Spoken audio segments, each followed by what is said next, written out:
you ain't know. If the children crying for starvation, just don't spoon.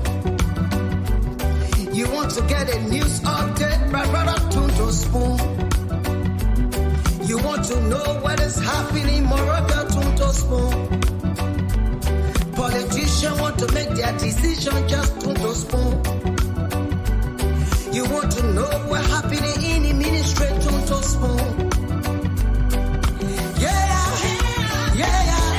Don't spoon. Don't spoon. You from Vonjema, Maryland, don't spoon.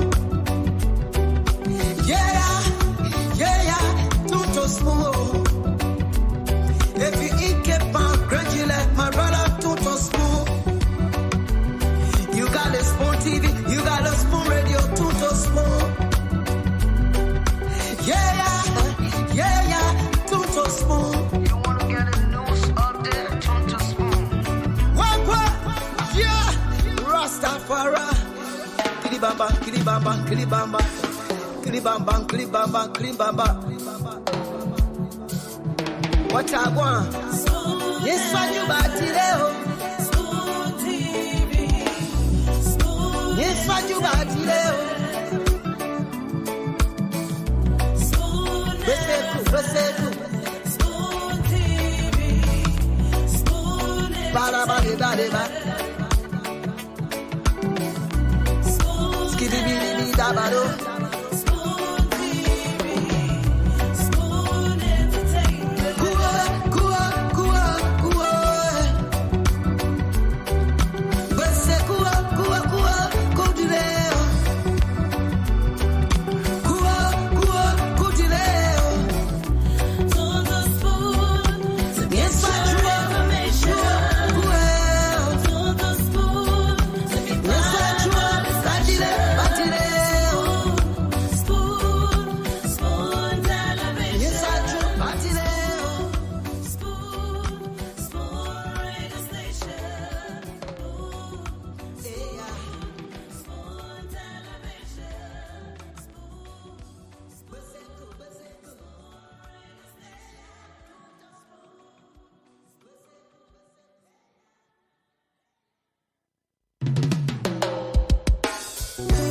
Yes, I, a special one from the CEO, Stanton with the spoon. And your boy, Friday the Southern Band. Charges on the beat. On the spoon to get your information. On the spoon to be part of our discussion. Spoon television. Spoon radio station. Spoon gonna tell you what is happening in Liberia. Spoon gonna tell you what is happening in Moravia. Spoon gonna tell you what is happening in Africa. Just to Indeed, tune to Spoon. Spoon will tell you what's happening in Monrovia. Spoon will certainly tell you what's happening in Africa. And of course, this is where you get authentic information about all of the major happenings here in Liberia. I want to say welcome to the program Spoon Talk. This is Liberia's most listened to, most followed talk show on radio and online. And we broadcast to you live from the Spoon Network here in Congo Town. We are live on Spoon 107.5 FM. We're live on Fabric 101.1 FM, Super 95.5 FM as well. We are also live on several radio stations across the country. We are live on Punch 106.7 FM. We are live on Gibi on Gibi 88. Let me get it right. We are live on Premium 98.1 FM in Bon County. We're also live on Gibi FM in Margibi County, 90.7. That's 90.9 Gibi FM. And we are live as well on other radio stations across the country. I want to say welcome. Thanks for joining us tonight again. My name is Nelson Colette. Let me go across quickly and bring in Dr. Richardson, who is always here on time. and though we'll take some calls and get views from you out there, but let me say welcome to Dr. Richardson. It's good to have you, man. Thank you for joining Nelson, us. Nelson, it's good to see you on this beautiful, quiet Saturday. For me, at least. I Yeah, don't know about you. I don't know. How's your Saturday going? yeah, my Saturday is good. It's not bad. And interestingly, the Saturday hasn't been that quiet in Monrovia because several street corners have been very loud. Based on the different activities going on here today. But it's a good day all by itself. And yes. Yeah. So anytime I get to stay home with my family and sleep in my own bed and wake up and do housework, it's a Mhm. good Saturday for me. And also Oh get yeah. to read one of my favorite book. I was just actually reading about car. Well, I've read this about 10,000 times. So um, it's a good day for me when I can just relax at home. Because I'm Yeah. always running, I'm always going somewhere, I'm always taking the kids somewhere, running after some errand, preparing something, so not doing anything leisurely. But today I just kind of, took, I have pillows outside on my deck and a patio, just brought them in because the weather is getting cold. So Mm. changing all of the furniture outside into just getting them ready for the winter. So that was good. That was really, really good. Oh wow. Wow. Mhm. Yeah. Yeah. And interestingly, while Dr. Richardson's good day is when she stay home and don't have to go out and do a whole lot. Someone's good day is when they can go out and do a whole lot. Yep, yep, yep. Yeah. Believe it or not, I'm a homebody. Believe it or not, I'm a somewhat introvert. Wow. Uh, they some the political people will not believe you anyway. Now, so before we go too far, I want to just give a shout out. Yesterday was my sister-in-law's birthday, Richardson, and I wasn't on the show for too long because they had the Unity Party's fundraising. But I Mhm. just want to shout out and tell her happy birthday, Richard. I love you very much. It's difficult to find a sister-in-law that you love so much. And I was lucky enough to have all of my sister-in-law. They just took me into their family and just pour love onto me. The best thing, when you have sister-in-law that fight your battle, sometimes in Mhm. marriages, every relationship, sometimes husband and wife, they have these differences of opinion and thoughts, or sometimes, arguments, which is healthy. Mhm. So I can just sit back with my sister-in-law there around me. Yeah, I can just sit back, let her just go for it. We attacking that brother, all kind of way. Now, You'll when you fight. You'll fight a battle. I can say, when they leave, my husband can say, look at you, you're just, yeah, talking for you. So I wanted to say happy birthday, Richard. And then also, Spoon TV, guys, Spoon TV, ain't it? You Oh, know, Spoon TV, ain't it? yeah, Spoon TV, Spoon TV got plenty antics. But I spoke to one of Spoon TV's auntie today, Grace Minor. Grace Minor is in Ghana, and she Okay. always calls and she told me that she's praying for all of us that come on Spoon TV. And so I gave her the name, I coined the name Spoon TV auntie because I never met her Ah, before. You never met her. Stanton never met her. But she's like, she said, every time you guys come on, I'm praying for you. I'm praying for you. And God yeah, answers my prayers. So she is our Spoon TV auntie. I just want to tell her that we are thankful and grateful that you're in our lives. yeah, yeah, yeah. And there are so many of them. So many of them Yeah. who actually appreciate the Spoon Network and every single person here as well. So I think Spoon TV get plenty internet. Oh, they got Internet the plenty. plenty, the plenty. I can't Our even. Spoon TV money, our Spoon TV O money, our Spoon TV internet, our Yeah, Spoon TV. yeah, Spoon TV auntie, Spoon TV cousin, Spoon TV brother. Oh, we got plenty Spoon TV, plenty people that prays for the station. The woman is in Ghana and she Okay. listens. Can you imagine? She said there's a whole large population of people that listen to us. I was like, really? And then, of course, since I've been on Spoon TV, we've been in contact with each other. She texts me even when I'm on the show. do this, smile more, say this, or Okay. this. And she's like, I'm always praying for you guys. Tell Nelson hello for me. Tell Diamond hello. So I just want to, and Oh wow.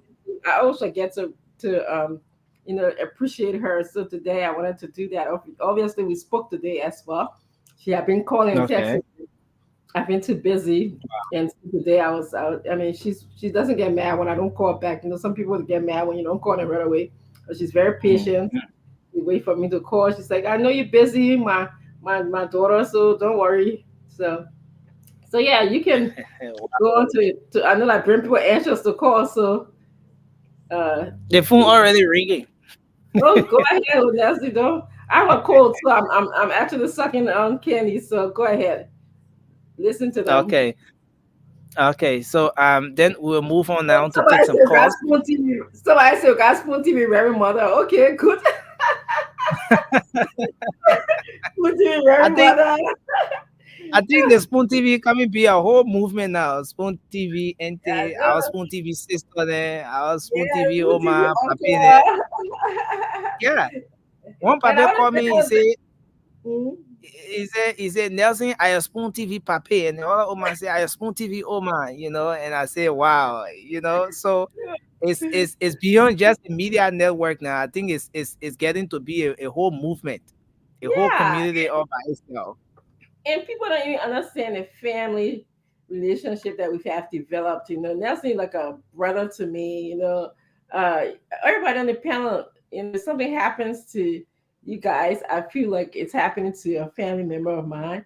So it's Mm. really really goes beyond just coming here and sitting and talking to you. I want to give a shout out to Amy Ryder. Amy says I should keep on wearing my glasses. That's true, Amy. I'll wear. I got one. I got a yellow pair here. I think I'll wear that. Okay. Thank you, Amy. Amy makes me laugh. Amy does her whole life sometimes when when I have some downtime after working, I want to just laugh. That girl is funny. I'm telling you. check out her.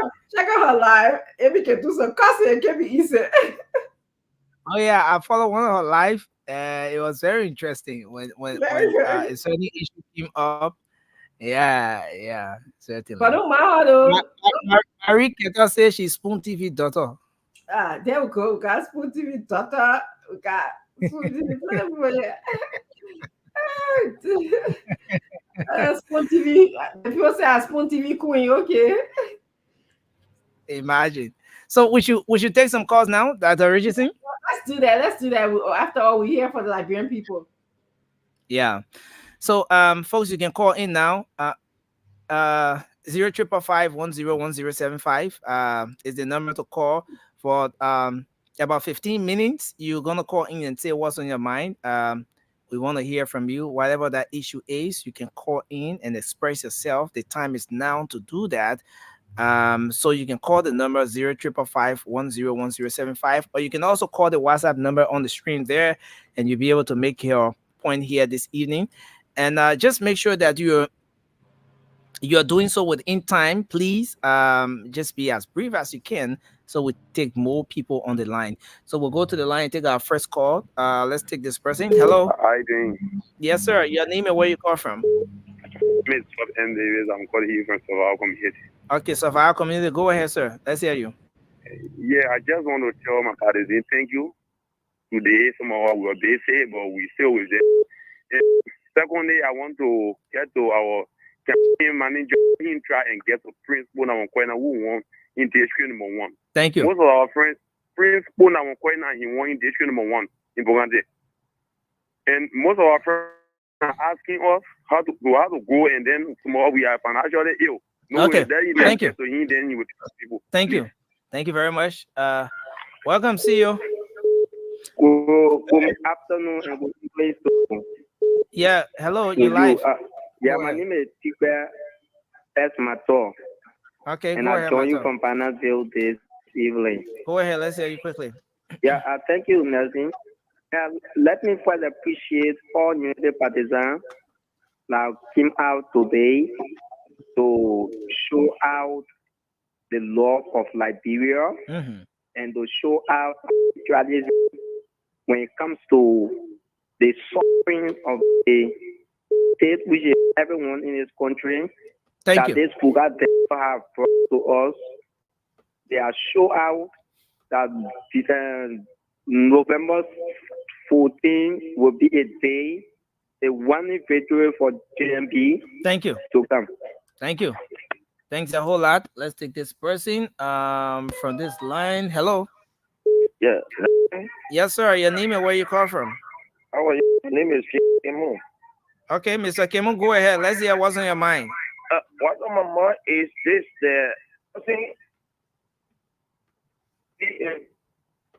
Oh, your line is breaking. You. Hello. Oh, too bad. Okay, let me take this one call from the WhatsApp line while you try to make adjustment. Hello, please go ahead. Yeah, how you doing? Yes, sir. Yes, sir. Your name and where you call from? Oh, I'm Jim. I call you from Germany. Yeah, please go ahead quickly, sir. What's on your mind? How you doing? Yes, sir. We good. Yeah, I just want to appreciate big brother Waterspoon for his endless work, for his hard work. God bless you and God bless the studio. Everybody, God bless you in Liberia. Keep it all Liberians. Go and vote number one. That's our prayer. Go and vote number one. Don't sit back. Don't be afraid of CDC scared title. We're beating them. Thank you. Go and vote number one. Thank you. Thanks a lot. Let's go back to the local line and take this person. Hello, you're live. Your name and where you call from? Hello? Yes, sir. Okay, Abu, what's on your mind? Yeah, I just want to commend those that go march today. And let me say this a weird Liberian. The election will come, it will go. Oh, listen, because I'm again marching today. I must keep back I go take today. I tell you, the party teacher on me my listen. Some play apart today. Oh, we must hear before the mission. I must care for me. I mean, I didn't march, brother. That election, I tell you now. We so better one another, we so angry one another. Everybody can be president of this country. So if part of the you back up, we so citizens who want to live or you live in the country. Thank you. So tell my people, live peace for everyone all over the peace. Anybody who's our president, just be free and fair and good number one, good GMP. Thanks a lot, my brother, for your contribution. We take this person. Hello. Okay, we go back here. Hello. Hello. Hello. Yes, sir. You're live. Your name and where you call from? Yeah, I'm calling from Alfie House. Yeah, please go ahead, sir. Go ahead. Yeah, my name is Man Niepu. Oh, Catherine Joa. Okay, Man Joa, please go ahead. Yeah, I want a contribution tonight. I would like to speak, Madam. Yeah, okay, please do it in 30 seconds. Yeah. Yeah, I want to speak to the tele people in Morovia. When I don't know upon a card to go by Aga Banga, Takata, Magiri, Lofa, can we talk? Can I wait on over? I get trees as a Kobadiku Furika, Foka, number one, my Waka. Okay. Just a Waka and a Fokama. I could learn to Ramokasicale pay. Do Ramokas as so cool, number one way could like Ikan. Thank you. Thank you very much. Let's take this person. Hello. Hello. My name is Mohamed Kamara from Banana. Okay, please go ahead. What's on your mind quickly? Yeah. I beg you, anybody talk anything concerning about our public user, human worker, you should off that person off. You can do that one to the on the way. You should not get time to these people on the platform. When anyone discussing something negative about our political leader, you can do that one on Freedom FM. Okay, thank you. Thank you. You cut me off. Thank you. I mean, you have a voice. You want the other people to have a voice too. Hello. Hello? Yeah, your name and where you call from? This is Pajo Joshua King calling from Duboro. Okay, go ahead quickly, Pajo Joshua. Yeah, you are married all Liberians. When you go to the poll on the 14th of this month, do so for the sake of Mama Liberia, not for the sake of individual. Thank you. Thank you very much. We'll squeeze this one in. Hello. Hello. Yes, your name and where you call from? Calling for District 9. Okay, go ahead, please. Yeah. I'm so happy today. I'm so overjoyed. I'm overwhelmed today. The cry I saw today, I'm happy. I left my home this morning by 11 o'clock and got a brushy by 1. Because 2 o'clock, they do a lack. I'm so happy. I'm telling my port of Bon Kante, Lofa Kante, Nima, Bomi, Grand Chile, they come out of vote. If we continue to vote for Joria, we're going to die in the process. No, thank you. Let us rescue the country from the hands of these locals and they broke. Thank you. Thanks a lot. Let's take another person here. Hello. The last one. Yeah, hello. Go ahead quickly. It is cool. You are live on the Spoon Show. Let's hear you. Okay, good afternoon. Thank you ever so much for the hard work today. Mr. Cooper calling from Flower Key. Okay. Thank you so much. I've listened to the whole show. The Facebook today was very, very good. Okay. And I want to call our people out there on Tuesday to Thank you. Thanks a lot. So I think that's the last call there. So it's back to you, Dr. Richardson, CEO. Yeah, thank you very much. We're good. We're super. 2 minutes to 4. That will be 2 minutes to 9 in Liberia. Welcome, folks. Mr. Duadu and Peoples. Welcome, Mr. Duadu. Welcome, Dr. Richardson. You're looking sharp, by the way, but I will keep my praises to myself. Same thing with Mr. Duadu. Mr. Duadu, Sarah praising you. Seriously, you're looking sharp, Mr. Duadu. Why you I got a whole fan base, man. I got plenty of June. You're not starting, yeah? You're not starting, yeah? You and myself, we're not in the one. I mean, said your mama, how you doing? Yeah? You're not starting, yeah? Okay. You and myself, we're not have this conversation today, Duadu. You don't know what happens in some people's house. Don't put them in situation they can't handle. I beg you. But actually, the wife is here with me today. She actually listening on the side. Some people got history of. I'm glad she's listening. So thank God she listened because she know you. Sarah is not your sister today. Sarah is not your fan base. I heard that Sarah is. Listen, guys, before we can even have the conversation, my auntie mama, I got all the houses your son built in and all of Liberia. I'm going to tell to the people today.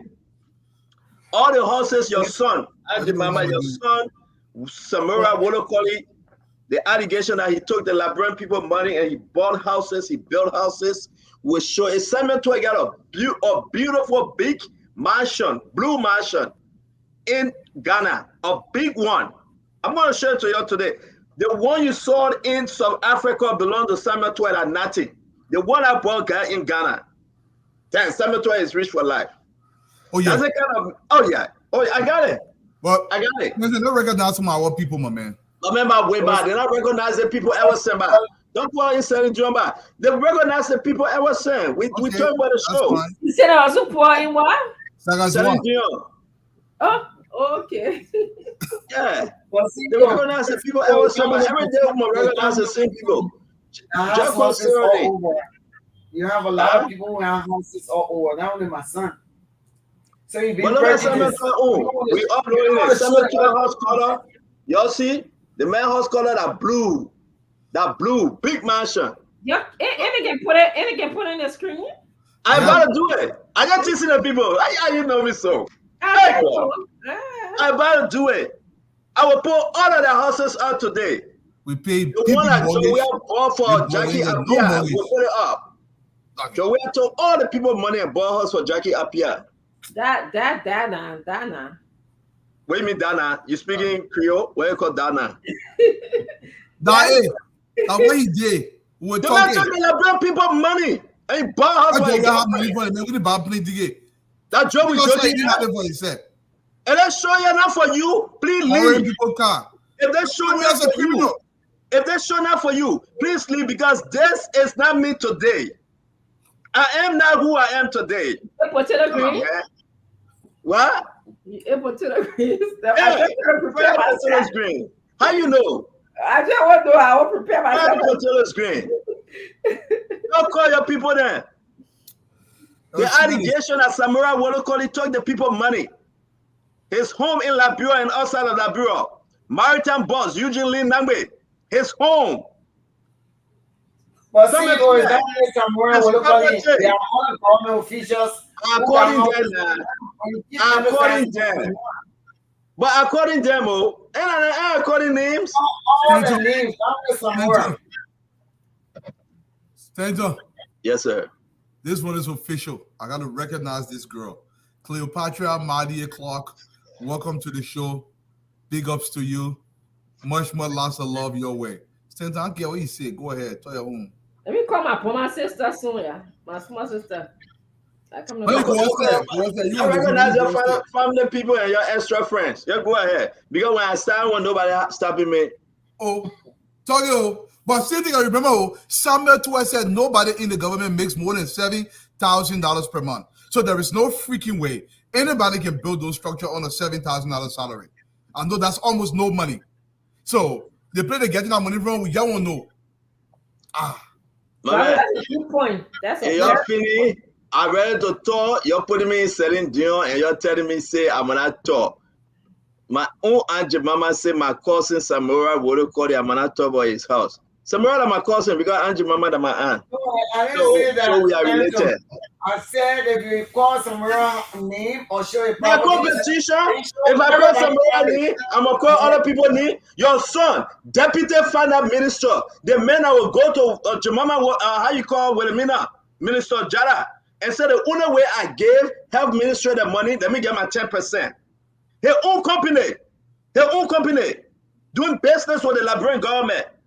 They take the people money, they buy houses, they build a mansion. And I want to talk, I'm surprised. You may look at it. Stanton, I'm not saying look at Simon Twin House. Look at Simon Twin House. I'm saying look at Simon Twin House. Look at Simon Twin House. Look at Simon Twin House. Y'all look at y'all don't get me started, man. We send people to Ghana. And Stanton. Yes, in the back. Stanton. Small. If you want to know how much it costs for each other house, let me know. Because I know what it costs to build that kind of house. I'm going to let you know. That means I'll give you the price. The original is it? Nah, so let's try to do the research. I want to know. Oh, but I get everything. We get everything. We know who they bought the property from. Which company. Thank you. We know who Joe Weir was dealing with. And Joe Weir told all his men to deal with that person. I bet you penny brother. That the person Joe Weir dealt with. Say that name again. What a name? But this is not coming show, man. This is not CDP. No, I will be sure. Yeah, man. You ask me a question, you slow me down. Don't laugh, yeah, because I will be sure. You think we in class? To the Saturday, no class. When he says I will be sure. To the Saturday, no class. Dr. Richardson, don't put what you said in Dion. Let's welcome.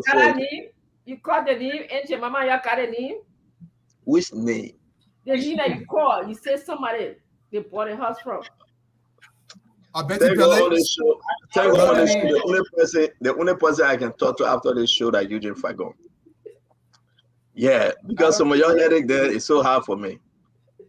Hey, my brother Louis Lombe, welcome, man. Yes, sir. Fagon coming. Fagon coming. But we cannot forget about the mammoth. The entire city came out today. No. We will talk about that later. I got breaking news. I have a breaking news. We ran with a story yesterday, and that's a good result. Joel will be shocked because we implemented. We implemented certain things and certain things were done. Today's show will be so interesting. You know the guy that they arrested and they put in jail. And we were on the show yesterday. And we were saying to the Liberian people, this gentleman, this guy, Sam, the guy named is Sam, that they arrested yesterday. You remember Sam? I can tell you right now he's in Ghana. Oh. We will announce it. We will be speaking to Sam. Right now, George Manuel government will pressure. He will under direct pressure. Sam, I spoke to him today. When he was in the plane, on the plane, over the plane, under the plane, I spoke to him today. Sam is touching ground right now. I am speaking to you. He is getting down, touching down in Ghana. The Ghanaians, don't play with them. Through the foreign minister, the ambassador, Sam was removed. Guess where they took him from? My man, Joe Madden, we are get a messed up government.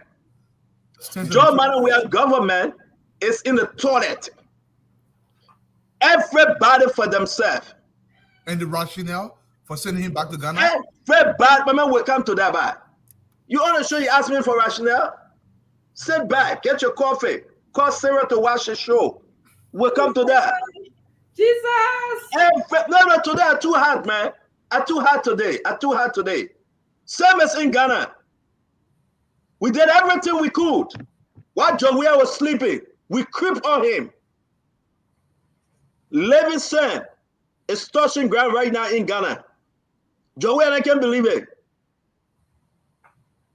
The person that was holding on to Sam, the team that mentor Sam. I don't want to get somebody killed tonight. You think we're playing? This is the biggest network anybody put forth. Let's welcome the guest for tonight, Ezekiel Barclay Pajo. Where Ezekiel been all this time? Now today he won't talk because he saw the crowd. Because he saw the crowd coming and say Jowiah will win tomorrow. So Ezekiel came from nowhere to come on Spoon Talk. I can't answer you. Yeah, but I bring it on. I'm scared of Ezekiel. That's my cool man. You know that for sure. Yeah. Mr. Ezekiel Barclay Pajo will also be bringing John Balo. John Balo will be our second guest for tonight. Senator John Balo will be bringing him on. Welcome to the show, Mr. Pajo. How are you today? I'm good, and thanks for having me on the show. Because I'm not on your show doesn't mean I have not been talking.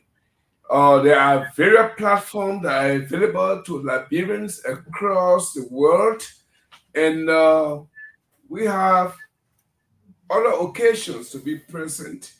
I was on the Broom campaign, and since you don't feature the Broom campaign, you will not see me. Which campaign you call the Broom campaign? You know. He's know about Liberia. Like, can you adjust his camera, Nelson, please? Let's look at his face. He tried to hide from us. Which campaign you call it? Yeah, that one I won't bring you up in the middle.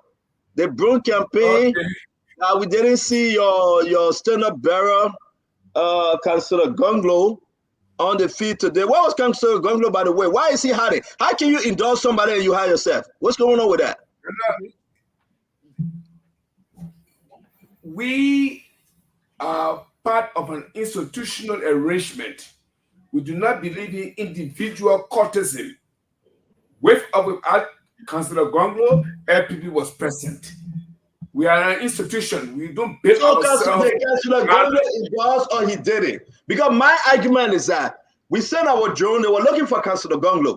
The only person we saw up there today was how you call him, your Dr. Yakwaro Kapuge. Mr. Ure, I think that's his name, Dr. Ure. That's the only person we saw out there. You have to be respectful. You have to be respectful. But I mean, naming Dr. Yakwaro. No. There is something called civility. Please. But what's his name? What's his name? And that's not the problem. What's his name? His name is Dr. Yakwaro. We are building an institution. No. You are answering the question. Where was Councillor Gonglo today? Where was Councillor Gonglo today?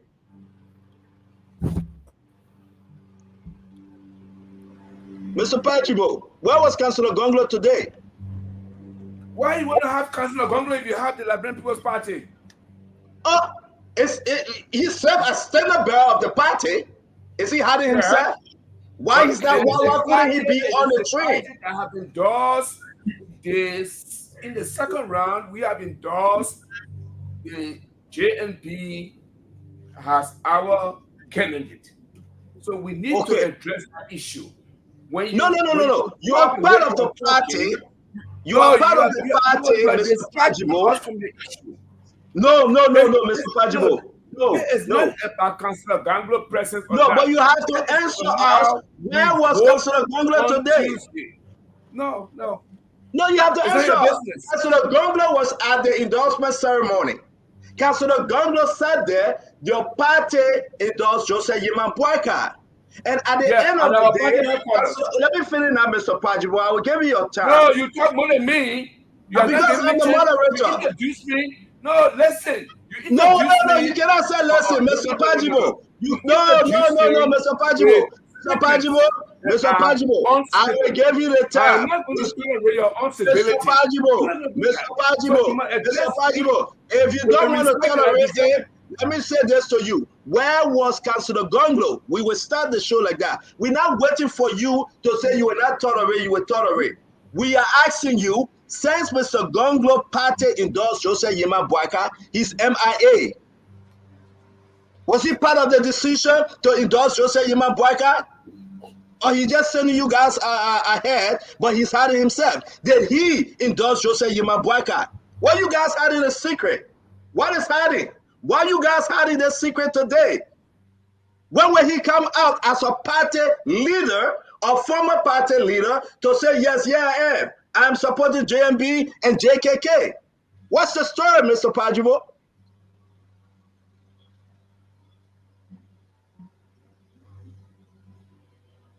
We're waiting for you. You have your time to answer. Really? Have your time to answer. Have your time to answer. Can you keep quiet a little bit? No, you cannot tell me to keep quiet. Have your time to answer. We are an institution. We don't operate on the basis of individualism. The party has endorsed Joseph Nima Boyka and Pastor Joseph Nima Boyka. Now, if you want to talk about that, let's talk about that. Whether Councillor Gonglo is not here is immaterial to this conversation. If you want Councillor Gonglo to be here, I can excuse myself until you find him. Okay, but I think you are not doing justice to the people. You are hiding something. I think you are on a spoon talk. We discuss everything. You know something. I'm in Liberia. So you interrupting me again. So you are interrupting me again. You are interrupting me. You are interrupting me, Mr. Pajibo. Mr. Pajibo, you interrupted me. You said we should speak one at a time. So give my time, please. Yeah, but you don't give me no chance. I just gave you a chance and you spoke. No, you Wait a minute, I don't give you no chance. You interrupted me. No, I gave you a chance, you spoke. If you want to go ahead, go ahead. Then I will ask you my question. You like to go ahead, I can wait. You can proceed, Mr. Pajibo. I'll wait for you, then I'll ask you my question. Ask a question. Thank you very much. Thank you very much. And thank you for respecting the fact that this is the people's program. We have Dr. Richardson, Mr. Duadu, Honorable Jemima Wodokodi, and you will serve as our guest. Thank you for coming in studio. But I'm totally disappointed that your party, you in particular, you are not serving the Liberian people right. Where is Councilor Gonglo? Why was he on the train today? Why would he send you guys to go ahead and do the endorsement and hire himself? Councilor Gonglo was an individual that insulted Joseph Yema Boyka. Councilor Gonglo makes a remark against Joseph Yema Boyka, but respect that he attended the endorsement ceremony. At least the best he could do today to show face. Why Councilor Gonglo stay out there hiding? Liberian people just want to know. If you choose not to answer, we can move ahead. But at least I make my point. I was invited to this program by the producer of the program. That's why I'm here. I represent an institutional arrangement, the Liberian People's Party. Our party is not a single individual. We are building an institution. Whether Councilor Gonglo is here or not is immaterial. The fact of the matter is that I'm here to represent the Liberian People's Party. If you don't think that I should be here, you must speak to your producer so I can leave. I mean, you're always welcome, but you can leave if you want to, but you're always welcome to stay. I would say ask you the question. If you choose not to answer the question, it's up to you. If you choose to stay, I've already answered the question. But let's move on, Mr. Pajibo, again. Listen now. You asked me the question, I answered the question. Do you have a presupposed answer I'm supposed to repeat? I'm not a lapdog. I will not say what you want me to say. I have said to you, the Liberian People's Party is represented on this program by me. If you want somebody else other than me, just say so. No, I think the Liberian People's Party represented on this program, the representative of Mame and that of Gaston Jerry. Today, you are just serving as a guest. You are not the representative of the party on the Spoon Talk. You are just serving as a guest today. But we happy to have you. You choose not to answer the question about Councilor Gonglo, we'll move on. At least the Liberian people have heard that. If that is the point, then if you invited me as a guest, then why are you insisting that I answer a question for somebody who you did not invite as your guest? Because you're part of LPP, sir. No, you just said I don't represent LPP. You don't represent it every day, but you're part of LPP. No, you don't represent it every day. I beg you. Why did you invite me if you thought that you wanted Gonglo here? Sit down. Yeah, Stanton, let me come in for a second. All right, diplomatic Duadu way. I'm speaking of Mr. Pajo, but come in. I know you want to call this in. I come in, Duadu. Let me come in. Because, Stanton, I will say this to you directly. I believe you are entirely wrong, Stanton. I'm staying away from you from this one. The LP party was 100% represented today on the rescue mission.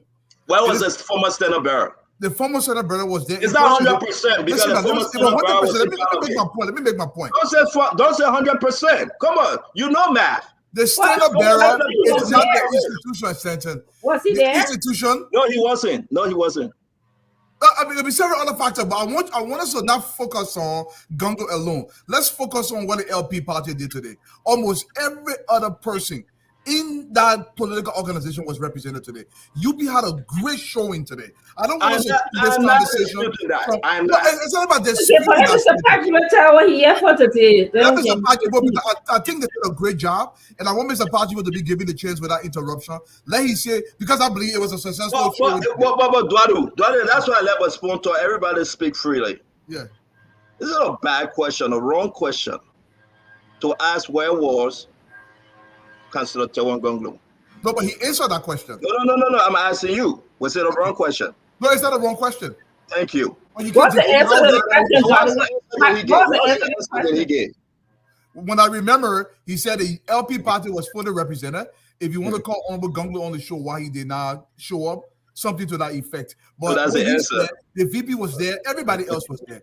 My issue is let's not take away what the UP did today because I believe the LP and every other organization. Well, look, if your ears have wax, then you didn't hear what I said. This is what I said. If you wanted Councilor Gonglo on the program, you should have invited Mr. Gonglo instead of me. You invited me. That's why I'm here. But rather to tell you the truth, Mr.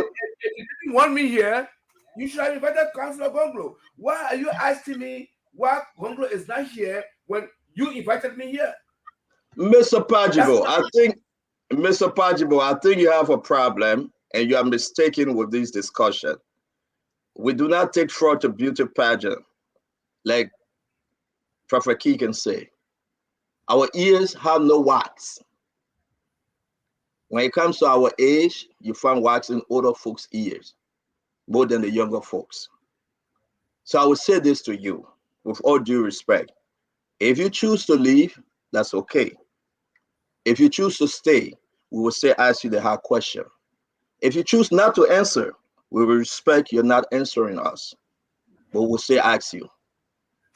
So again, you don't want to talk to Councilor Gonglo, we fine. No, okay? No respect. Well, I would just say to you, our ears have no wax. Now insinuating that somehow Mr. Gonglo's absence from this program is that he's missing in action. You did not invite him to this program, as far as I know. So if you did not invite him to this program, what will you expect him to be here? So we need to be clear on those kind of basic principles. The issue about wax is simply, in English language, it's a simile. You compare and contrast. So I didn't mean literally what. One of you said you did not hear what my response was. And I spoke clearly as I can be. So if you didn't hear what I said, you either were not listening or you were waxed up. Yeah, and that's why I said watch comes with the age and the older folks. But again, let me say this to you. I think you guys are wrong. And I believe I would say as it is, whether you like it or not, Mr. Pajibo, that's something LPP hiding. That's something Councilor Gonglo hiding. That's why he's staying away from these major events. And the Labyrinth people have realized that there will be no way we got Lucini Camara out there. No way we have other stand-up bearers out there representing the party because they have endorsed Joseph Yeman Boyka. And you come on our show and say you cannot comment because we can only rely on the party executive endorsement. I disagree. But I will again agree with Eduardo. Let's move on. That's all I will agree with because we're out of time. I disagree. We got other present. Very beautiful show to have tonight. I totally disagree with you, Mr. Pajibo. I think that you guys are wrong to exclude Councilor Gonglo like what Mr. Cummings did. I think it's wrong. You guys are now fully 100% carry on with your endorsement. That's something you guys are hiding. I have said it. I rest my case. Yeah, I've said it. And again, welcome to the show. So that's Dwadu, let's go ahead. Now at least Mr. Pajibo know me and I know he now. We can proceed. Yeah, I mean, Stanton, one thing I would agree with you on, you can ask any question. Mr. Pajibo, by the same token, you can answer the question if you so choose, but you can't stop Stanton from answering the question. Same thing with me. But you know, that Dr. Francis said, a certain degree of civility must be maintained, and I think everybody agrees with that just to move forward. But I think it was a great program today. Honorable Gonglo cannot define the program. It would have been great to have him there, but there'll be other circumstances, extenuating circumstances. Maybe that's why he wasn't there. But at the end of the day, I want you to focus on what UP achieved today. The showing and the preparation to vote number one, which is Jose Yuma Boykai, to get this book out dancer off our back. Sage Mama, I think I'll pass it over to you. Yes. Welcome to the show, Honorable Pajibo, whom I've known for many, many, many years. We grew up together. And so I know him very well. But to be honest with you, Honorable Pajibo, you know, like any other radio station, right? Like CNN or any other platform, of course they will ask the hard questions. But when they ask the question, you are at liberty to answer or don't answer. But there is no need of the raising of the tone and using different words, like different words, So I think we should be more civilized or more civil and more and just relax and answer the questions. So the question that Stanton asks, my brother Pajibo, is that why is it, my brother, Tiawan Gonglo, I'm all you come to my office, and I can tell you the same thing. Since they endorsed Honorable Ambassador Joseph Yuma Boyka, whom the entire country is rallying around to be our next leader, we would love to see at the major programs. This is somebody that we respect highly. In fact, the whole entire country respect highly Councilor Gonglo. You understand? So we really expecting, even beside the question that Stanton asked, but I, Jamal Wolokoli, would like to see my brother Tiawan Gonglo at the major programs that the whole team in LPP have endorsed. But we're not seeing him. So it raises questions, many questions. It raises eyebrow. So that's all. It's not anything bad to say that, somebody's knocking at your door so hard. But we love to see Tiawan. And since you coming from there, that's why you try to ask that question. Where is Tiawan Gonglo? We don't see any major program. I don't think it means harm or anything for anybody to, So let's lower our tone and see how we can have the program. And Spoon TV, we normally ask hard questions like CNN, like BBC. They will turn it so. But it's nothing to make anybody angry. And you, Pajibo, that I know, you are a very intelligent man that I've known over the years, and I know that, let's lower our tone. But it's not a bad question because me, your sister Jamal locally, I would like to know the reason why Tianwan. No, my brother, I will tell you it straight. I would like to know why Tianwan is not at the major program. Tianwan Congo, when they say Pajibo, when they say Tianwan, when they say Dusty Wolokoli, when they say Tipote, when they say Jew Mason, when they say HB, Burma Formula. I'm a militant too. We all grew up in the same cycle. We are direct people. We say it like it is, and we answer the hard questions. Know you from the university. I know what you worth. I know what you can do.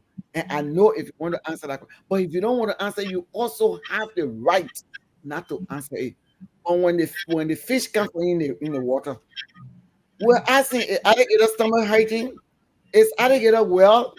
And the fish also say alligator stomach hygiene. Who are we to say no that lie? So you coming from that very water that the alligator eat, and we want to know why the alligator not appearing on the show. That's my only question. Thank you very much, Roman. That gave Mr. Pajibo the chance to speak. No, I said let Mr. Pajibo speak. Thank you. Yeah, I'm finished.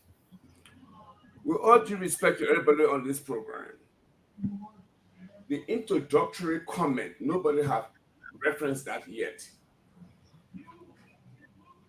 I was told initially that I have been hiding. And that because of what you call it, the activity today, I decided to show up. That's not my agency. I did not invite myself here. I was invited to appear on this program. I have never been hiding. I have been principally available to every single Liberian political platform that I've been invited to. This is the first time I have been invited here. So that's one point. The second point is that, we have this tendency of selective amnesia. When the election took place, the first candidate in the electoral process who conceded defeat was Councillor Congo. First candidate. We haven't had that historical narrative presented. When LPP endorsed Ambassador Worker, the statement was presented by Councillor Congo. That was a major press activity when he pronounced on what we are about.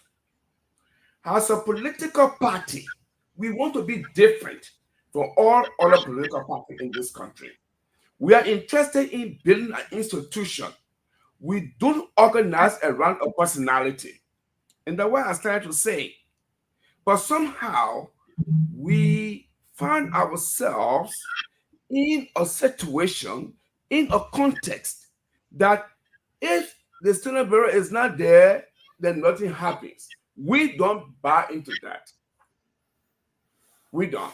We think that anybody from the party who comes out and speak on behalf of the party, that person is just as good as a student bureau. And that's my contention. If the word wax is offensive, then I retract the word. Thank you. I retract the word. I don't mean to be offensive because I'm one of those few persons in Liberian political discourse who shy away from uncivility. So I want to be civil. I want to engage. But I do not countenance insinuations that make it look like because I'm not on spoon talk, I mean I'm hiding. When you say somebody is hiding, it's not a compliment. Okay? And I'm a human being too. I have feelings. Blood flow through my veins. So I can respond the way I want to. But if you find that offensive, then I will take it back, because as a Catholic, we seek forgiveness and we atone. But I will not be disrespected. Thank you very much. We can move on. Again, want to say thank you for coming on Spoon, Mr. Ezekiel Barclay Pajibo. Mr. Ezekiel Pajibo, are you a crew man, or what part of Liberia are you from? Yo, crew boy, yo, fussy. Yo, fussy crew people. You crew man, right? I'm from Greenville. So now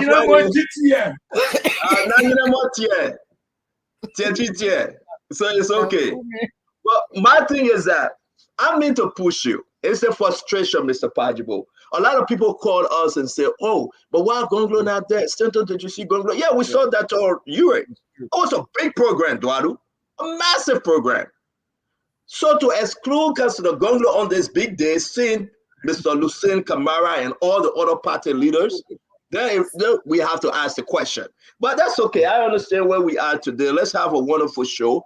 And then let's move on. We got John Balo from Maryland coming on. We have a wonderful program today. So what's your take about the program? I will ask the first question, Dr. Richardson, Duadu, and Honorable Jemima will come in. Your overall take on the program today, the Unity Party program. Can you talk to us? We've been clear. You know, again, if you know history, I was on the vice president campaign last time around, just so you know as well. So this is not new for me. I've always supported Joseph Boakai. This election, our party put forward a candidate, and so to be obeisant to our political structure, I had to support our candidate. So that's the institutional arrangement I've been speaking about. But we always knew that in the second round, we will move the party to supporting Ambassador Boakai. So we were happy about today's turnout. We believe, or I believe, that he's the best candidate. We should all come up and vote number one. You know, I was talking to somebody, they were asking me, what are you going to talk about on the Spoon thing? My first thing was that all the people who did the sport ballot, please vote number one. So the ballot cannot be sport. Don't juke in the eye. That's our message. The second message is that your vote is going to be protected. There is no way come hell or high water that the vote will not be protected. The other issue is that we have an administration in place for the last 6 years. They have put us backward. We will not find any kind of shovel to dig ourselves out of the mess if we go for another 6 years. So that is the message we want to put out there. We want people to come out to vote intelligently, vote number one on the ballot. Don't spoil the ballot. Don't misbehave. The other issue I have said on other programs is that your vote is like a prayer. You pray for what you want. We are saying, in casting this ballot, vote for Ambassador Boakai, because we will be better off than we are now if we do otherwise. So this is the principal message we want to get out to our people. And the other issue here is that it's not about me, you, Gonglo, or anybody else. It's about our country. It's about Liberia. I am 63 years old. All of my kids are out of college. I have a retirement plan. So it's not about me. It's about our country. We love this country. All of my professional life, all I have done has been about this country. I've never had a government position. I'm not looking for one. In fact, I probably cannot get one because I almost approaching my retirement years. But my umbilical cord is buried in Sino County. And I know the destitution that exists in Sino. I know about the absence of simple social or facilities, school, hospital, employment opportunities. I ain't even talking about the road yet. Okay, basic necessities of life are absent in the life conditions of Sino people and the Southeast more generally. At a point in history when we have the biggest representation in government, the president, the finance minister, the Speaker of the House, the Deputy Speaker of the House, the President pro tem of the Senate, 4 members of the Supreme Court, all from the Southeast. And we have the kind of destitution that we live today. And that's my message. It's to my people, where I am from, where my umbilical cord is buried. It's to say, we need to shift the paradigm. So that's what I have to say. Now, the other issue, and we can talk about it in terms of the historical context of elections in Liberia, which is that the Southeast in the last 50 years have produced 3 presidents. They produced William V.S. Tubman, Samuel Kanyondor, and now George Weah. And we're not the better off. So it is not about or Southeastern being president. We are promoting a new concept. If it is not new, I think it shouldn't be new, but it may be new. We want to shift the leadership of our country to a different part of the region because we are interested in the politics of inclusion. Every person in Liberia should recognize and realize that they have the opportunity to be president in this country. So why can't we get the president from another part of the country? If we gave you 3 presidents in the last 50 years, and none of them have really served our interests, why not do a paradigmatic shift? Thank you very much, Mr. Pajo. Thanks a lot. Mr. Eduardo, you want to go in that to Richardson and Jemima, and thank you for joining us, Mr. Pajo. Is Mr. Pajo, your question about Mr. Boykai and the climax of these elections. I'm going to say this, and I'm going to look directly in the eyes of the Liberian people. I just realized, just a quick question, it's a yes or no question, Mr. Pajo. Were you one of the student leaders that nearly got killed by President back in the 80s? Were you one of the leaders? I was just curious. I thought I recognized the name, Ezekiel Pajibo. Was it you? Yes, I was. Okay, thank you so much. No, I just want to give you due respect. That's all, but I didn't know. I think that was. I was sentenced to die by Samuel K. Do government. Putting out before my execution, I was spared. I was in Berayala for crimes I never committed. I was never indicted. No. Like I said, I understand that, sir. Thank you so much. I just want to recognize you. That's all, because you guys have paid a great price for this country. That's all. It's not any accusation of any kind. But I want to stick to the issue of Honorable Boykai, and I want people to understand. My difficulty is that I don't like to use that as my past. Oh no. It's not the past. For me, my professional career, the things I have done since the incident should speak for themselves. My writings, I agree. Like I said, it was just in recognition of who you were. That's it. Nothing more to it. But I want to say this. The issue of Honorable Boykai has been displayed today and his intentions for this country. Honorable Boykai recognizes the issue of the southeastern part of this country. He's from the Western Belt. It is true Honorable Boykai has worked in government. That means, and Dr. Francis hears this phrase, understands the intricacies of our government. Honorable Boykai has gone to the length and breadth of this country. He's presented you with a solution of road connection. He's presented you with a solution of employment, a solution for sanitation and job creation in the country. He's giving every segment of this country what he intends to do for the country. To the contrary, President Weah has done no such thing. He has not given you a vision. All he's told you, the people get to a year, Mansam will get to a year too. That's all he said. Anybody in the Republic of Liberia, and I will continue to insist upon this, you have a duty to one more, to live an extraordinary life in your own country. Your life cannot be far below this ordinary. You are not even an ordinary. We are living in abject poverty because we have agreed to be subjugated by a man who does not have the capacity to change your lot. There is nothing about this country that is going to change under President Weah because he does not have the capacity to do that. I want you to open your eyes and I want you to vote. If it rains, you have to go out and vote. If the sun is super hot, you have to go out and vote. I don't care if it's hilly, even if it's raining monkeys and fish and dragons, you have to go out and vote. Because if you do not go out and vote, this is what you're saying. President, we are scared tactics have worked. This is what you're saying. You're willing to allow your children to be under this current condition that you currently are experiencing in Liberia. You have to play your part.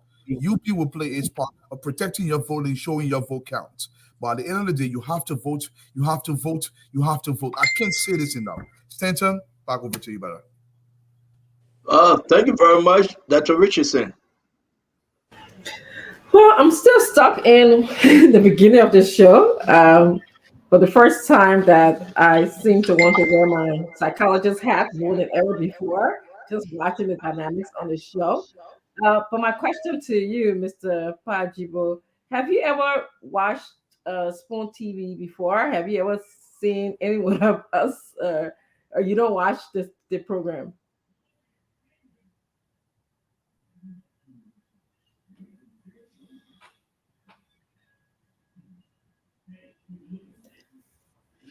What's the question for?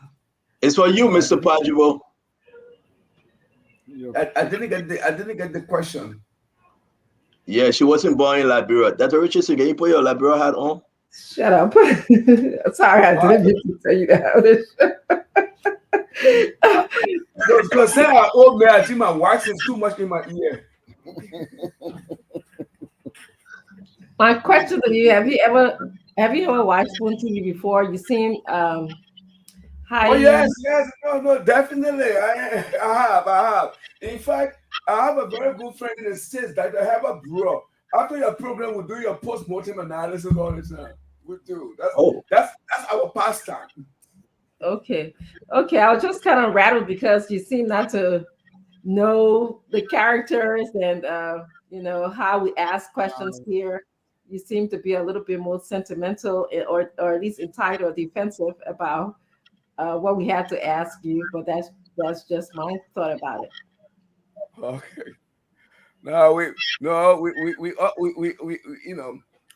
like I said, I probably came across wrong. Yeah, you did, and I apologize for that. Thank you. Because I think we need to listen to each other. Yeah. And we need to be civil. Yeah. And we need to be temperamental. So I accept that. I'm in the wrong. I shouldn't have. Cool. Thank you, cool people. Yeah. Okay. My comrade came in and said, "Our crew men." So maybe the crew took over me. It seems like that. But anyway, it's good having you in the studio. I really don't have any question for you. I was just taken aback by how the show started. Usually people who know Stanton knows that. Pajo knows him well. Pajo can tell you. No, Pajo ain't know me. Don't give him credit. I don't know Pajo. Pajo said something yesterday. Pajo said, "Oh my God, he apologized yesterday," which I thought was so interesting that he recognized. I get one more back for the apology, so that's good. Mr. Pajo, thank you very much again. Let's get over to Honorable Watercourt if you have questions. Mommy came on his shares to do. You recognize Mommy? Mommy, I didn't see him. He got a haircut. He got a change. Me bar man looked at you. Yeah. Nelson, can you give Mr. Pajibo the earpiece? He's not hearing us, please. So we're going to be bringing in Mr. Balo. We will be bringing in Mr. Balo. We will be talking to Sam. Sam, actually, you guys know very well. Let me just put this up. Our outline for today. Sam is now in Ghana. George Manor, we arrested him for 4 days. The UPRT guy, Sam Isin, he's now in Ghana. Fago and myself were able to talk to him while he was on the plane. This gentleman that was sent by Unity Party, they arrested him. He was undisclosed location. They couldn't find him. But he got his own story he will be speaking We'll be placing a call to him. Fagon spoke to him. I spoke to him today. He was on the plane. He's all of Liberia. George, where can I arrest him again? George Manawea said they should keep him till after the election. But through the intervention of Goose, and Fagon will explain this, it was a scary moment for this young man. And I hope Mr. Pajibo can address this issue.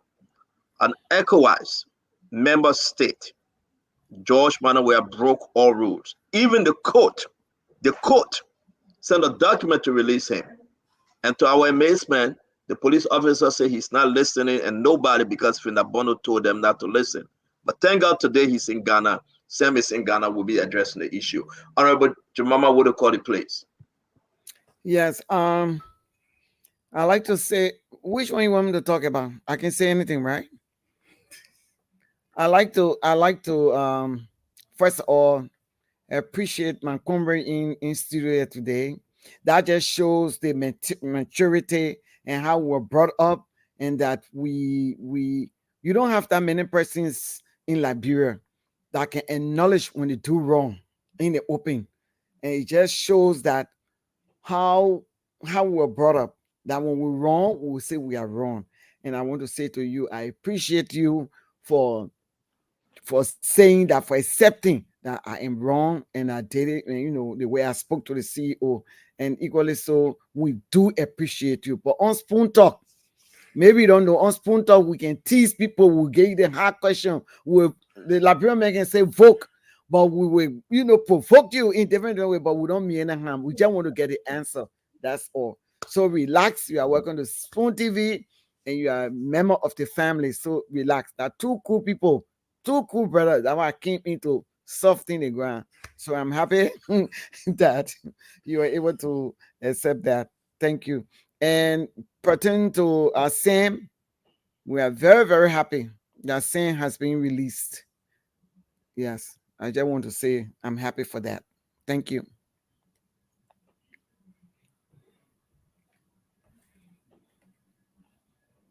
Can you see you? CEO off. These Stanton went up. I'll remember if I got to come in. Oh, there you go. No, I'm sorry. Again, can you mute? I think the feedback coming from you. I'm sorry, guys. We are working with Sam. He's just touching Ghana since they left Liberia. So I've been back and forth. The folks are calling. They are so happy in Ghana. Mr. Pajibo, before we get to Mame and Fagon, don't forget we'll be bringing in Mr. Balo, Senator John Balo.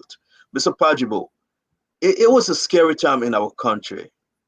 Unity Party, RT person, they arrested him. Location unknown. The lawyer went there, Councillor Martin.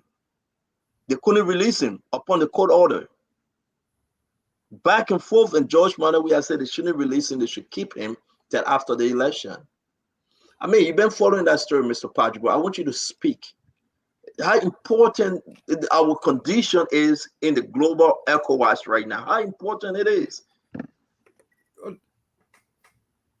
Yeah, and this is part of the multitude of problems we have in this country, the level of lawlessness, the level of abuse of authority, the level of crass incompetence that we see on display is just mind-boggling.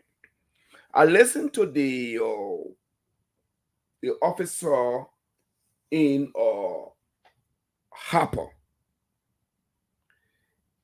and he suggested that they may have been in the position to commit a crime. So you are arresting somebody because you think they're going to commit an offense. How is that? It just baffles your mind. He also said they found a number of cell phones on the man, and so that was evidence. There's something called electronic reporting for pool watchers. So pool watchers get the communication gear, they read the ballots are collated, the announcement is wrong, and then they transmit using that particular instrument. Okay, and that is why we need to get rid of this company, because they have no clue about the rule of law. We saw the case with Kabina Janet of the Supreme Court. You know, he went to the ECOWAS court. The ECOWAS court ruled in his favor. What has the government done about that? They don't care. So this is the height of irresponsibility, you know, and I think that if we don't understand these issues and the problem they are causing for our country, then we are doomed, because the rule of law is the elemental basis for engagement. People want to be assured that when they come into our political space and they make an investment or they make a pronouncement, that they can see redress and see it and seek it appropriately through the justice system. But we have a justice system that is totally compromised. And I think we need to appreciate the depth to which Liberians have fallen. And that is why we cannot allow another 6 years. We already have 6 years that the locusts have eaten. Another 6 years, the locusts finish eating it, we will be doomed. And this is just a clear example. And this is during the electoral process. It's not like an isolated incident. It's not, because the leadership of the CDC have pronounced on this thing. They've already done. So they're not interested in the rule of law. They're not interested in the application of justice. You know, political parties have a right to bring into the country expertise to assist them in making sure that we have transparent elections. So you can't. Thank you. You see the man is trying to hack. Did he hack? The man is in a car. He has no internet access. You say he has a modem. So the modem you take from the man, the phone you took from the man, what do you have to show us that phone was used in a criminal act? Thank you very much, Mr. Pajo. Thank you very much. You see, listen, we're glad to have you, Ambassador John Balo, Ambassador Senator John Balo Jr. Thank you for joining us. Gibson, thank you for coming on. Fagon. Now we're going to do this. We're going to take it away. We're going to keep Mr. Pajo and Ambassador Balo. We're still making contact with Sam. Once he get on, we will hear from him firsthand exactly what happened. But we can tell you that the plane left Liberia already, about to land. And again, his contact people, Fagon, you are on the call today. They are sending up pictures. They are sending up videos. They are so happy. They say big thanks to Spoon Network for everything. But Sam has a story to tell, and Liberian must listen to his story tonight. So Fagon, it's on to you. You can either bring in Mr. Pajibo or Senator Balo, sir. Well, thank you, Stanton, and it's great to be with all of you wonderful people. We start ladies first. Dr. Francine and Honorable Jemima Wolokoli. You guys will continue to be our foundation on this platform. Gibson Jeru, you're no longer welcome. We will just tolerate you for the time being. Abdullah Mambe and my senior brothers, Honorable Pajibo and Honorable Balut. You all are welcome. Stanton, I took it from you. You don't deserve a good statement from me. But, you know, I'm trying to lighten up a little bit. I came on listening to my senior brother, I should put the senior on there, Senior Comrade Ezekiel Pajibo, and he talked about his feelings. I wonder he really know how many of us feelings is hurt and how many of us want to even choke him where he is sitting. Because we are only there today because of their courage, their battles, and what they made for us to step into. But we should not be there when they are alive and have the exuberance, the energy, and more so, the know-how. But when we look around, the generals that we have known all of our lives were somehow quiet. And we said, well, the courage they gave us when they faced death, staring death in the eyes, and still had the courage to say, Mr. President, you are wrong. we must have democracy. And then they said, okay, you will have democracy in hell when you're dead. And they said, I rather hell, where if I find democracy, I'll be okay, than to live with you, knowing that I have the power to stop you and say nothing. Today, we've been looking for them. I must express this before I die tonight. Comrade Pajibo, you've hurt too many of your followers, including me. The name Ezekiel Pajibo, Alaric Topa, Walt Tapia. You people may be alive, even though Comrade War is not alive, but in our political history, you guys are saints. And you will remain like that. Having said that, I'd like to say to Senior Comrade John Balut, I heard about the ordeal where they nearly took your life. The price we have to pay is huge. But I will ask you too the same question, and I would like for Comrade Pajibo to respond to the question. And I'm leaving everything that I said to stare the both of you. I would like for the both of you to address my question because I am dying inside knowing what I know. Spoon TV, we get information. Nothing hides from us. Nothing. Comrade Pajibo and Comrade Balut, how prepared are you two? After the results of our election, and it's now becoming increasingly glaring and clear that there's a clear winner in these elections. We're waiting for the count at the ballot boxes. How prepared are you, the two of you, to have little skirmishes after elections and the push for an interim government? Will you accept an interim government? I'll start with Comrade Pajibo. Let me defer to Senator Balu because I have spoken aloud and Senator Balu have not said anything yet. So I will come immediately after Senator Balu has spoken. Thank you very much, Eugene.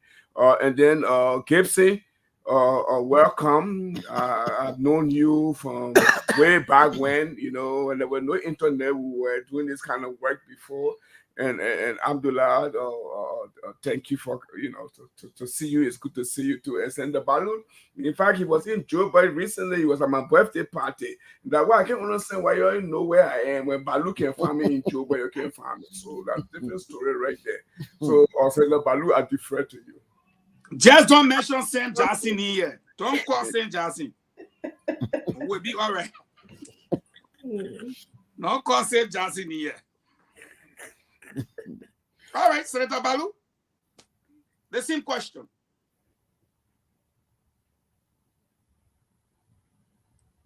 On mute. On mute, yes. Okay, is it okay now? Yes, sir. Okay. Well, thanks to all of you. Thanks, Stanton, for inviting me on the show, and greetings to all of you. And let me make specific reference to my older brother as well, Ezekiel Pajibo, someone I hold in very high esteem. This question actually goes to the ECOWAS monitoring mission, observer mission. I heard that they have made a statement holding accountable Mo Ali for a statement he's made. Yes, they have the right to do that. But I also hope that they are paying attention to other things that happen in this country. Like, for example, there are people who are preempting the results that they know, like you say, very glaring, that we had a container of weapons that came into this country. And up to now, there's no head, no tail, no end to this investigation. We don't know who brought these weapons and why they're here. The government has suppressed this. I hope the ECOWAS observer mission can ask for this kind of conclusive investigation.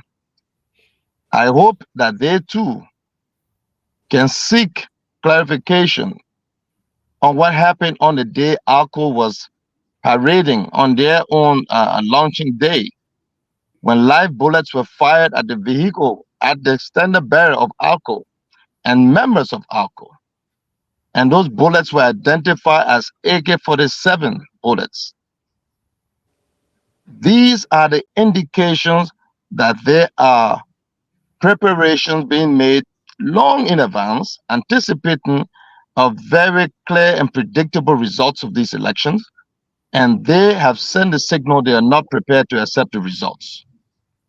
So it is very important that the international community, specifically the ECOWAS Observer Mission, that they can now hold this government accountable for these unexplained, uninvestigated, and unanswered questions that Liberians are still faced with today. So no, Liberians should not trade their victory for anything less than what they have earned. President Weah and his government, the expiration date has arrived on their label, and they must leave. We turn over a government to them respectfully, peacefully, and democratically. They will be held to the same standards as Joseph Human Baka Unity Party exhibited. They try anything else, many of us have said it before, the people will resist. And if the international community doesn't want that, they have to be proactive now. They have to start talking to President Weah and putting sense into his head, because enough is enough. My life has been threatened. My life has been put on the line. And not just what I mentioned the other day at the border point. But prior to that, 2 days before, when I was speaking, they have adopted a strategy that they will send the thugs to disturb and disrupt your meetings. They will come from nowhere and try to harm you. I had to leave Okru Town 2 days ago when I was speaking to a group, and these guys came in a numbers. The partisans that come in the numbers, coming in like a mob, and tomorrow they could have just stopped me in that crowd. I got in my car and I left. Again, trying to cross. I'm currently in Côte d'Ivoire right now, on my way to Monrovia. Yesterday evening, I was about to cross. And at the same time, Speaker Chambers was expected to cross from the Ivory Coast into Liberia. He had about 100 to 150 of his guys out there, his CDC members, who were waiting him. When I arrived, one of them specifically, Opa Reed, someone I know, came running to me with fiery eyes, uncontrollable emotion, that I'm talking about the president, I'm talking about Speaker Chambers, I'm speaking about the government, the CDC, and they would deal with me today.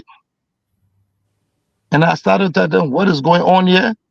And he said it specifically and clearly that Speaker Chambers has said to him and them that they can do anything they find me, they do anything they want to do to me.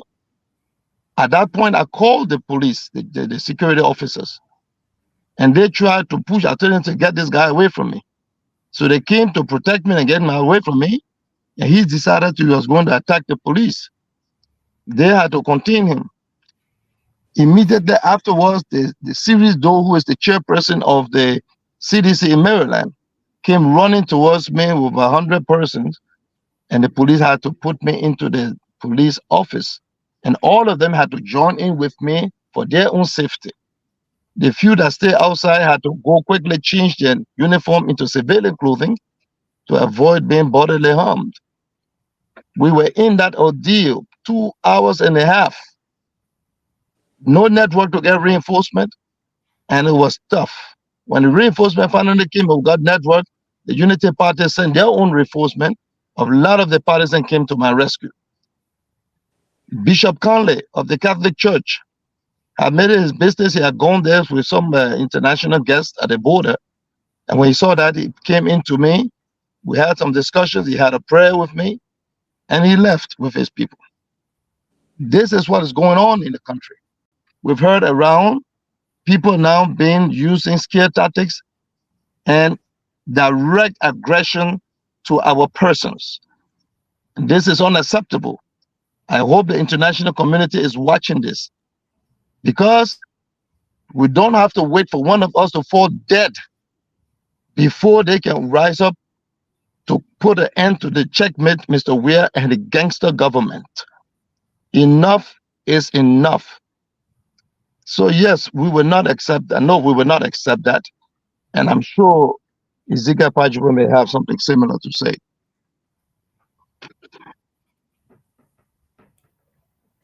Thank you. Comrade Pajo, senior comrade. Thank you, Senator. Liberia is part of a region.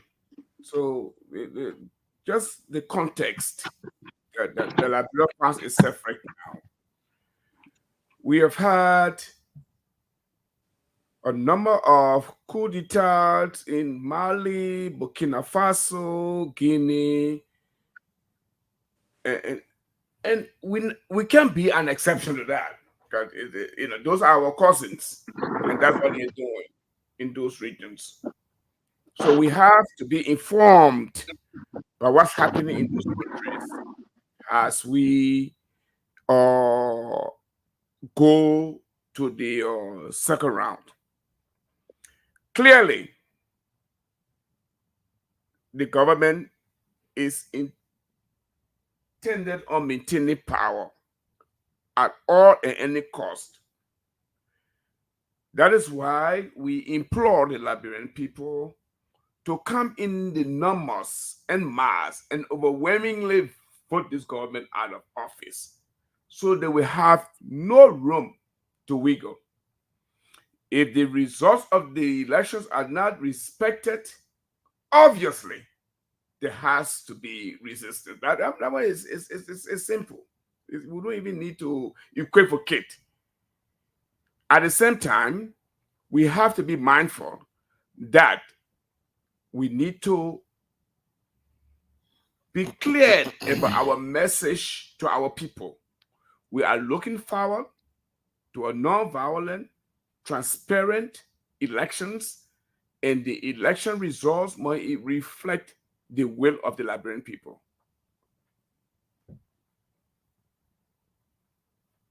Thank you. Thank you very much, Mame. Can you unmute? Yeah, good to be here today, Mr. Pajibo. And it's like you're far away from the phone, Mame. You hear me now? Mame. Put your volume up. Put your volume up. You got to go out and come back. We're hearing ourselves. Oh, okay.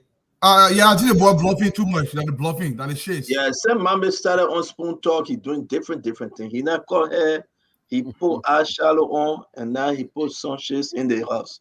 All right. You think I want no life? Leave your friend alone. All right. And man, I'm Muslim man, so you not so be doing those. They say Muslim man, I have to find something too. Okay. Should we go to Gibson? No, I don't. Let's skip Gibson. This is we get only 2 days. Mr. Balo, let me ask you the question, and thank you for coming. We'll go to Gibson though. But you were on this story. We saw you on video about this same individual, and now he's out of the country. Thank God, Mr. Balo. Our country have turned out to be a gangster, banana republic country, man. That the judge will order something, and the police officer said, "No, I'm not listening to you." Well, absolutely. Again, you have to understand the psychic of these guys. What was the objective? They knew how they got their votes. They cheated us at the polls. They knew they took advantage of our poll watchers. They took advantage of our unpreparedness at the poll. A lot of our partisans have calling on us to protect our votes, protect their votes. So Unity Party has decided to do just that. You brought in experts, you brought in people to start to train them. I came on board in Maryland and we changed the poll watchers. I came on board in Maryland and we re-strategized everything. We had strategic meetings and putting things in order. These people came to train. They did not want us to exert this training for our people. Everything else was an excuse to delay us. Is their strategy, is their tactic. Immediately this thing happened, I called Senator Comini Wissa to intervene. And he called the commander of the police in River G. And the police commander called in Weber, where this man was arrested. But Comini Wissa told me, Senator, I'm afraid that there is something under this. If the police commander here cannot resolve a simple matter like this by telephone, he has to ride all the way to that particular checkpoint about an hour away. There is something underneath. I called Senator Borcha, so great to get involved. He to no avail.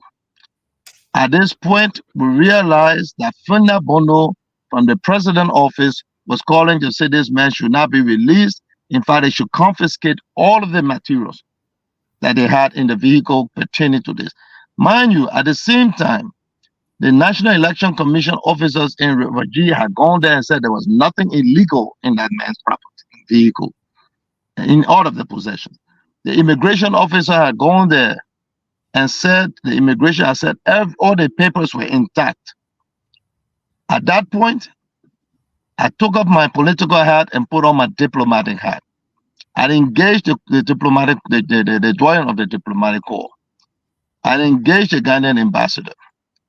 And I kept engaging them throughout this saga. They got the ECOWAS ambassador involved. But you would be surprised to know that with the intervention of all of these high-profile ambassadors, the Minister of Justice could not effect a simple release of someone they had no charge on. Up to now, he has not been charged. They have refused him to see his lawyer when Councillor Martin went to Maryland. No one has seen him or interacted with him. And I was just more worried that he could have just ended up being dead, like we know many unexplained murders are taking place in this place here. So again, it was a strategy. They tried to whisk him off the plane. We went at the airport and told the people on the airlines, if this man gets on the plane, this plane will not leave. I was there myself. Unless they can charge him, unless they can say what he's done, unless we can have access to him to see that he's alive, to see him, to see that he's okay. And they refused.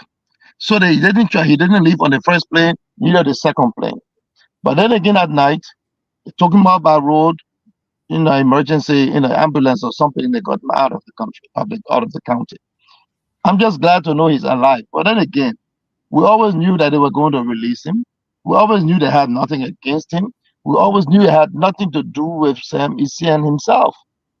The whole thing had boiled down to the fact that they didn't want us to train our poll watchers, and they wanted to eat into the time that we had to train these people. Now today, we just got in a new batch of people to train in Maryland. Just got in today. How much time they're going to have to do that work, God alone knows. But we have started to take measures to make sure that these things are corrected. So basically, that's where we are with it.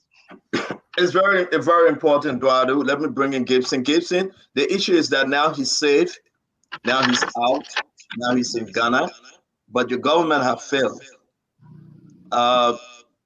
Come in, Gibson. You can either ask Mr. Pajibo your question or Mr. Balut, but talk to us.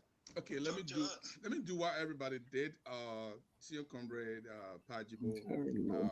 He's always. You are low, Gibson. I'm not muted. Are you hearing me? Yeah, but your volume is low. You're very, very low. Very low.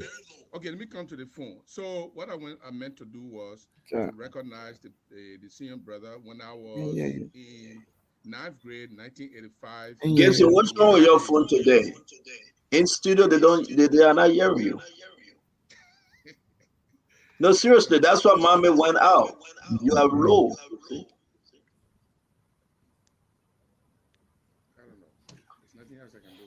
Say something, speak louder and see, or go come back. All right, but I don't know.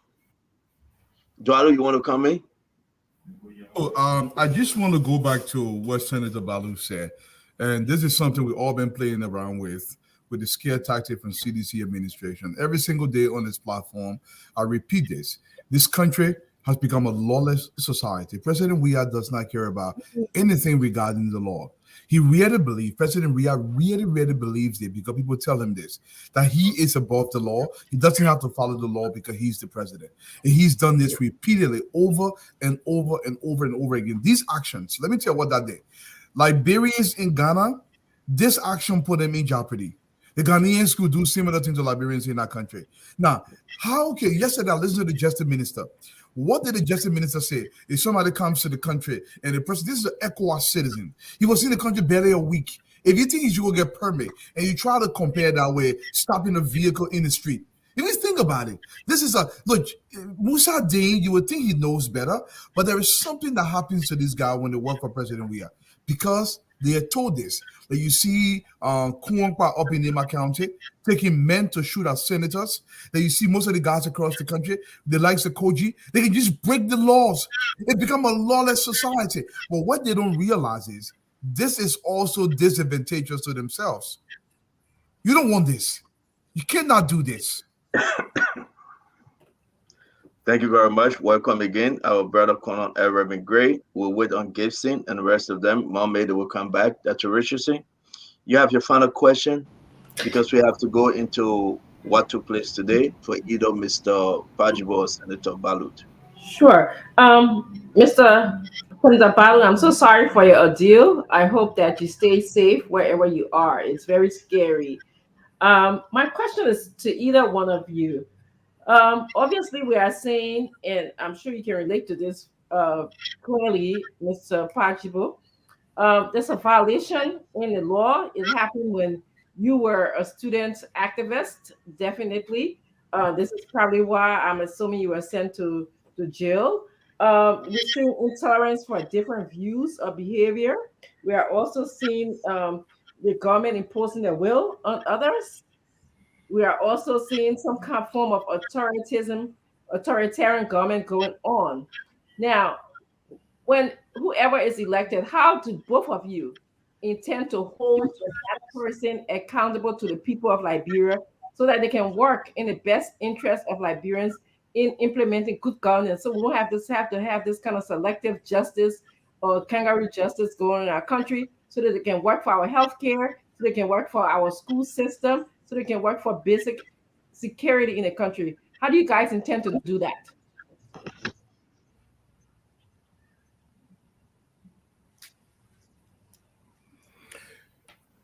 Okay, maybe I should go. I think that on inauguration, the elected president takes an oath of office to uphold, to defend the Constitution. So that is the basic thing. And our job is to make sure that whoever takes that oath of office respects the oath that has been taken and has dutiful citizens, who exercise our constitutional rights. We will call upon that government to respect the constitutional oath that person has taken. We are not going to be party to any kind of unconstitutionalism. We are not going to be party to any kind of lawlessness. We're not going to be party to a gangster state, because our people deserve better. The process of the election has to be respected. The integrity of the election has to be clear. The transparency of the election has to be established. We already have sufficient basis to indict the government. I mean, the EU issued a statement just on the spending habits. It's a violation of our electoral laws. All the money they spent on these elections. So there's a number of issues that we are talking to the experts in the area to accumulate. Okay, we have government officials who are on the campaign trail. Some of them in Nema County, for example, obstructed the counting of ballots. Right here, I happen to live around the, maybe I shouldn't say where I live, but I would say so. I live around the Congotan back road, not just an earshot away from me at the SKD Stadium. They interrupted the counting of the ballots. So this is all the evidence that we need to make our case. At the same time, we want our people to come out in the numbers, overwhelmingly, clearly, to say this is how we want to vote. The people know who they're going to vote for. They will not accept a result that is not reflective of the ballot that they cast. So we know that. And it's not going to be acceptable if the results are not respected.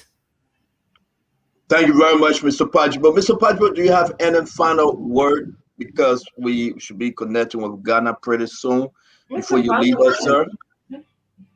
Do you have any final departing statement, sir? Yes, I do. Please.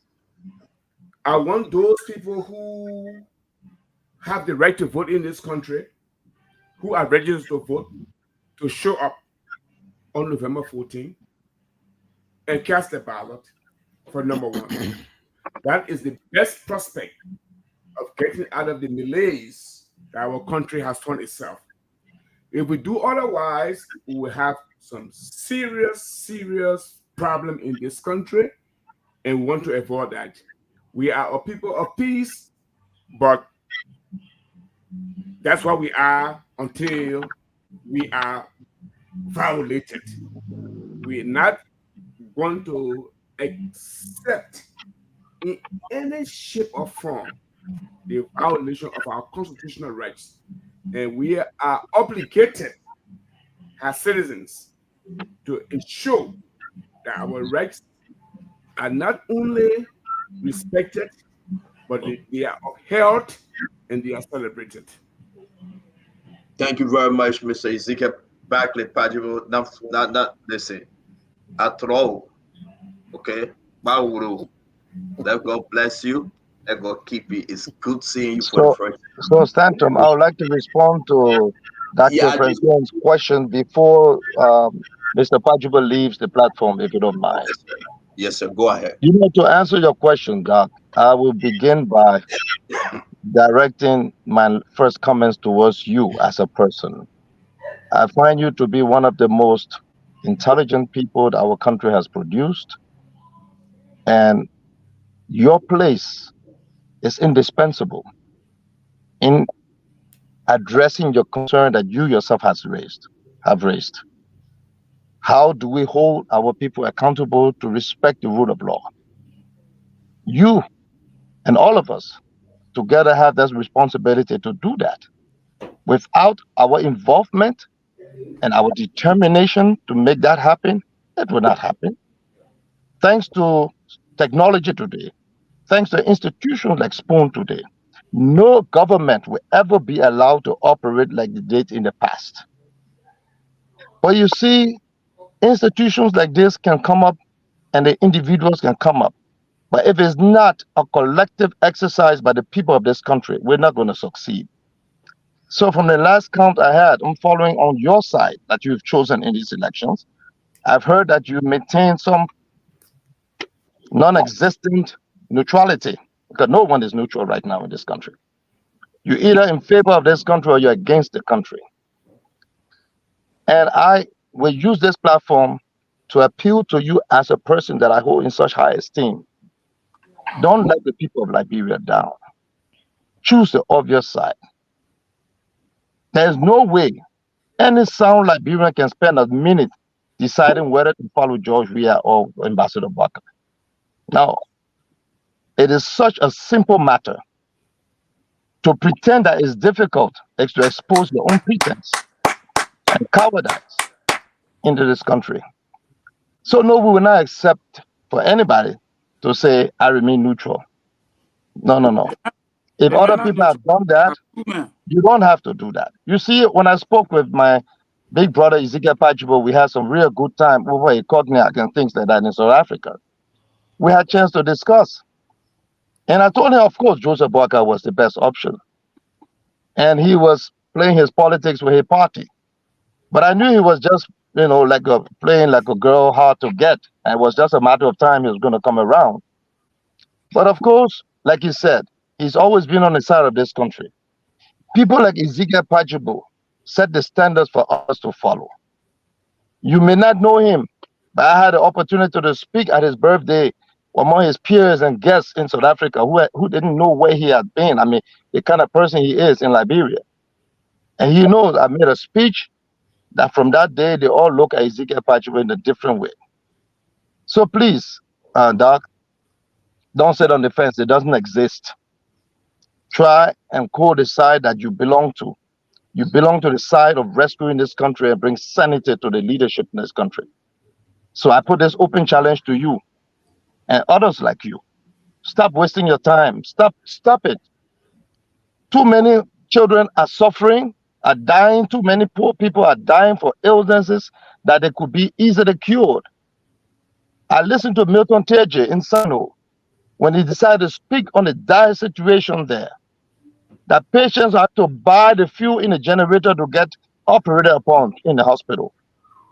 Had it not been for people like us taking institutions like the Partners in Health to Maryland, Maryland would be in a similar situation. But we have this international American partnership and NGO, Partners in Health, that are doing an extremely good job in Maryland. So we're not at that level. But just speaking about hospital, yesterday, after having the X-ray machine in Maryland for more than a week, the machine that Senator Kuhn has promised, that I promised I was going to transport, both of us deliver on our promises to get the county administration and leadership to come receive this thing. There was one excuse to another every day. The hospital administration has been threatened on a daily basis by the Minister of Health, who's not going around the country campaigning like one petty sedition. They have insisted that these people should not take this thing. They shouldn't follow the likes of John Balo and James Banning and all these politicians in the country. This 2 days ago, I told them I was going to deliver it. Senator Moraes came over, we put it in the pickup, we drove to the hospital, and we went from office to office. It took us an hour for somebody to come and receive an X-ray machine that the health workers were so passionate about. Now, that's the level of the mentality of the people we're dealing with. We had to go live before one doctor came up and he said, I'm not a politician. I, as a doctor, am prepared to receive any gift from anybody that will improve the lives of our patients and our citizens of our country. And he received it. And I had to make it clear, and I had to condemn the government, condemn the county administration, and condemn the Minister of Health. Shame on them. Our code of conduct that we put in place to maintain a kind of a civilized administration of the government and its resources. That code of conduct says government officials cannot campaign during working hours. That code of conduct says government vehicles and resources cannot be used to campaign. Go look at the offices. Go look at your ministers. They are all campaigning in the green bag and this and that during working hours. Nowhere you can get anything done in this country. These people don't care about rule of law. So the sooner that you make up your mind, and the sooner that people like you in this country make up your mind, step up to the plate and stop being academic about a dire situation when our citizens are dying. The sooner we do that, the better it would be. And people like us together can hold any government accountable because we've set the stage ready for that to take place. So that's my answer to you. Now you can excuse me. Thank you very much, Senator Balo. Thank you very much. Senator, can you give me the opportunity? 1 minute, please, while yes. Yeah, let her talk. Maybe she's about to take a side. So Dr. Richardson, and I hope you will. But you understand that, Dr. Richardson, yes. Becky, you will respond. We got to excuse Mr. Pajibo. Oh, okay. Mr. Pajibo, can you hang on for her answer? Okay, so then go ahead. Okay, yeah, go ahead. I ain't know what to call Oh. Senator Balo, with all due respect, I'm not being academian. I'm also just trying to go through my understanding of what is happening in Liberia. If you give me the right to be able to say I'm neutral. The very same right that Ezekiel Pachibo was put in jail for, the right to be heard is what I'm asking you to please do for me so that I can stay being neutral.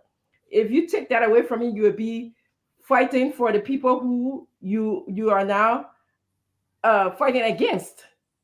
So I'm just asking you to please don't label me as anything else besides me wanting to just think about what is going on in Liberia. I've been in this business for a while. You've been in it more than me. At this moment in my life, I saw a lot of things this past 6 years. Some of it I can't share online, publicly. Maybe someday you and I'll have the opportunity to speak about it. And at this moment, I want to be able to step back and act differently in politics. Okay, so this is why I'm maintaining my neutrality.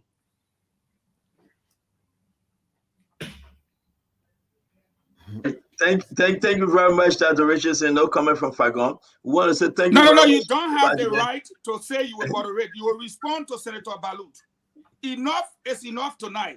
This government is dismal. This government cannot be accepted.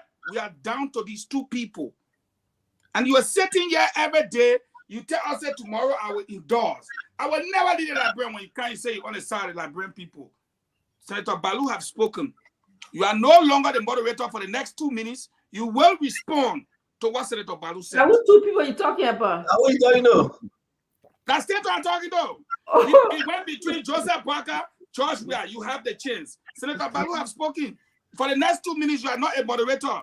You are a panelist. Respond to Senator Balo, please. The question was directed to Dr. Richardson, not Mr. No. He made a statement for you. And Dr. Richardson told you, Stanton, hold on. I just want to say something. No. You will respond. Was your statement directed to me, Senator Balo? When I was saying here, we get here. We are not hearing you, Senator. We are not hearing you, Senator. Stanton ready for an old trickle. In all fairness, we know the side Stanton has taken. He's taken to be on the side of the rescue mission to save this country. No, Senator, you're not talk for it, man. No. We have to just call the spade a spade. No. Let's not waste the time that we have. It's very important. We don't have much time left. And I have a lot to say tonight. I hope we just allow us to get this thing rolling. But Senator Balo, you were saying a thing, then time for the man to respond, then you talk for him. No, the question is not for Stanton. It's for Francine. Because people have to stop this. It's the same thing I've seen Mr. Cummings done. You understand me? They have to stop that. Senator, all due respect, what's the difference between Francine and Stanton? Stanton said he will remain neutral. So what's the difference? Stanton is saying one thing, his actions speak louder than his words. We know that. We're not taking his action. We need words. Okay, Stanton, I think if he doesn't know your side, I think each person at this point in time, we should all take our side. Dr. Francine has seen imminently condemned President Weah, especially on women abuse, child abuse, child sexual molestation, all these things. She has gone after him like she wants to take him down. But it comes down to Joe Barker and him. She chose neutrality. The same applies to Stanton. Stanton finishes George Weah every night on this platform. But to make a choice verbally, he has refused. He chose to remain neutral. So there's no difference between the two people. But I think Dr. Francine have mustered the courage to say, you know what? You all will respect my neutrality.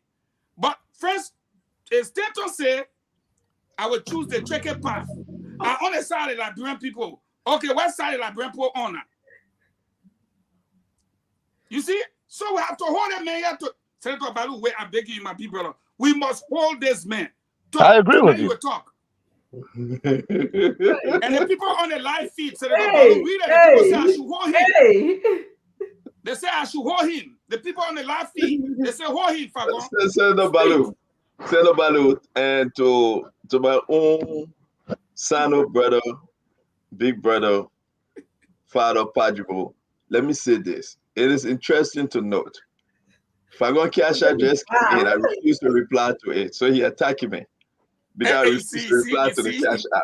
But the Liberian people know where I am. They have a beautiful program like the Unity Party people did. They had a wonderful program today. I will say this to you. The Liberian people know exactly who I am. I was trying to keep my special announcement for Monday. Monday is the eve of the election. The last time I said I was on the Liberian people's side. But I think, Fagon, you are quite correct. It's time to take a side. Regardless of our regardless of our politics or what we do in Liberia or outside of Liberia, I do believe, Mr. Balo, if I take a side, if I just put my hand up and call the name of the person I support in this election, maybe Liberians that have been following me ever so long, they will join me and they will support that side. Maybe they will believe me and believe what I have ever fought for. This is very important. We are at a crucial place. I'm not mad at Fagon or anyone up there. But we need to speak to our mothers, our fathers, our brothers, the young boys and girls, the market women, the students that are dying every day with no research and they will call and beg every day on God can bless anybody. We need to help them understand that the position I would take on Monday is the position they would take going to that polling station to vote. And I will do, I will. Whether it will affect what I do in Liberia, but I must speak to the nation on Monday. We have a special show, and I either vote for George Manawia or vote for Joseph Yimabwaka. I either declare my support for Joseph Yimabwaka or George Manawia. I'm not going for the third option. When I spoke the last time, I said I'm on the Liberian people's side, but I've reduced that to two groups: CDC, Unity Party, Joseph Yimabwaka or Ambassador George Manawia, President George Manawia. And I will make that decision on Monday by the grace of God. And I invite every Liberian.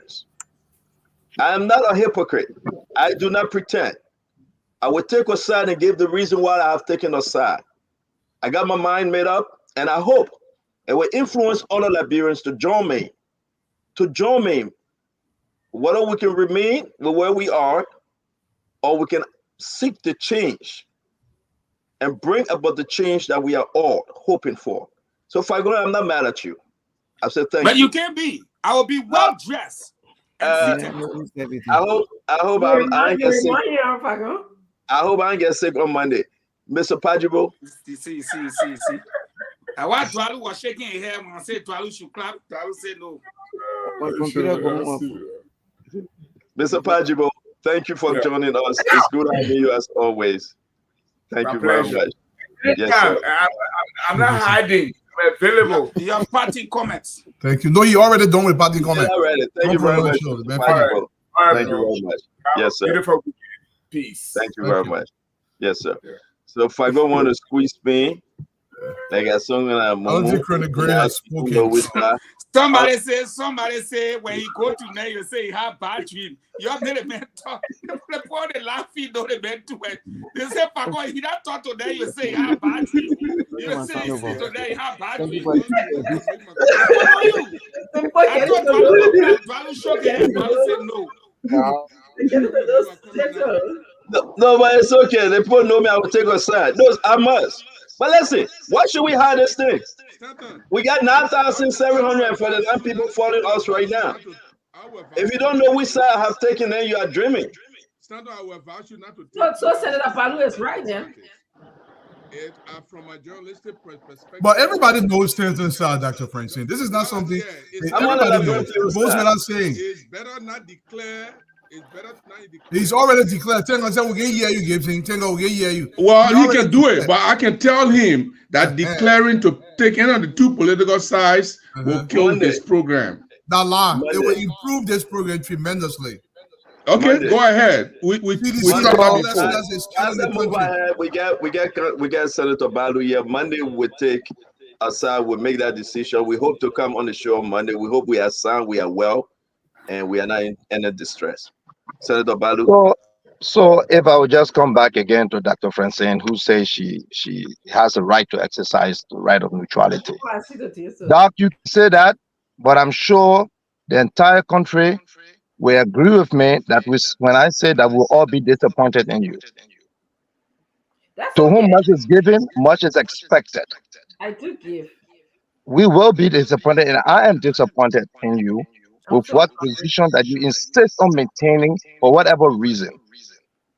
Because, like I said, Ezekiel Pajibo just said that it's not about you, it's not about me, it's not about the injuries we've had, it's not about the frustration we've experienced, it's not about the hurts, it's not about the disappointment. It's about those children who deserve a better future. It's about those vulnerable and the elderly ones who got no That's true. social security. It's That's about true, the youth Dr. Francine. population without hope or prospects of jobs. So you sit down on the fence, excuse me, but I have to say this, I'm disappointed. You know, this comes about with the very same CPP endorsement, okay? I don't know what makes the CPP, the ANC leadership or the CPP leadership to think that they can endorse George Weah and expect their followers to follow them. To think that their supporters will follow them, to assume that their supporters will follow them is to suggest that their leaders and George Weah are of the same material. You understand me? To assume that those very intelligent people that rally around Alexander Cummings will be fools enough to follow few opportunistic people who will go to CDC because, like the rumor goes around, that they received $1.6 million that they have decided to divide three ways with the Liberty Party, ANC, and Tim Cummings. If they think at that leadership level they can sell their pride and dignity and reduce themselves to a bunch of hypocritical ingrates, opportunists, that they can go there and expect the Liberian people to follow them, I'm sorry. They went there alone. The membership went to Unity Party. I can speak with certainty today in Maryland. The entire CPP is with Maryland County. They made it clear. If Cummings himself can assume unto himself the right to go neutral, they have the right to assume unto themselves the right to choose their own side. And they have exercised that right. Today, Senator Morales is with us. Today, the chairman of the ANC, the CPP, is with us in Maryland. They're all rallying around us. So it's foolhardy to think the kind of a quality of people who rally around a man like Cummings will follow you, misleading your sheep to slaughterhouse CDC. The most incompetent government this country has ever seen. The most inept president. That the people like you in the CPP, the ANC, with all the rallying and big mouth on there about credibility, accountability, governance, you will reduce yourself to a cheering crowd of a person like George Weah and green beret, a blue beret, seditions. How dare you people take the Liberian people for joke? We are watching you. By your fruits we shall know who you are. And it's good that they have shown themselves so quickly. Everyone has been polarized in these elections. You're either on the side of the country or you're against the country. Now we know who you are. I just wanted to make that clear. So it's time for me, folks. We want to announce on the show that Mr. Sam is in from Ghana. He's going through immigration right now in Ghana as we speak. He's going through immigration. Once he's settled, he will call on Spoon to give us the total story of what has happened and what happened to him while he was in the private custody now. Something strange about this, Pajo. You heard the gentleman say he wasn't at the police station. Joel ordered his men to take him away. He wasn't in the police cell.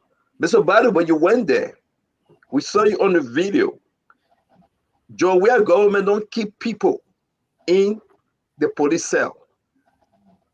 They kept him somewhere private in somebody's house on a security guard. And that is correct. The very night that he was arrested, we were at a rally in Plebo that finished about 10 p.m.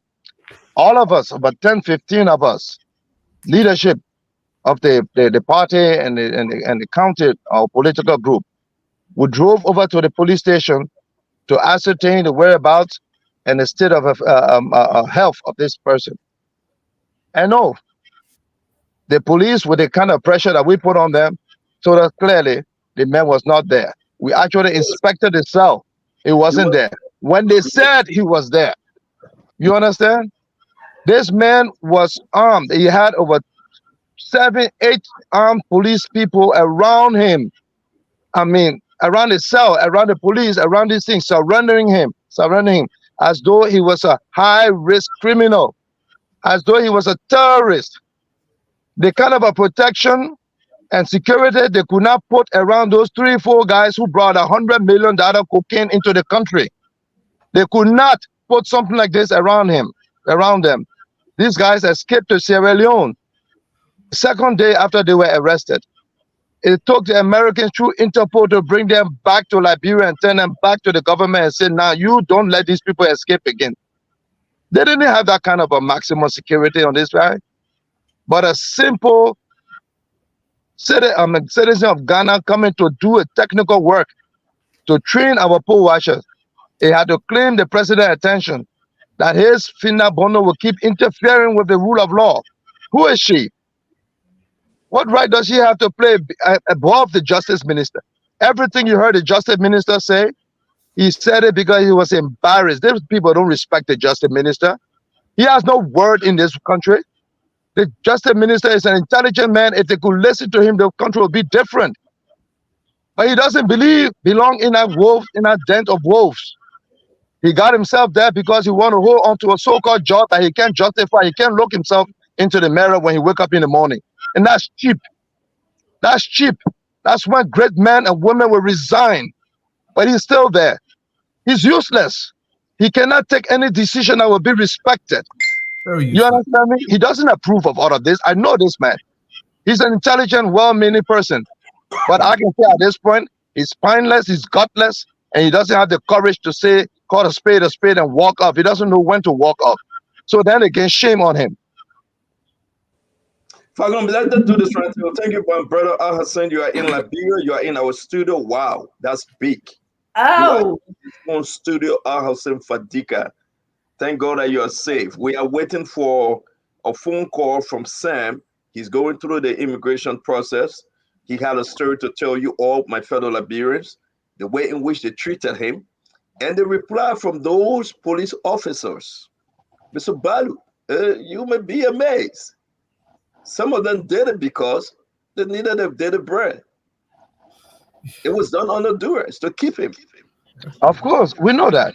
Everybody knows. Listen, Stanton, that is not except maybe for a few, very few, but 95% of the workforce for civil servant, the police or security, they don't support this government.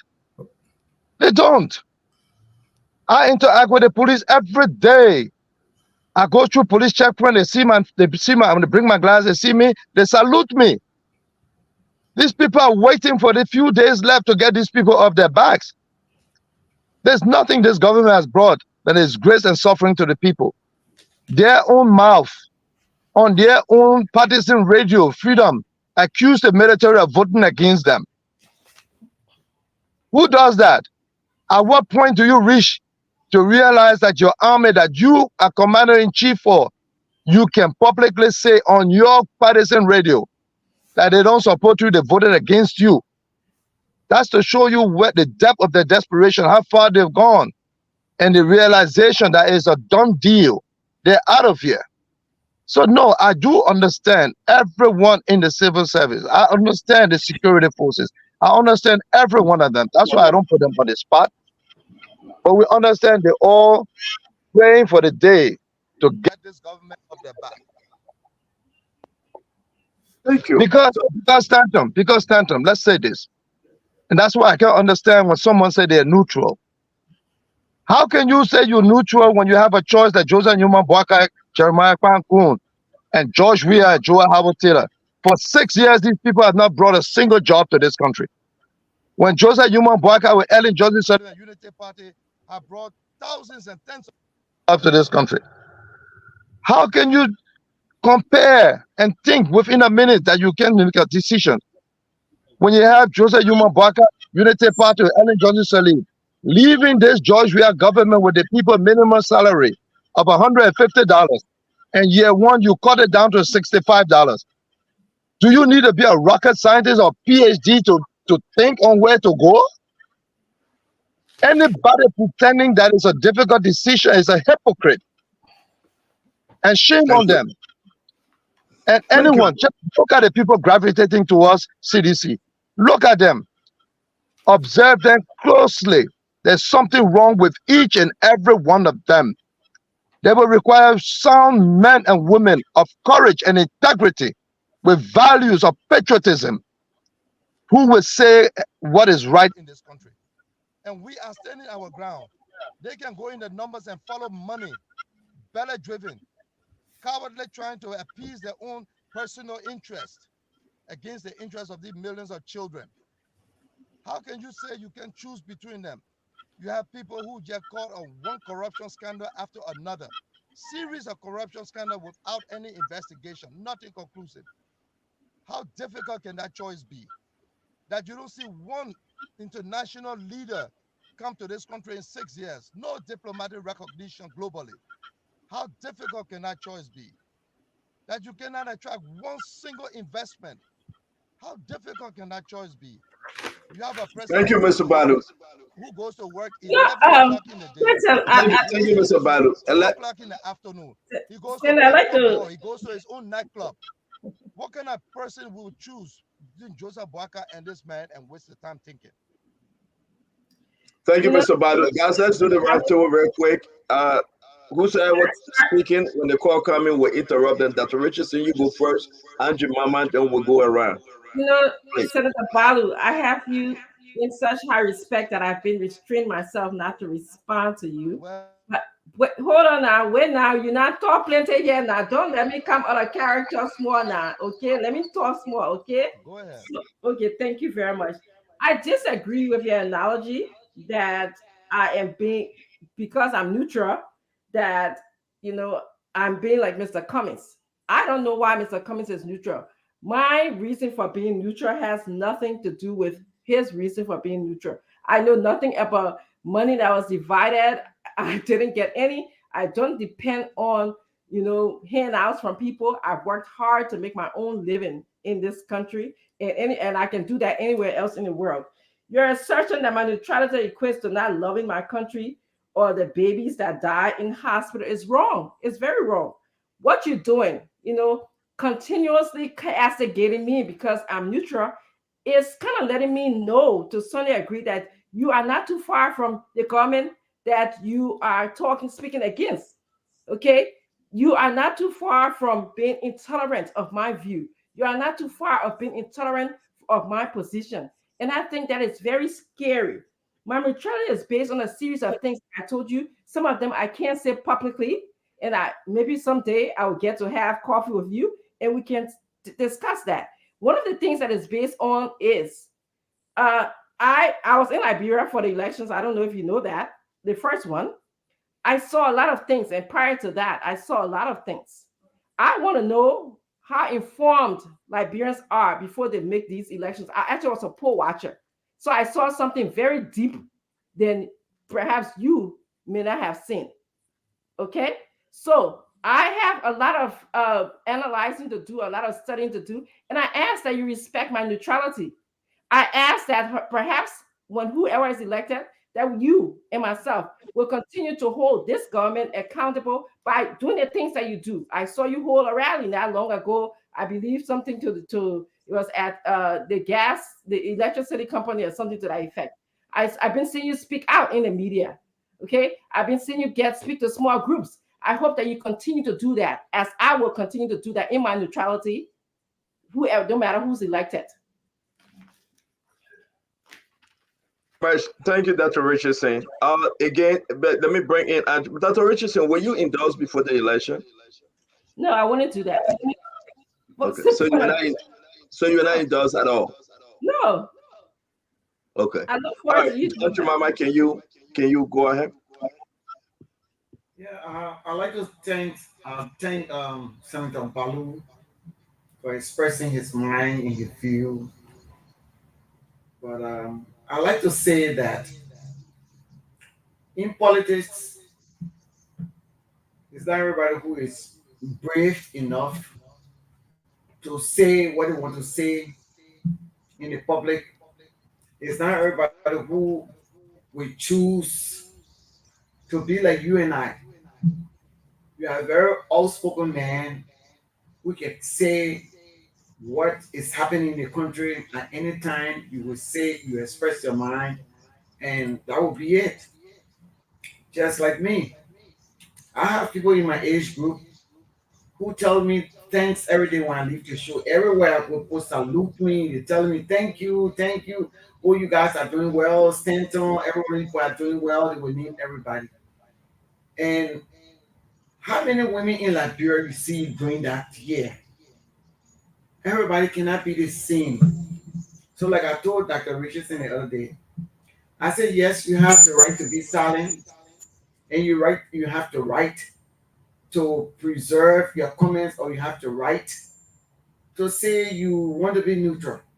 But then equally so, I told my little sister there that we are at a very critical junction where either the right side or the left side, period. And I told her, everywhere I go, I didn't have it from when I said on the show. I told her, I said, Dr. Richardson, I'm being bombarded everywhere I go. Oh, say your mama, enter your mama. In fact, they call me enter your mama. You can't talk to Dr. Richardson. She has to take her side. You know, and I came and I spoke to her. I said, there are a lot of people who talk to me every day, Dr. Richardson. I said, and at a critical point, and they begging me to tell you to please choose a side. Either George Weah or Joseph Yumon Parker. And she told me that she cannot. So for me, I think we should just let her be. Let her be. And tomorrow history will judge her. She's my little sister, but history will judge her. Either wherever way they want to judge her. But we cannot force her or we cannot tell her to be. Person like me, yes. United Party did not ask me. I have not joined United Party. United Party, they didn't give me picker, they didn't give me money, they didn't give me anything. But being an outspoken person for 9th grade, I've been in politics. Maybe Dr. Richardson is just coming into politics.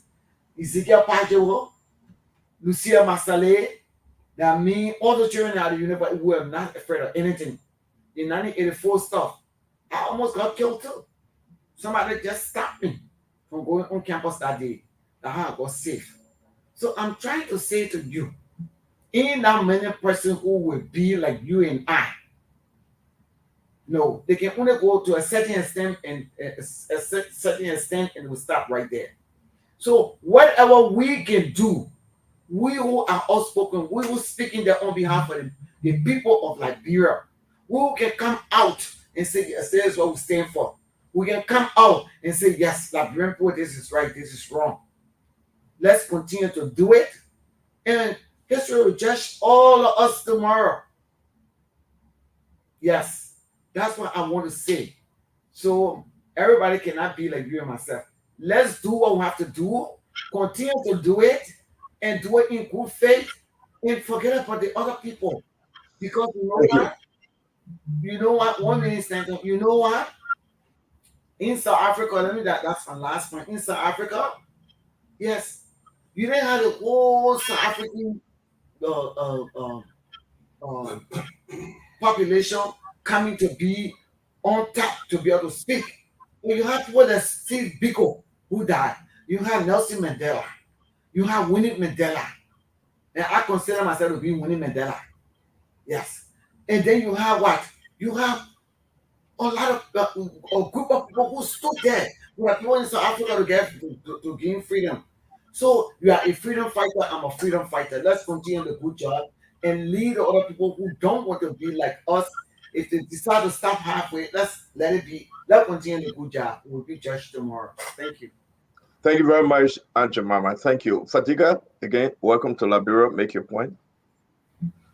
Well, I'm excited to go back home. It's never a dull moment back home, but I have some chilling moment I want to share. Um, I saw something today while on the plane. I met one of my childhood friends. He's from the CDC. While I came in my GMB t-shirt throughout the way, people were like, "Oh, don't go to the library." I say, everybody cannot run away from that country. That's what the oppressor want us to do. Want us to live in fear and run away from that country. Oh, they will kill you. So what? So many people died before me for us to enjoy what we're enjoying now. But we cannot run away. But this guy is a sedition. We sat close to by. Oh, we'll beat there. We'll beat there and we'll laugh at it.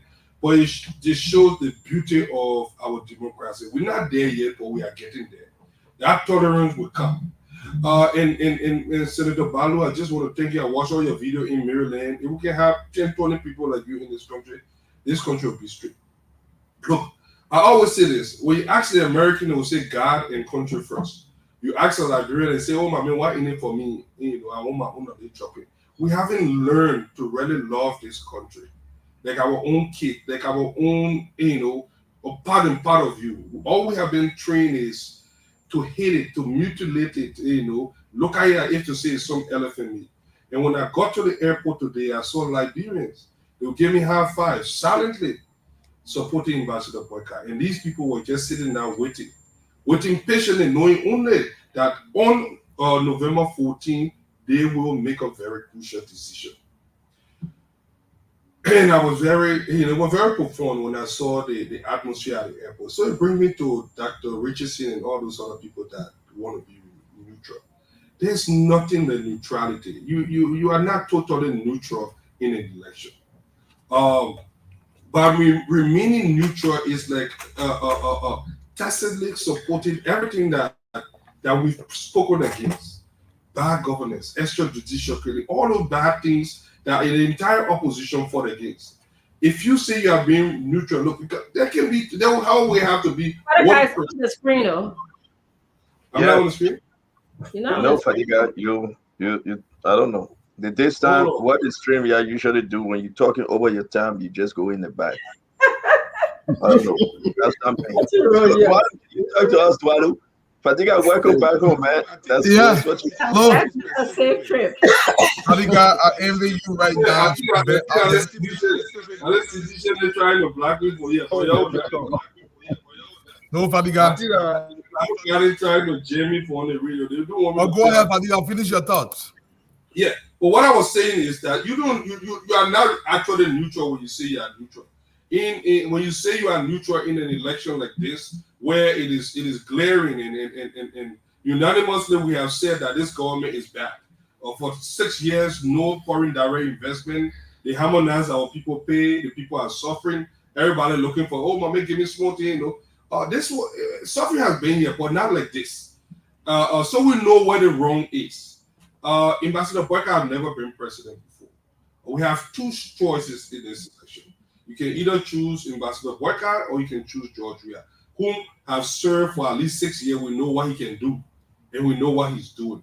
By remaining silent, we are just supporting the bad guys because you are tacitly embracing everything that you stood against, your personal values. So, in as much as we respect your views and everybody that wish to remain silent, you cannot be. You are not silent.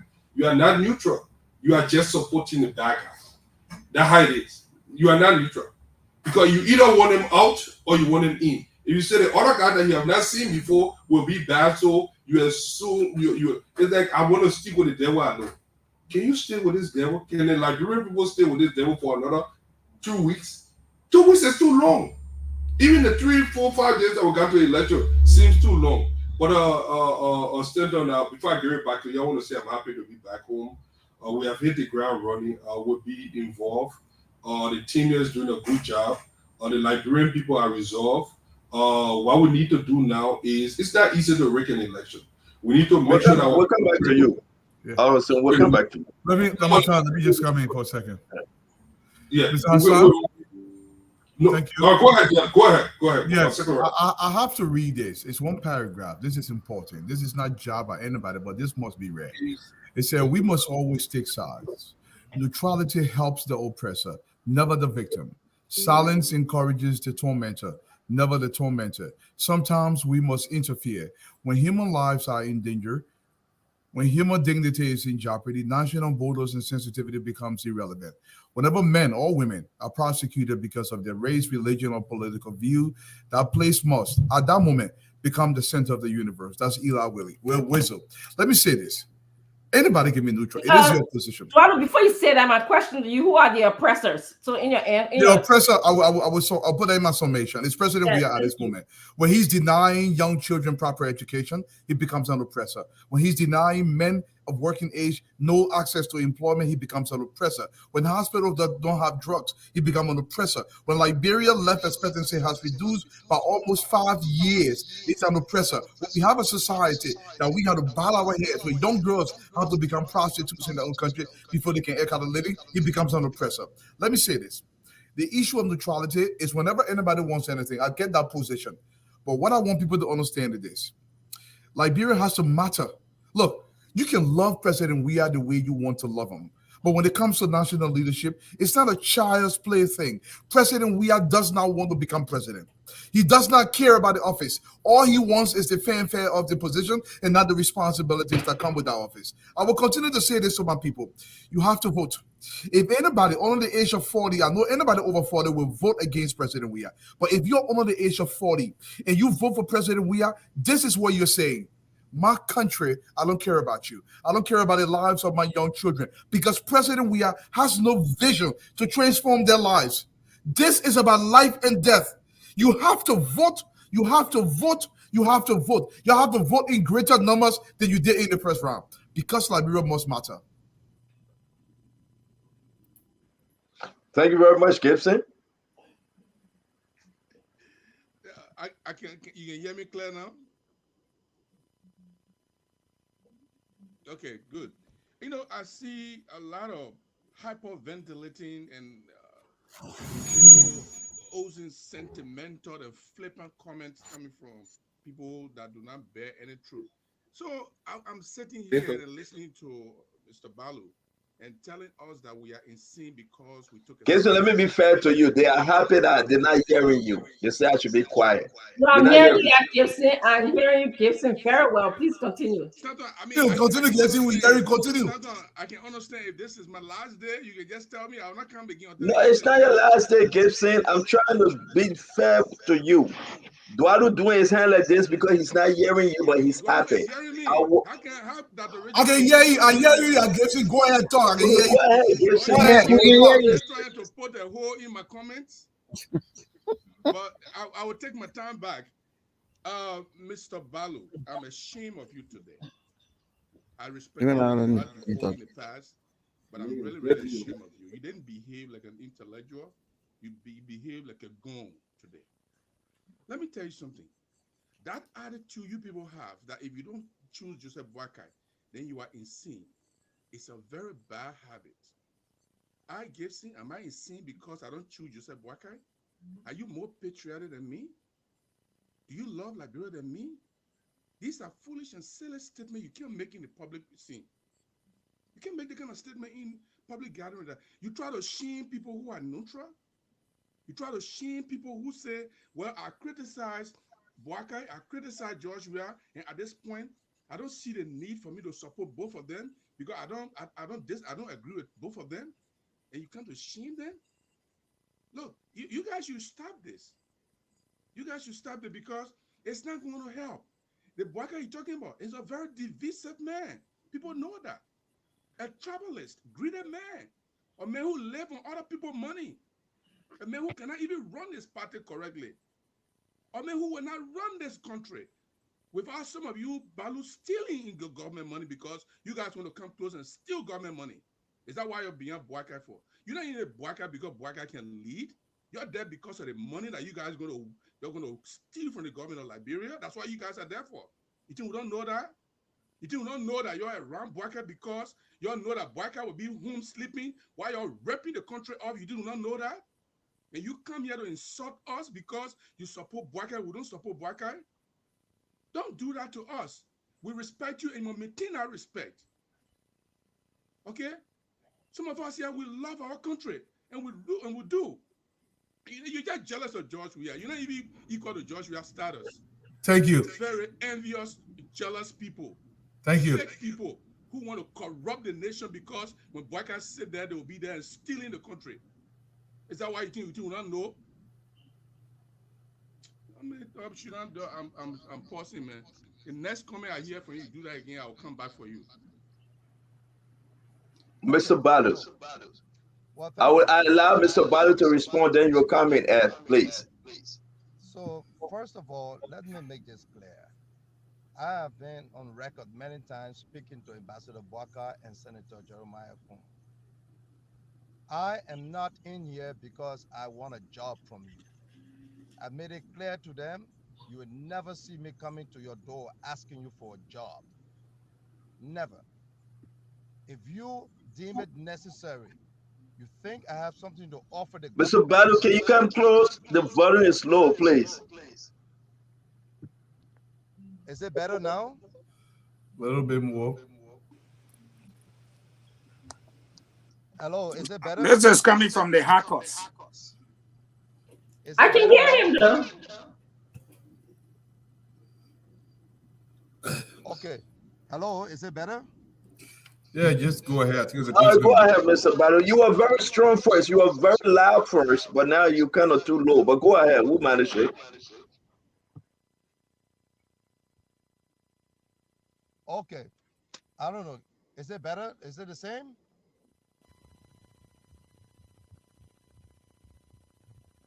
No, I'm not hearing you now. We are saying it's okay, Mr. Balo. We can hear you now. That's fine. Okay, good. Just for the record, I've said it to Ambassador Boyka and Senator Kuhn. You would never see me come to you to ask you for a job. I'm not doing this for a job. If you think you want to call me, if you call me to serve in a capacity that you think I'm qualified to serve, I will respond to the call of national duty. I will accept it. The reason why I say this is to send a message to people like Mr. Jeru, that not everyone is in here because they want something out of it. Some of us must be prepared to give everything without asking for anything for the sake of these children who deserve a better future. Your kids are living well. They decide whether they want to have chicken or they want to have milk. But the other children don't have that luxury of choice. They don't even have primary health care. They don't even have proper education. So no, don't put me in your category of your own thinking. I'm not like you if that's how you reduce yourself. Second thing, you say you're ashamed of me. Let me help you to know who to be ashamed of. Have you seen the video, Robert Noir video? Robert, R-O-B-E-R-T, Noir, N-O-I-R, video, V-I-D-E-O. I want you to Google that. Robert Noir video. You will see your president, George Weah, butt naked, walking for a few $100,000 in a video, in a publicity. You want to be ashamed of somebody? We'll pull the gloves out tonight. Go see your president without even underclothes on. Walking, nobody forced him to do that. Robert Noir video, R-O-B-E-R-T, Robert Noir, N-O-I-R, video, V-I-D-E-O. Come tell me that you're ashamed of me again. Go look for somebody who you can be ashamed of. I gave you the president. That is your president. That is the man you sitting in studio there who has no respect for himself. How can he respect other people? The man was at his height of his career, more than $20 million. He stooped that low for a few $100,000, $300,000 to walk in a hall of white people in a restaurant in Paris without clothes on. That's somebody you want to call about shame? Ask me another question again and I will answer you appropriately and you will have yourself to blame. I'm prepared for your next question. Can you give me 10 minutes? 10 seconds? Just 10 seconds. No, I beg you. It's not a back and forth. Let's bring in Ed Remy Gray. I beg you. Ed, can you come in before we go to 5-1?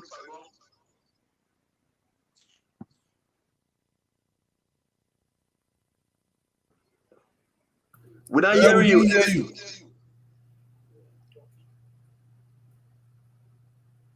We are not hearing you, Ed. We cannot hear you. I think there's echo. All right, Ed, face that thing. I don't know what's happening today. I think it's coming from Mr. Balo. Let me bring in on Fagon. Fagon, can you speak? When Ed is ready, he will come back. Fagon? Yes, sir. I know the so-called internal hackers will either pull the plug so you can go to the FM station. That's why we're calling the people all around, say you're taking from your Facebook page and run it through your mixer. Because we know they're sitting outside the studio jamming and doing all kinds of nonsense. We know that. But you know, the thing I wanted to really speak to, I now move from there. I come straight because my blood is boiling, Stanton.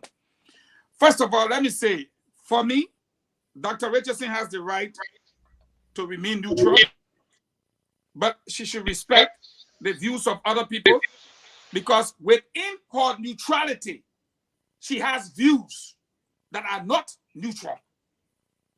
If you criticize George, we are in your neutrality. At that point, you are not neutral.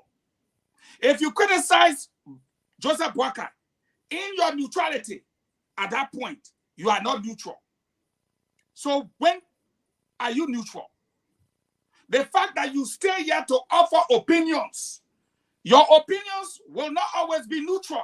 Therefore, you cannot remain neutral. So if at any given point in time, you decide to place your neutrality and take a side against the other side, then of course, what do we say? But let me define the neutrality that people are talking about. When you sit down and accuse a government of killing Baten Hiswa, or blast the government for not doing anything, or you sit down and watch Gefty Lama and Abba Peters get murdered, and you criticize the government of not doing anything, George Fambutu, or the three missing boys, or Precious Cooper, or you sit down and watch little girls being raped and boys being sodomized, and you tell us that you are neutral, then we reserve the rights, in our opinion, not our facts, to question your sanity. To question your sanity. Why? Because you have said this is wrong.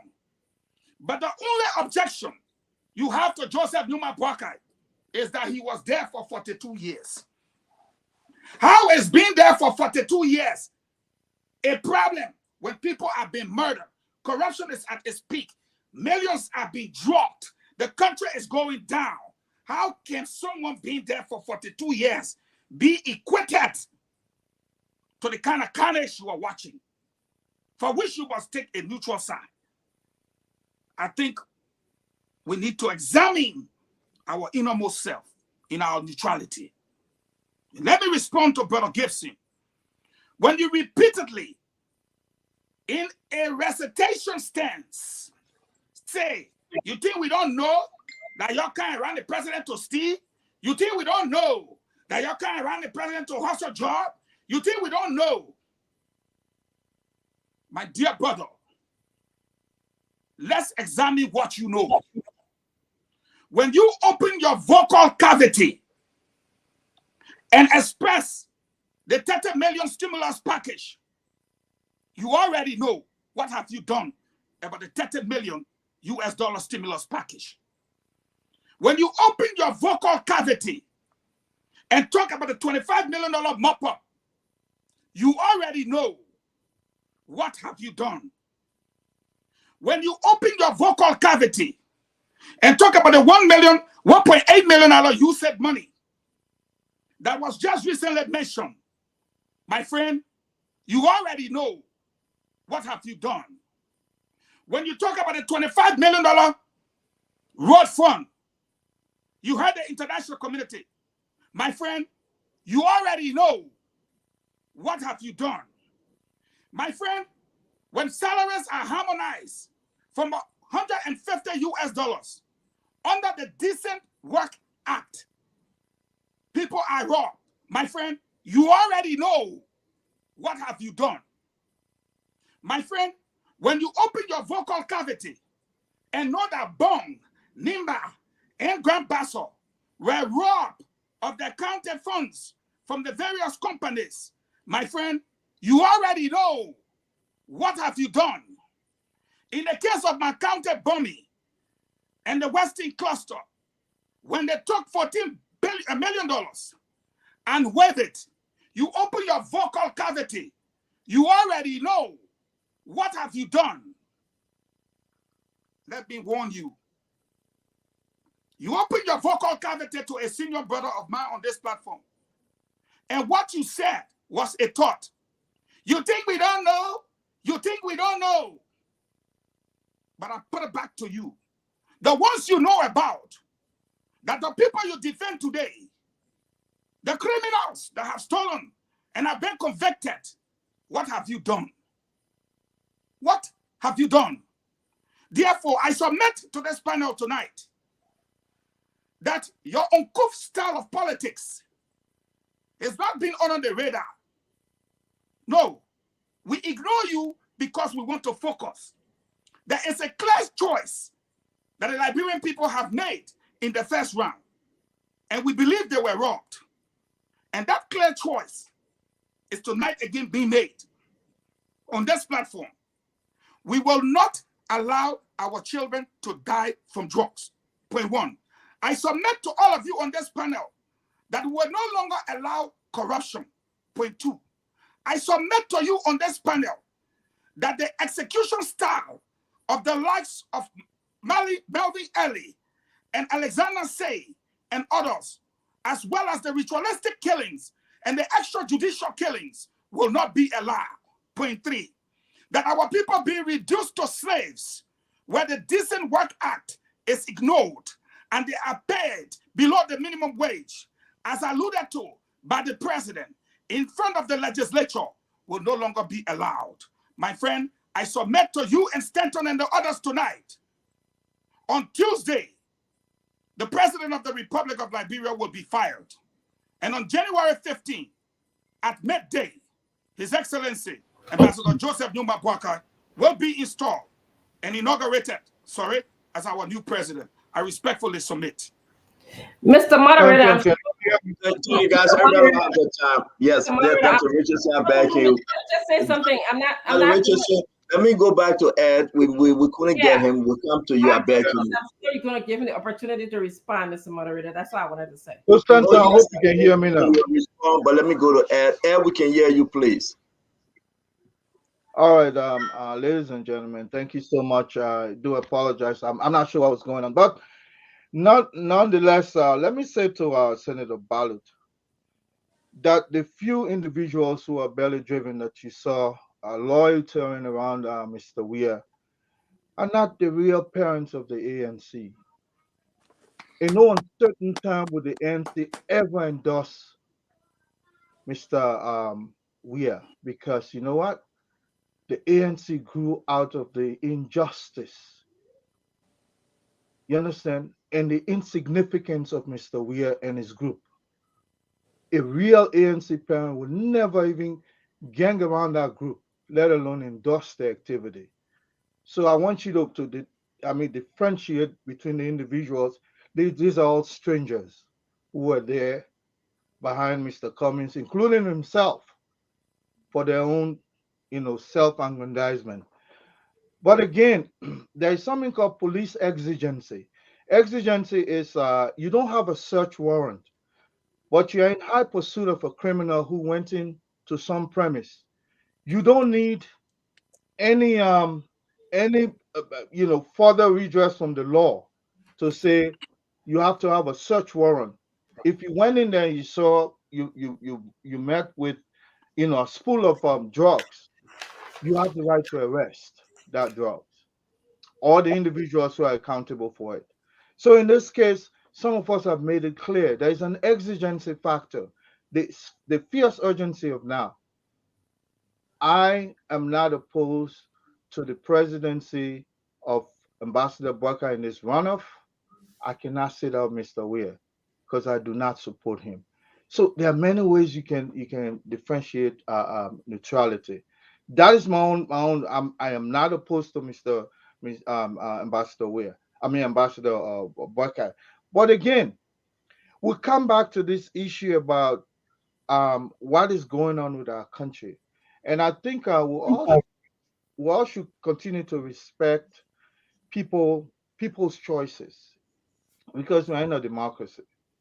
And I go back to Mr. Weir when Mr. Taylor was holding Liberians hostage. He cried from from wherever he was in Ghana, saying that Mr. Taylor was being he was a dictator, he was totalitarian, he should allow the people to prevail. Now, but there's something about our presidency. Let me end to say there's something about the presidency where people tend to forget, and we have a bad record as a people. We kill our presidents who stand against the rule of law. And I want Mr. Weir to take that into account. We don't want Liberians to think that way anymore. So don't take their patience as something you can ride with. Look, Piwankpa that was in Nimba yesterday trying to harm two sitting senators. That individual ran when the Liberian Post stood against him. That's how most of these people run. When Liberians decide to come at you, you don't have the strength. Go peacefully, go in a dignified way. Don't try to stand in a way to say you have power. Power is nothing. Findabondo is notorious. I said here before. I know Findabondo from her operation with Charles Taylor. You understand? And these people wanted me to sign a caveat or disclaimer. I said no. Watanga base, she was the commander. I was a soldier. I know exactly Findabondo's past record. Nobody should doubt me on that when I say that, because you know what?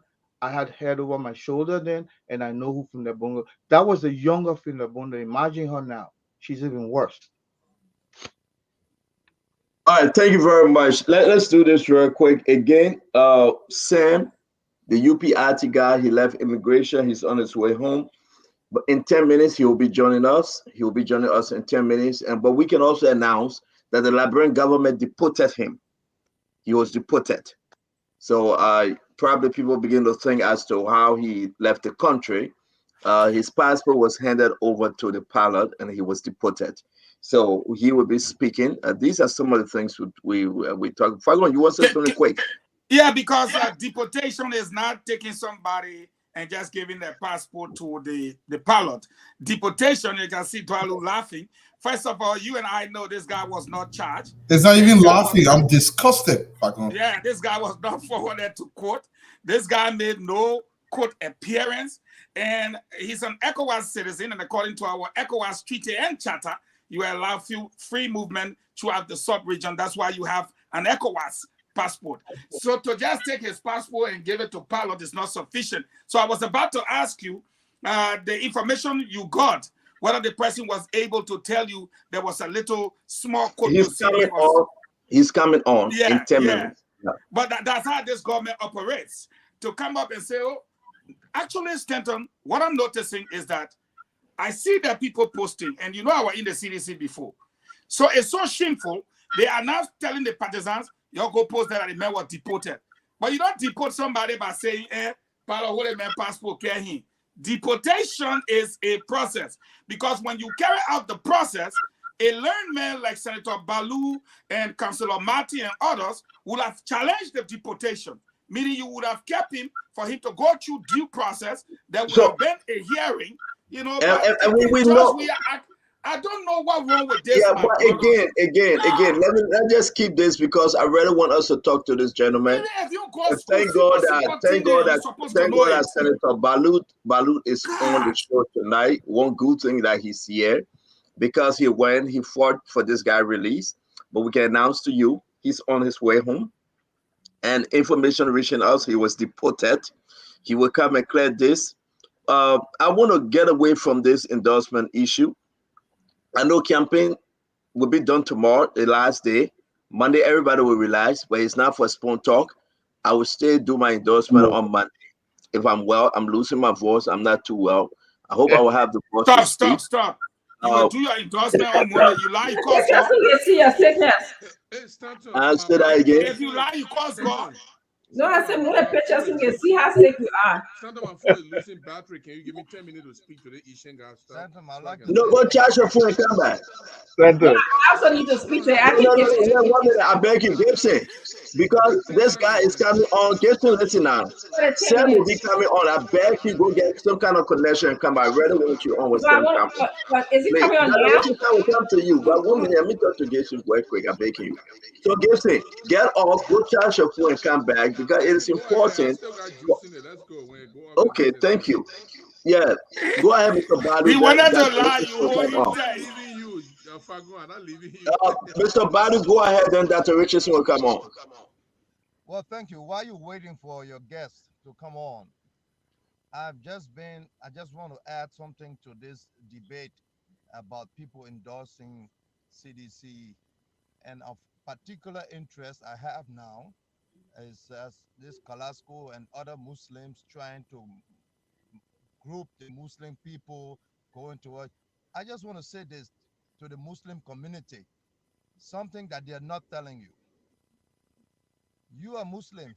Mr. Balo, I think you want to get out and come back. We are losing you. Is it clear? Is please. it better? No, can you just go up and come back, please?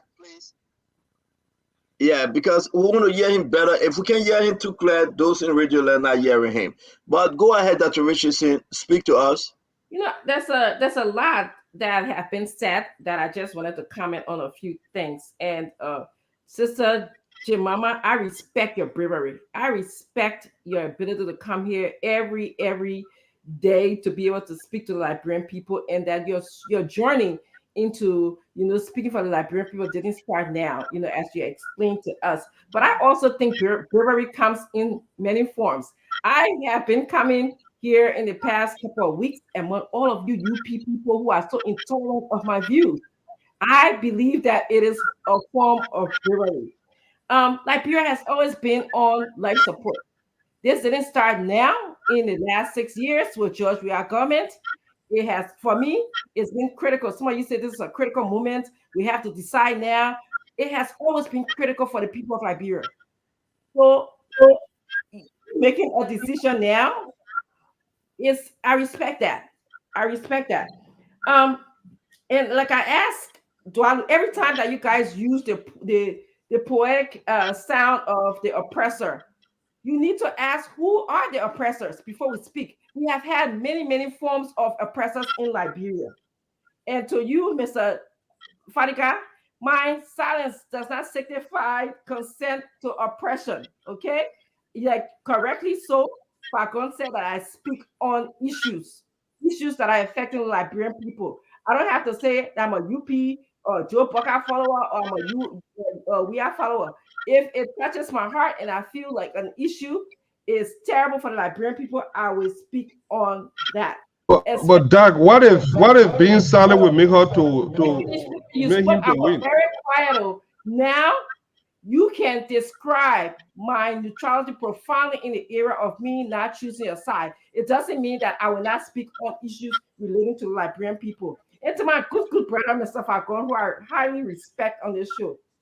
When it comes to examining people's head, it's you I would like to start from, because you've been a flip-flopper over the past couple of years. Already? Let me finish now. Let me finish. You say, yeah, I talk. You talk, me. I listen. I say already. Let me sit down and talk. Let me talk. You know, you have some incongruency.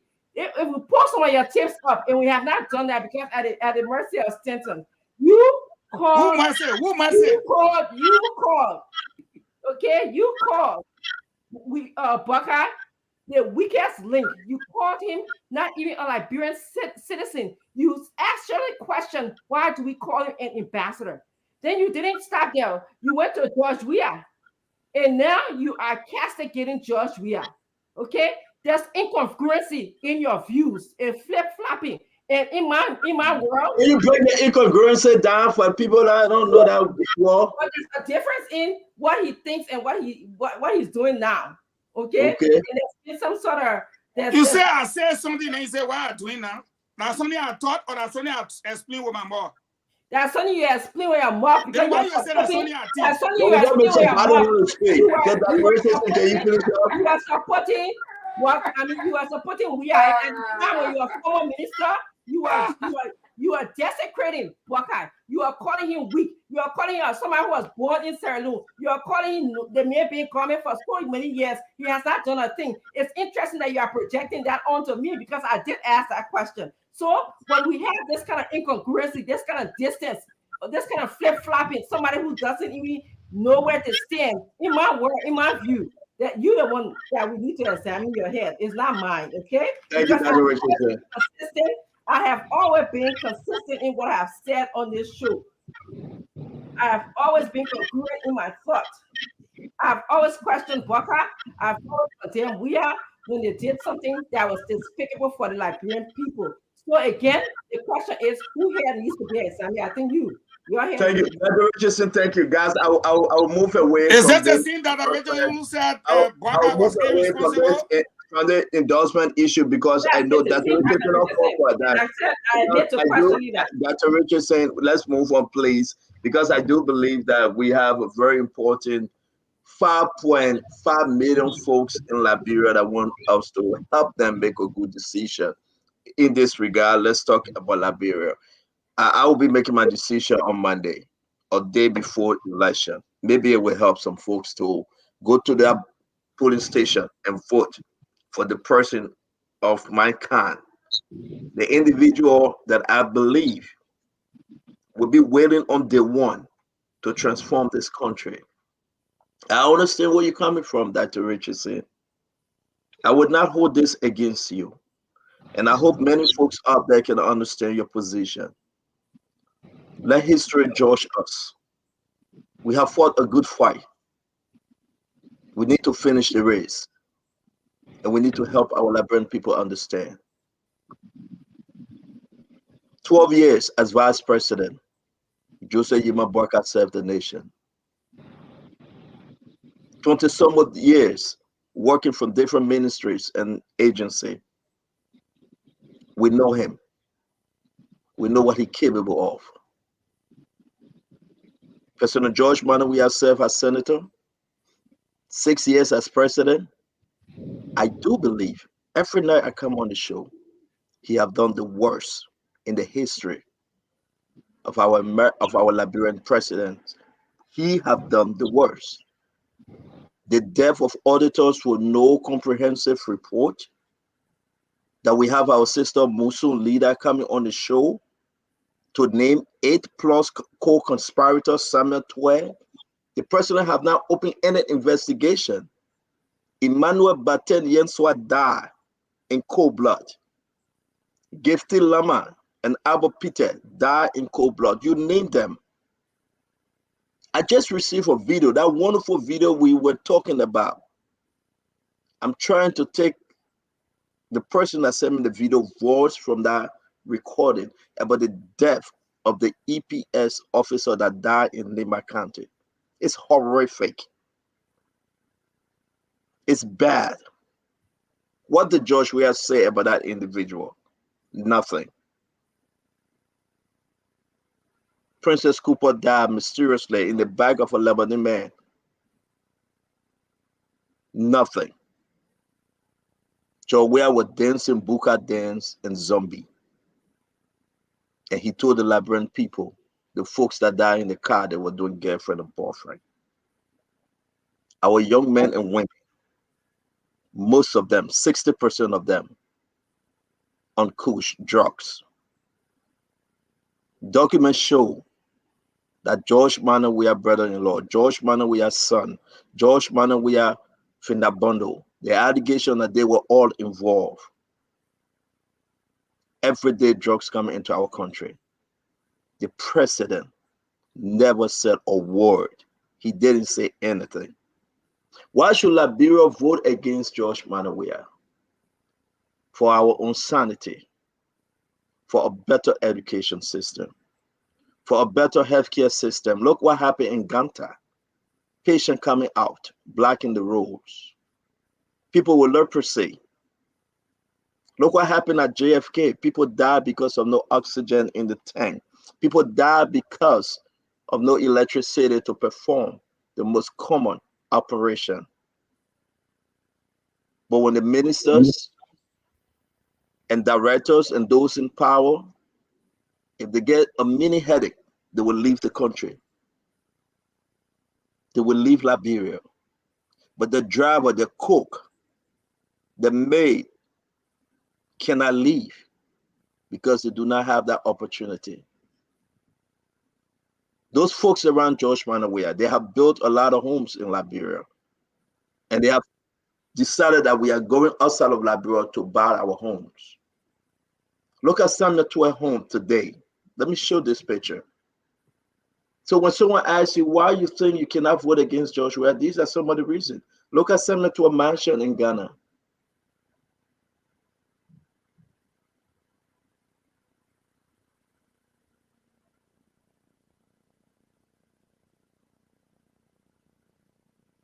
That's Samuel Tua mansion in Ghana. We'll be bringing you personal. We have mansion as well. He got full security, CC camera all over. And in Ghana, if they get too close and if they are caught recording, Samuel Tua can sue them. Those that are in that property can sue them. Some time ago, we showed Samuel Tua's house in Ivory Coast and that of in South Africa. This is a crucial time in our history. Not because I was joking with Auntie Mama, not because I was joking, but look at these properties. These are government official properties. Look at them. Eugene Lane Nambe, Samura Wodo Kori, Nathaniel McGill. They have taken the Liberian people money. They have gone outside of the country where they believe they will seek refuge. So if you are going to vote on Tuesday, think about your own family. Voting for President Weah is giving Samuel Tua another 6 years. It's giving them another 6 years. This is no joke. This is Liberia we are talking about. So if you don't believe where I am today and you're asking me, then maybe you have not been following me for all these years. That one when Senator Balo said, but we know where Stanton is. It's true. I'm on the Liberian people's side. We are fighting for freedom. We are fighting for justice. We are fighting for transparency. We are fighting for the rule of law. We are fighting for good education and better education, better healthcare system. That's what we are fighting for. Let's stop this game, folks. Liberia deserves better. I will beg each and every one of you. You know what you're going through. Today, I will end on this note. Today, somebody going to bed hungry. If it wasn't for the pressure of the Spoon Network, the government have decided after this election, if you allow George Manawea to win, they will shut down Spoon Network. First thing on the agenda, I must say this to you. If you allow George Manawea to have a second term, the first thing on the agenda to shut down Spoon Network. They will shut Spoon Network down. They tried before they came under extreme pressure. You were here. They shut it down for 6 weeks. Where Fagwan was it 6 weeks? 6 weeks. From the embassy to the European Union, everybody wrote and said, you guys are mistaken. Don't do it. The only network that put pressure on George Manawea. The only network that telling you exactly what you need to hear, nothing but the truth.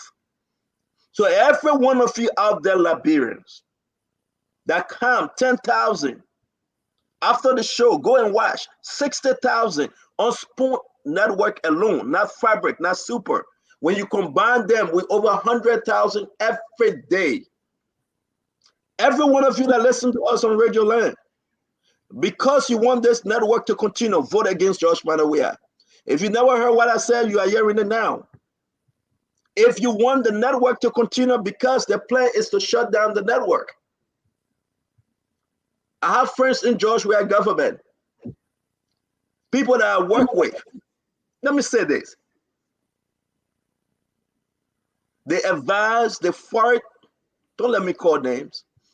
They said the only way George Manawea can win election except we close down the network, Spoon Network. Look at the radio station in the country. I'm not picking on them. But who got the balls to speak against the government? Who can show George Manawea naked video when he was giving that commercial? On the Spoon. Who can tell the president that you're lying? On the Spoon. Who can tell Senator and the president that you ate the people rice money, $11 million on the Spoon? Who can hold this government in a can on the Spoon? So if you're voting for George Manawea and you think you will get the good news from Spoon, you are making a mistake. George Manawea have decided to shut down, to close the network. And that's the fact. Who show you the pictures of the Ghanaians guy, the guy that just went back home, his passport, the information to put pressure on this government? Even Fagon received information that they killed him. Fagon said it on the show.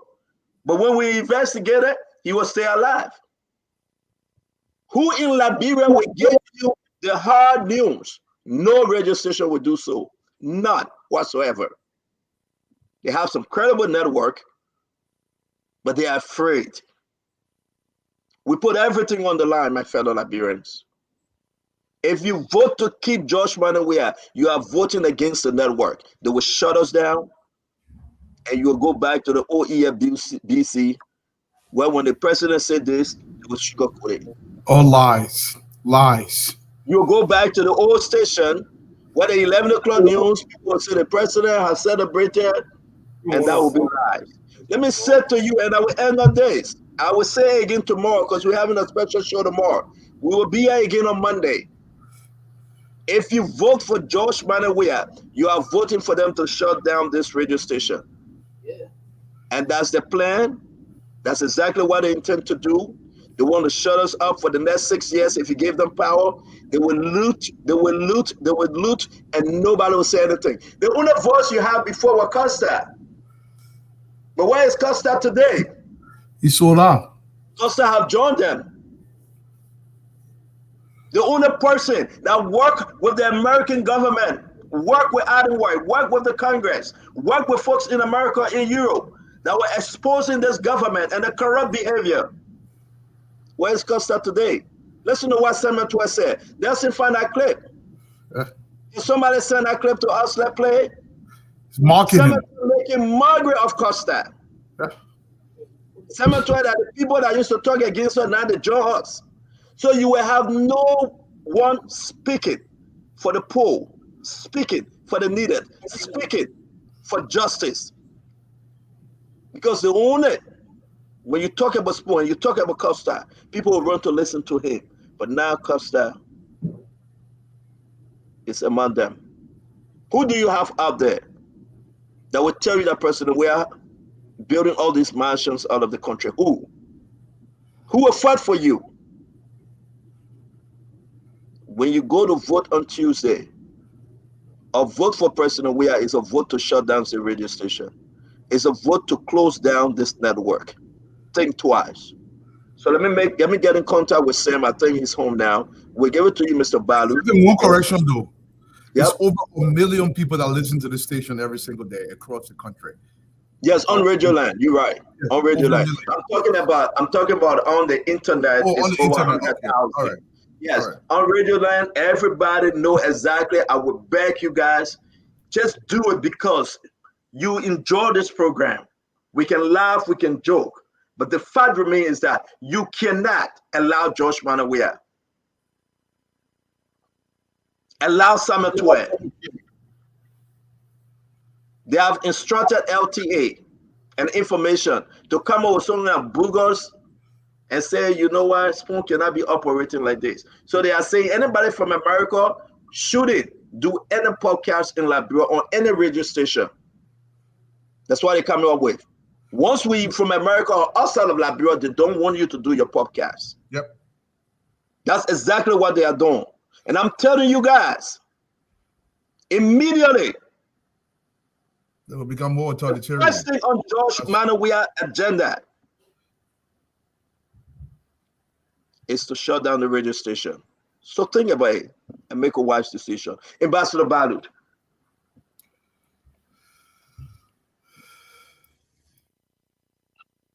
Speaking of some of the things they intend to do after winning elections, I was just speaking 2 days ago in Maryland, in Plebo, Sadiqa District.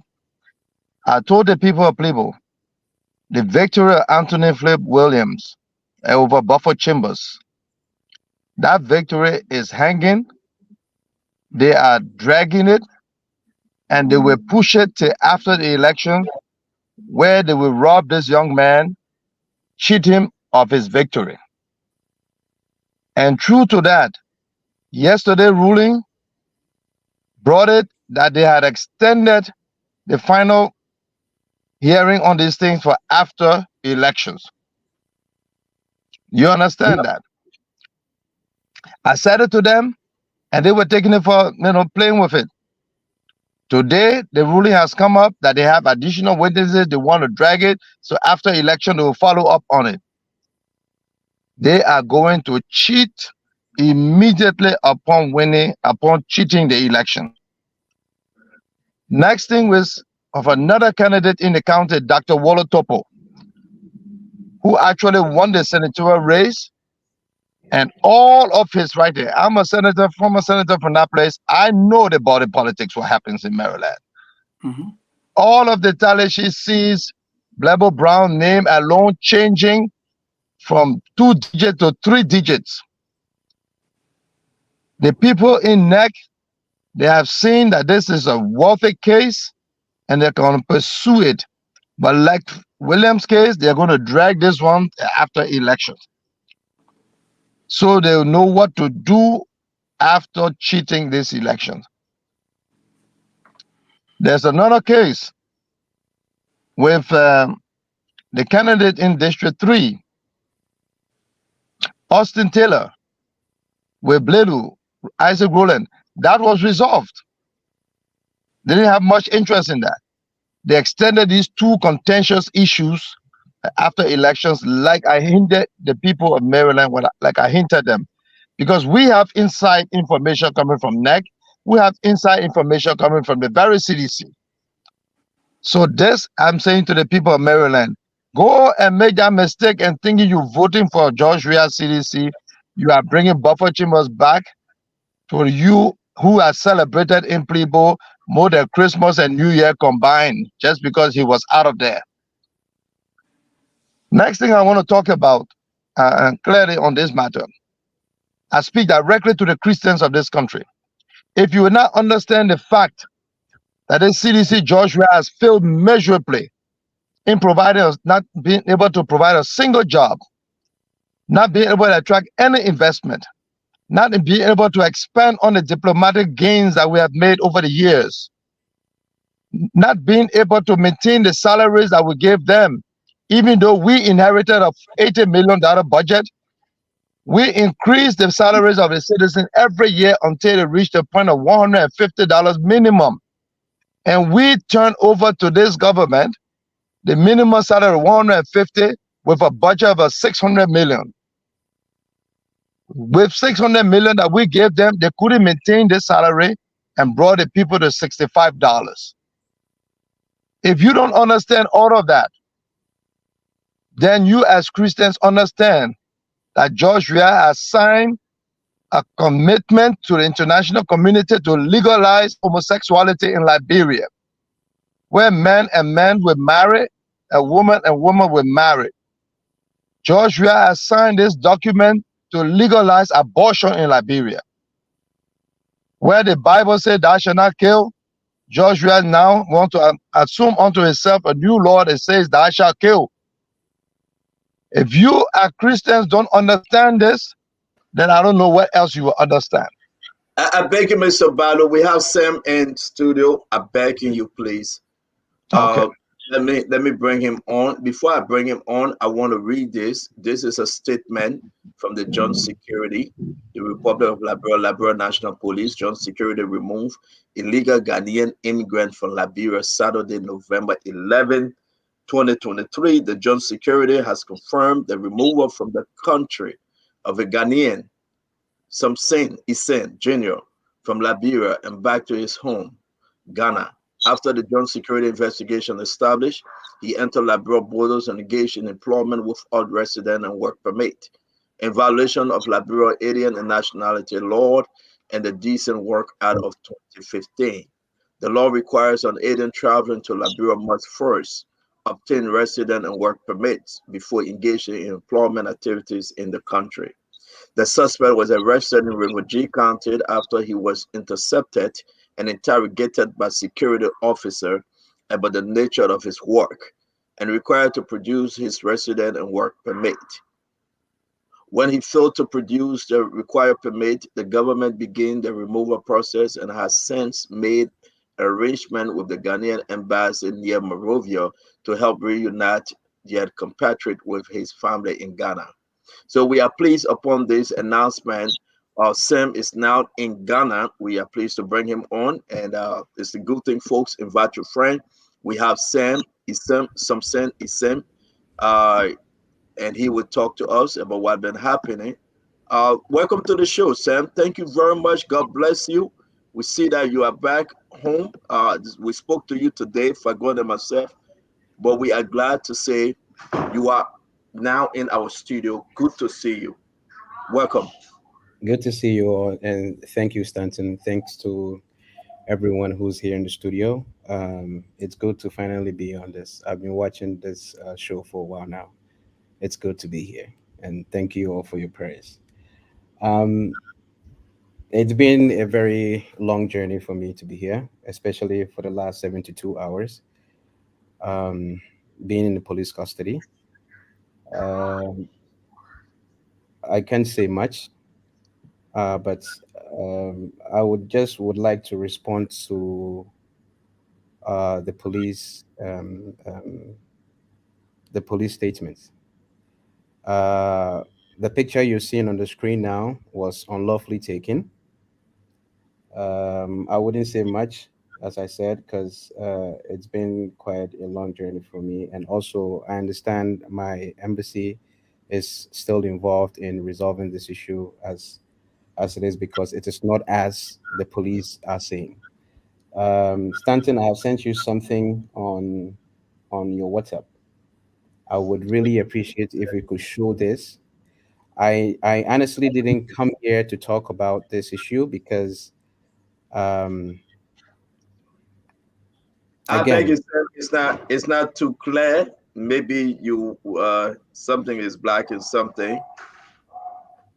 no, I mean the image loading is how it should be. It should stay that way. I don't know if you can get You what I want me said. to read? You want me to read what is in the text? You want me to post? I want you to put that photo out. Okay, thank you. Just like what you've done with my photo in cuffs. All right, hold on 1 minute. Let me do it. Go ahead. Continue to talk. Let me upload it, please. Yeah, so again, I have been instructed to not say much. Myself, I didn't want to say much because, as I mentioned, it's been a worrying 4 days without food, living on water for the past 4 days, um, not having access to basic amenities for the past 4 days. Food, it was due to my own discretion of not eating from people I couldn't trust. So, as again, it looks as if the police waited for me to leave the country for them to put that statement out, which is totally false. I wasn't arrested because I didn't have a work permit. That's why I want you, Stanton, to show There the you go. Let picture. me put it as it's up now. There you go. Talk about it. I'll briefly talk about this, and I will thank the people who have been very supportive in my release. And then I think in better time we'll be able to talk further on this. Sure. Go ahead. The image you're seeing on your screen is the SOS, or the text message that was sent to every police officer and immigration officer within the southeastern area after we arrived in Maryland. As you can see there, it's a picture of me. The message states he's wanted of planning to hack the election materials for Region 5. I wasn't arrested because I didn't have a work permit. I wasn't arrested because I entered the country illegally. I'm in the country legally. My visa expires next year, January or somewhere around February. So I would want to debunk what the police stated in their statements, that they arrested me and deported me illegally because I didn't have a work permit to work in Liberia. This is the reason why they arrested me.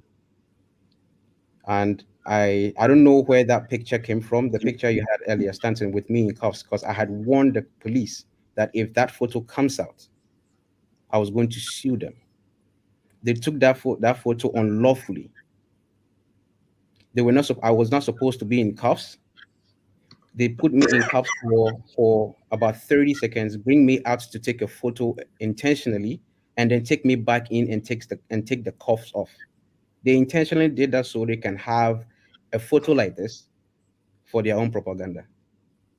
If I was a criminal and then you had the cuffs on me, you will not take the cuffs off in less than a minute. You keep it on me. If you want to take it off, you take it off and then you put me in cell.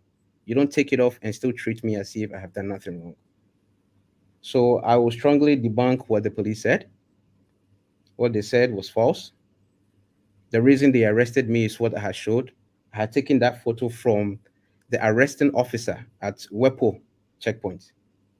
This was the message that was sent across to every single police officer, every single immigration officer in the southeastern area. So, Stanton, and I would like to again, especially Ambassador John Balu, I was informed of your enormous support, your contribution to my release. I'd like to thank every single person, the entire network of the Unity Party, my ambassador, the High Commissioner of Ghana and Liberia, um, His Excellency Joseph Nimo Bakai and his team for being very supportive and contributing. Joseph Jojo Bakai Jr., my team here back in Ghana. I would like to thank each and every single Liberian, especially from the Unity Party, that made sure that we're in the streets to make sure I'll be given justice. I saw the videos. Even though I was detained in the secured area, some of these police officers were very, very kind to me. I'm not going to lie. They will go out, they'll record videos of what is happening out, and they'll bring them to me and show them to me. So I'd like to thank those who were very nice to me. I can mention names of those who were not nice, those who kept on saying order from above, because apparently this was an order from above, even when they couldn't find any evidence of what they had sent across against me. They kept saying this was an order from above, an intentional order from above. So, Stanton, I would like to thank you for this great opportunity. Again, I just arrived. It was a I long. know you're tired, Sam, and I know we'll talk again, but you have shown, you said a lot of stuff, and your team, they are very grateful to the Spoon Network and all those that are involved in, at least you are back home. But let me give the honorable chance, Senator John Balut, to appreciate you because you mentioned his name, and take one statement from us, then you can go right. We'll have you again. Senator Balut, please. Well, it's my first time meeting Mr. Isian, and I'm glad that he's okay. And I just want to apologize to you on behalf of this entire country and excuse us for this kind of unruly behavior. Like you said, we all know you've done nothing wrong. The only thing you did or that we tried to do was to help strengthen our own capacity to resist them from stealing our votes. And Liberia will always remain grateful to you for the personal risk that you took and this imminent threat to your own self, to your life, and who knows what could have happened. I just want to say the majority of the people of this country are very grateful for your being here and are very grateful that you're safe and you're back home to your country. We will always look forward to this day. One day in the future, when we have redeemed our country from the hands of the people that we're trying to get out of power. So on this note, I just want to say it's nice talking to you. Meeting you for the first time. We try to meet with you. We try to see you just to know that nobody could say anything. We know that Fina Bondo was calling directly from the president's office. We know that they said that you should not be allowed in the country. They should get you out. I knew the minute they took you out to Monrovia, they were going to refer you over to Ghana and turn you over because you are not a criminal. You didn't commit a crime. They could not charge you. They just wanted you out of the way so that we will not train our people. Yes, we sent in another team, but they have already lost quality time. And so, Stanton, I just want to thank you for following up on Mr. Asian well-being as well, covering the story. That's why we need to keep an independent news network like yours alive and going. Today, you can have Gibson Jeru on your show. In Maryland, for example, the CDC radio, no opposition is allowed on their show. No opposition view, but they want to go on the other shows. So I'm just saying how tolerant and professional you are. And thank you so much for all that you're doing for this country. Mr. Asian, again, thank you for what you've done. And I'm sorry for the embarrassment caused you and your family. Thank you very much, Senator Balo. So on behalf of the network, we allow Fagon, because Fagon and myself been on top of this thing. Fagon, any word for Mr. Eason and his team, just generally, before he leave? Well, Brother Asian, Liberia is our country. And we know what Ghanaians did for us. We know how President Jerry John Rawlings said that it took Kwame Nkrumah of Ghana, Agnes Sekou Touré of Guinea, and that of William Fakanarak Totman of Liberia to organize the Organization of African Unity. And therefore he said to the United Nations, we are three brothers' children. I will not allow Liberians to enter Ghana as refugees.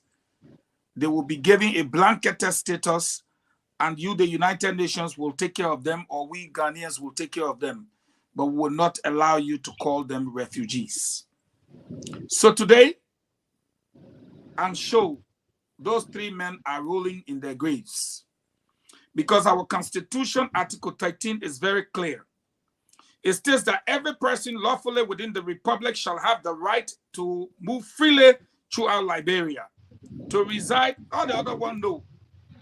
The fact that the government put out a statement, which you have in your possession, and I would like to state for the record, at the end of that statement, I think, Stanton, if you just put it up, the last part, it says, while it is believed that Mr. Essien arrived in Liberia to do a piece of work whatsoever, we do not operate on the basis of our beliefs. To believe that Mr. Essien arrived in the country to do work without work permit or whatsoever is ignorant. Because you should have made sure, first and foremost, that he was gainfully employed. Then you have reason to say that he did not come to help, he was working. And to tell us that he was there to hack election materials. People hack systems. They don't hack materials such as ballot papers. You don't hack those things. You don't hack ballot boxes. But again, to keep you for even 48 hours without a charge is against our Constitution. Then on top of it, to use the word that they remove you from the country is a violation of the ECOWAS Treaty, because not in keeping with our Article 13, but under the ECOWAS law, for which we carry ECOWAS passports. We as ECOWAS citizens are allowed to move freely within ECOWAS states. So if the claim is that you violated the law, then in violation of the law, you should have been charged, forwarded to court, because you broke our law. To remove you from the country in the absence of the court is also illegal. Without a charge, it's also illegal. My dear brother, let me say to you, Liberians love you. You will return to Liberia soon. And I will say to you tonight, as an individual, the people who did this to you, make them feel your weight as an IT professional. Make them feel your weight. Eugene Fagon said make them feel your weight. You know why? Because we live in a technologically advanced society. What is it you can do in Liberia in the world of technology that you cannot do in Ghana? What is it that you can do in Ghana that you cannot do in the US? Once technology is advanced, you also have the advanced technology to deal with the people who dealt with you. It is my hope that you will deal with them. But on behalf of the people of Liberia, I say to you, we are sorry. And I want you to understand that Liberians love you as they showed you when you were in the country. We'll continue to love you. And as long as Joseph Numa Baga becomes president, the fact that there was no legal paper to say go, as an ECOWAS citizen, you will be allowed free movement under the ECOWAS Charter. And according to our Constitution, Article 13, you will also be allowed free movement in our territory. I respectfully submit and thank you for your service. Thank you very much, Fagon. Some we want to say we are happy. God bless you. God bless your family. On behalf of the network, we want to say thank you for even considering this Spoon Network, that we can advocate and we can just push this government. Now you're back and say whatever you decide to do, we gave you to the grace of God. Your company, we want to say thanks to you, Sam. Thanks to the other gentlemen. 2 of them been calling, they've been pushing, they've been fighting. You got a good network, you got a good family, working relationship. It's very, very good. They were fighting, calling us day and night, but here you are. I just got one question for you. Answer if you can. If not, then we just wrap this thing up. I want to show you these boxes. Did they return any of these things back to you? No, sir. These things are still with, they are still in the police custody as of the time I left the Central Police Command, which is the HQ, the headquarters. All right, I know you're tired, but I will hope to bring you back Sunday or Monday because we got so many questions about this equipment. We also have questions about where you stay at, why they took you from the prison. I mean, what's the situation, how they treated you. Ghanaians and Liberians want to know because this is about government. Thank you very much, my brother Sam, and have a wonderful evening. And I got your number. I'll call you tomorrow, okay? Yes, my last message is as Honorable Fagon said, we still continue with whatever we started until Liberia is rescued. Even from here, we will still work to make sure peace and that rescue mission is complete. Thank you all. And this is all I can say. Thank you. Thank you very much, Sam. Thank you very much. Thank God for you. All right, folks. So, Mr. Badu, thank you. Where you listen to him, that's Samson Isin, folks. Since he left, we've been on the phone with him back and forth and his team. This is what we do. That's what we're asking you. Without Spoon Network, you will not have this presentation. So we want to say, going to vote on Tuesday, think twice. Because George Manawea, if you bring him back to power, if you elect him on Tuesday, he will close this network down. No if and a but. No question. So again, Mr. Balo, before we let you go talk to us, give us a closing statement, sir. And we'll be here tomorrow with Madam Cummings, the lady that Cummings, she's going to discuss about Foreign Minister Kamaya. Tomorrow, we're having a special program. She have agreed to come on tomorrow. She will tell us the entire story, the accusation, the molestation accusation, why Kamaya cannot come back to this country. I spoke to her. She have agreed. She will tell it all. What Kamaya did to her, the unwanted position he placed her in, why she complained to the United Nations, why she complained to the United States, why today Kamaya cannot come in, he cannot come in this country. Why? Because of the damning evidence she have in her possession. That when she showed to any judge, any magistrate, when she showed those evidence to a country called America, first of all, they removed Kamaya wealth, and then they put Kamaya on restriction. You want to hear that story more. It's very important. If you are gender-based advocates, if you are fighting for women's rights, we are asking you, come on the show tomorrow and listen to this lady. Listen to her story. And there must be a reason that George Manawea is still keeping Kamaya as foreign minister. But Mr. Balo, talk to us as you leave us, sir.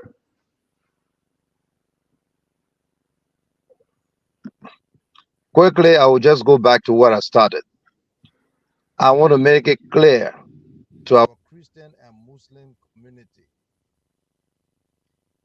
that this government, George Weah, with this very same foreign minister, have signed a commitment to legalize abortion in Liberia and is now before the legislature. They are discussing that the Catholic Church, under the leadership of Monsignor Gabriel Jugbe, has called on the government and the legislature to not pass this into law, has condemned this.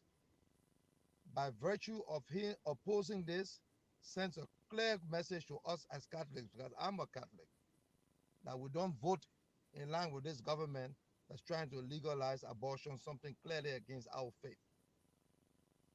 By trying to legalize homosexuality, this clearly violates everything that we believe as Christians and clearly as Muslims. I see some strong movement in the Muslim community driven by cash, driven by money, and promises. Ambassador Balut is very, very low. Very low. It's not coming through. Yeah, Ambassador Balo, whenever somebody call you on Messenger, your volume go low. Nobody called me now. Can you hear me now? Can you hear him, Nelson? It's still low. Wow. I'll get out and come back. All right, sir. Thank you. Madam Wodokoli?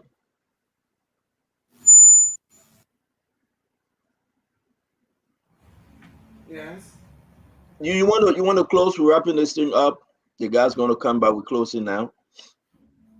Yeah, I just want to express my gratitude to Sam, for taking upon his taking the time to come to serve the Liberian people, and he got caught up in the whole mess.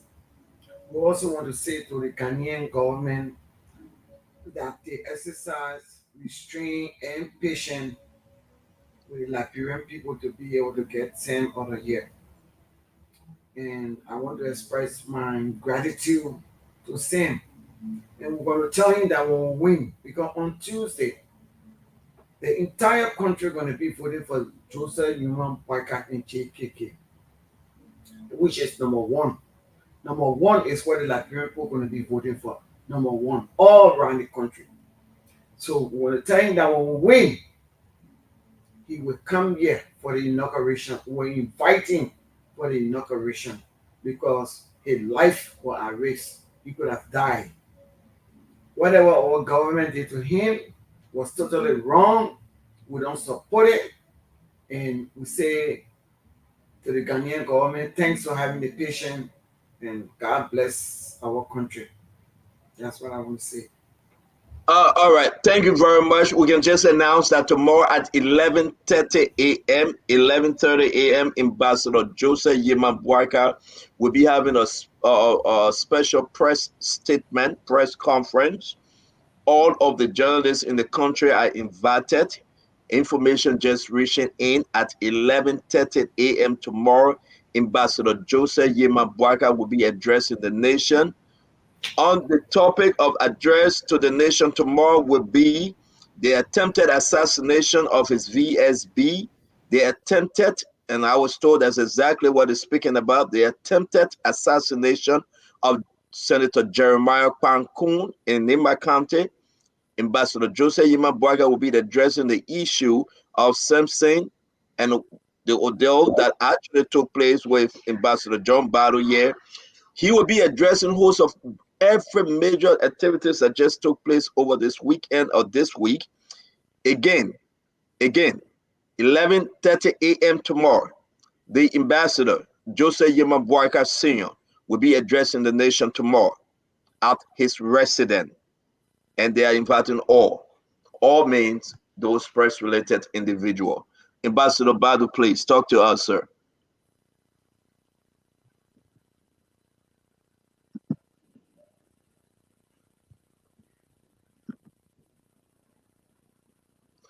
Nelson, can you unmute Ambassador Badu, please? Is it okay now? Yes, you're good, sir. Go ahead. You good? You good, Ambassador Balo? I think the camera dropped. Okay. And Go ahead, Colonel Gray. You know, I wanted to, impress on my brother Gibson what I said philosophically the other day, that which has not been cannot be, and therefore cannot be as then as been. In other words, you can't say because a baby would be born between two criminals, that baby will be a criminal.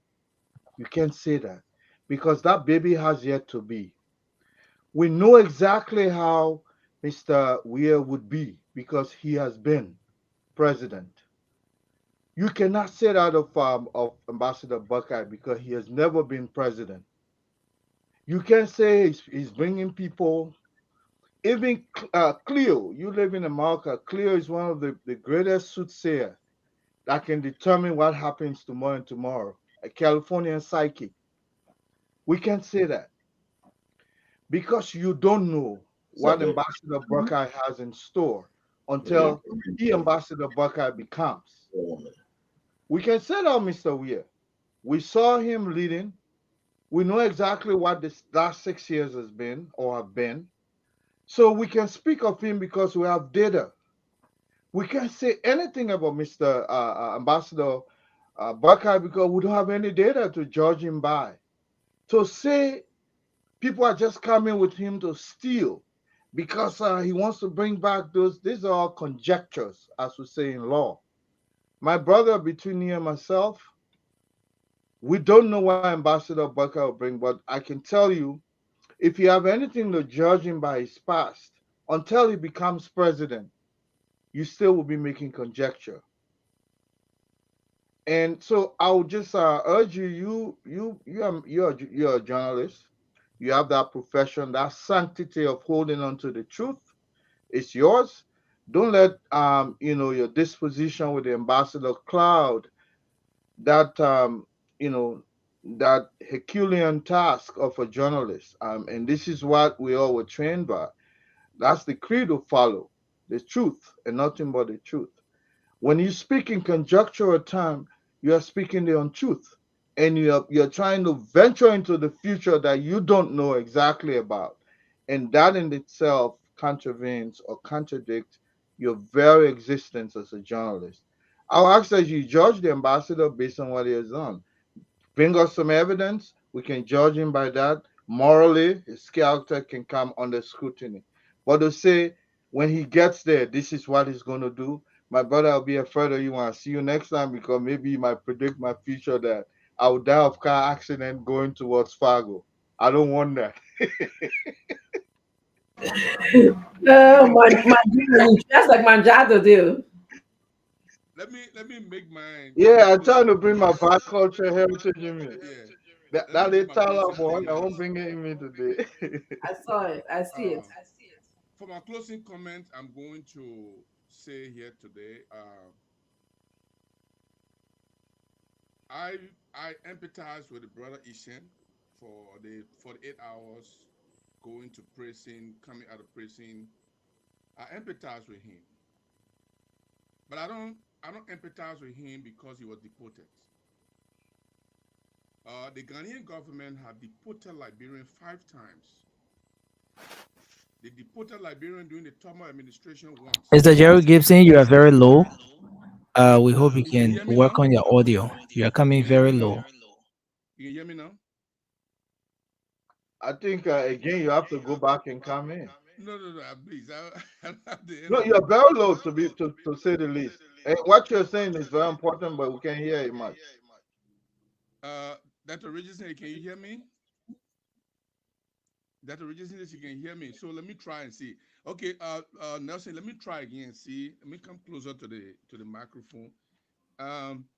In the Tottenham administration, the Ghanaian government deported Liberians once. In the Tobot administration, they deported Liberians once. In the Samuel Doe administration, they deported Liberians twice. In a transitional legislative government, they deported Liberians once.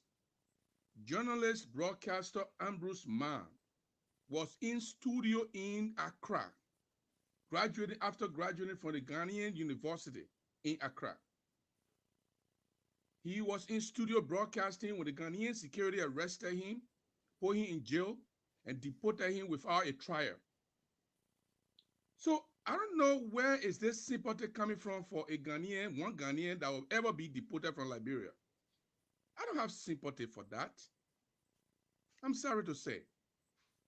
And if you admit to having a consultancy with a political party, you are actually in the process of working. So I don't know how is it difficult for my brother Falcon to understand that when you admit that you are in consultancy to do a piece of job for a political party, you are actually working. So he was working. So he should have work permit. And many times on the camp, I was being on the camp, and Ghanaian police would come and raid Liberian, put in jail, and no trial, no court hearing. Ghanaians are very good at deporting people. They deported Nigerians 3 times and 5 times for Liberia. I wanted to interface with this brother. The brother said a few things, and I want to comment on that. I have been in the police custody, and you guys said here that the man was somewhere in secret place. The man came and debunked that. He said he was in the police custody. The picture was taken unlawfully. Who told him the picture was taken unlawfully? If you are accused of a criminal act, you are liable to be photographed. It's not illegal. He's speaking out of sentiment. He refused to eat 4 days on his own accord. That's his choice. Usually people go on strike, hunger strike. And the last thing I will say is, let me tell you something. As much as you don't agree with the government, I also believe that there should be some semblance of reliability in everything we do. I don't see how deporting Ishian to Ghana, the first time ever Liberia has ever done it, will be a big issue when Ghanaians have been deporting Liberian 5 times, deporting journalists, Ambrose Mann arresting him from the studio in Accra when I was there.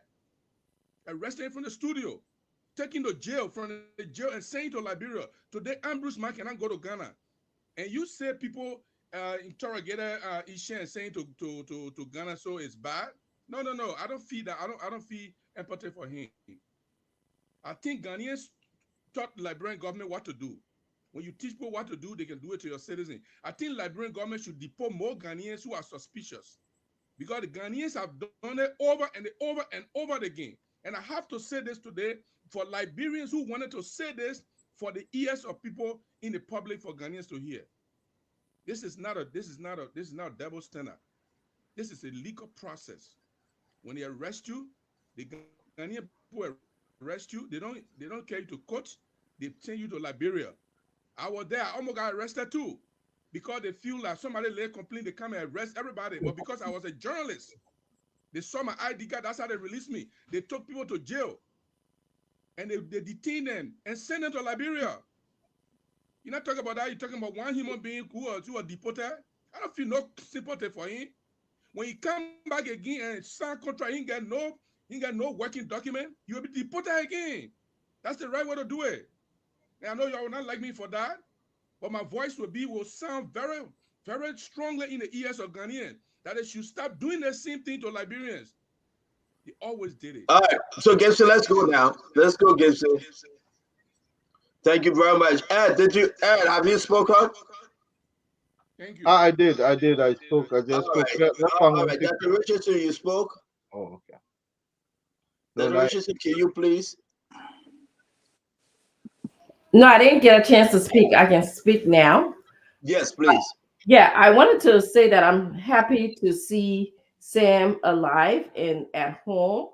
As a Liberian, I am embarrassed in the context that I believe that he was not given appropriate due process.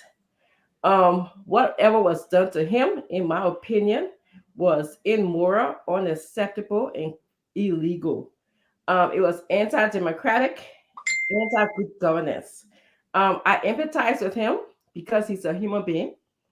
And I also empathize with him because I want my country to be respectful of the law. Now, for the show today, I actually think that it was a great show. The interesting thing about Spoon is that, you come on the show and you just don't know what will happen. This is what I love about it. It is so impromptu compared to other aspects of my life that some people might say to be, orderly and scripted. So I love Spoon. However, though, it amazes me that the very same people who criticize the government or criticize others about intolerance, about the government being a dictator, or we have a dictatorship form of government where some justice is selective, where there's lack of inclusivity, such as one region of the country tend to be in a government predominantly, cannot today stand my neutrality. I find that very, very sad that they cannot today stand my neutrality. Yes, my neutrality is specific to not picking a side in this election. I think I would be very hypocritical if I come here today after questioning both Wia and Buckeye ability to improve our country, to bring this country of ours, Liberia, into a more global connected country in the face of advancement of technology. I believe that the likes of, I'll pick on my brother Fadigon, who is questioning my neutrality. Where in the Fadigon, Fadika or Fagon? Which one you calling it now? Fadigon. You put them together and call them Fadigon? Yes, my brother's Fadigon. Wow, you bow. You very bad. You put. I'll pick up there. I like that name, Fadigon. You can decide. Okay, I'll pick on my brothers, the likes of Fadigons. Okay, they sat here for many years and denigrated Joseph Buckeye, and we have documentation that they did that. But yet and still today, they want to bully me to say that because I'm not selecting a side, all guessing that. Look at it be here. That all guessing that. I am less patriotic. It means that I don't love Liberia. It means that some people might even say that I don't speak out or I'm not brave enough. But remember now, I was not the one who has been flip-flopping. I have maintained my position and will continue to maintain my position on how I feel about the current leaders in Liberia, the people that you guys are going to elect in the next couple of days. I'm willing to accept whatever history has to offer to me. I will pay the consequences. I will pay the consequences. So let's put that dialogue to rest. Despite what history has to offer to me, I will not forget Liberia. I will always be here to say my truth, my narrative. And my narrative is not about individual. It's not about Buckeye. It's not about Wia. It is about the Liberian people. It is about better healthcare. It is about better school. It is about security in our country. It is about a better economy. Let it be known that my patriotism has no strings attached. I have worked hard for my achievements. I can make math turn into mattress if it costs me to do that, okay? I'm very proud of everything that I've achieved, and I can live wherever I want to in this world. So despite, thank you, despite whatever or whoever might say or feel or write about me, it doesn't move me one bit. The only string that I have is attached to Liberia, where my liver string is buried in Liberia. I'm proud to say that I'm a Liberian. I will not be a flip-flopper on you Liberians that are listening today. I will continue to speak about Liberia, and I will do it over and over and over again. I will take this position over and over and over again. What I can't imagine is, imagine if I was intolerant of other views. I will not be on this station because I bear the burden of being castigated on this very station by so many. When we were going through different stages, when we were supporting ANC, when we were supporting CDC, or when we spoke in favor of those ideologies, people were clapping, okay? And so today, just because I choose to maintain my neutrality, I'm being called all kinds of names. But I cannot imagine if I didn't stay up on this station and I wasn't tolerant. Where would all of you Liberians who are here today to do fundraising, to come here and write all kinds of different things, where would you have the opportunity to do that at? So again, I tell you Liberians, thank you for joining Spoon at all times, but as long as I'm here, there will be another voice added to the dialogue, and that will be the voice of neutrality and opposition. Thank you.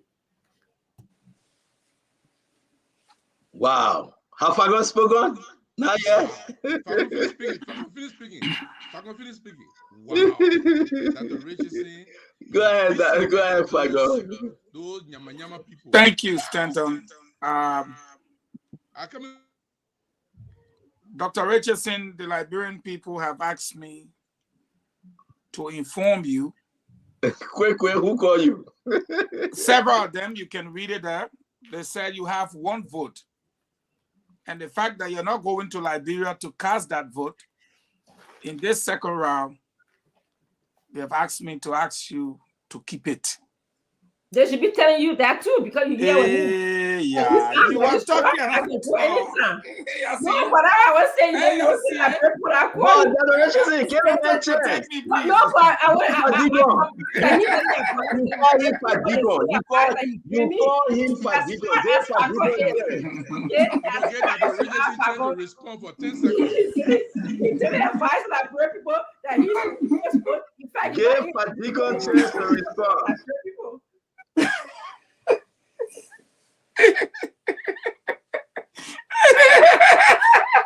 I'm gonna do my podcast laugh.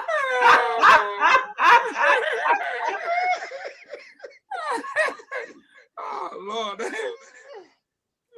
And in addition to the people asking you to keep your one vote, they've also advised me, and I'm always good at taking advice, that if Dr. Richardson had a voice to give Kumis 15,000 people for which we should be afraid, then Kumis should have gotten more than 5,000 votes.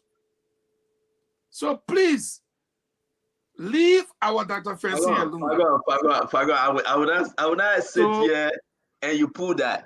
I'm closing. No, forget what you're closing.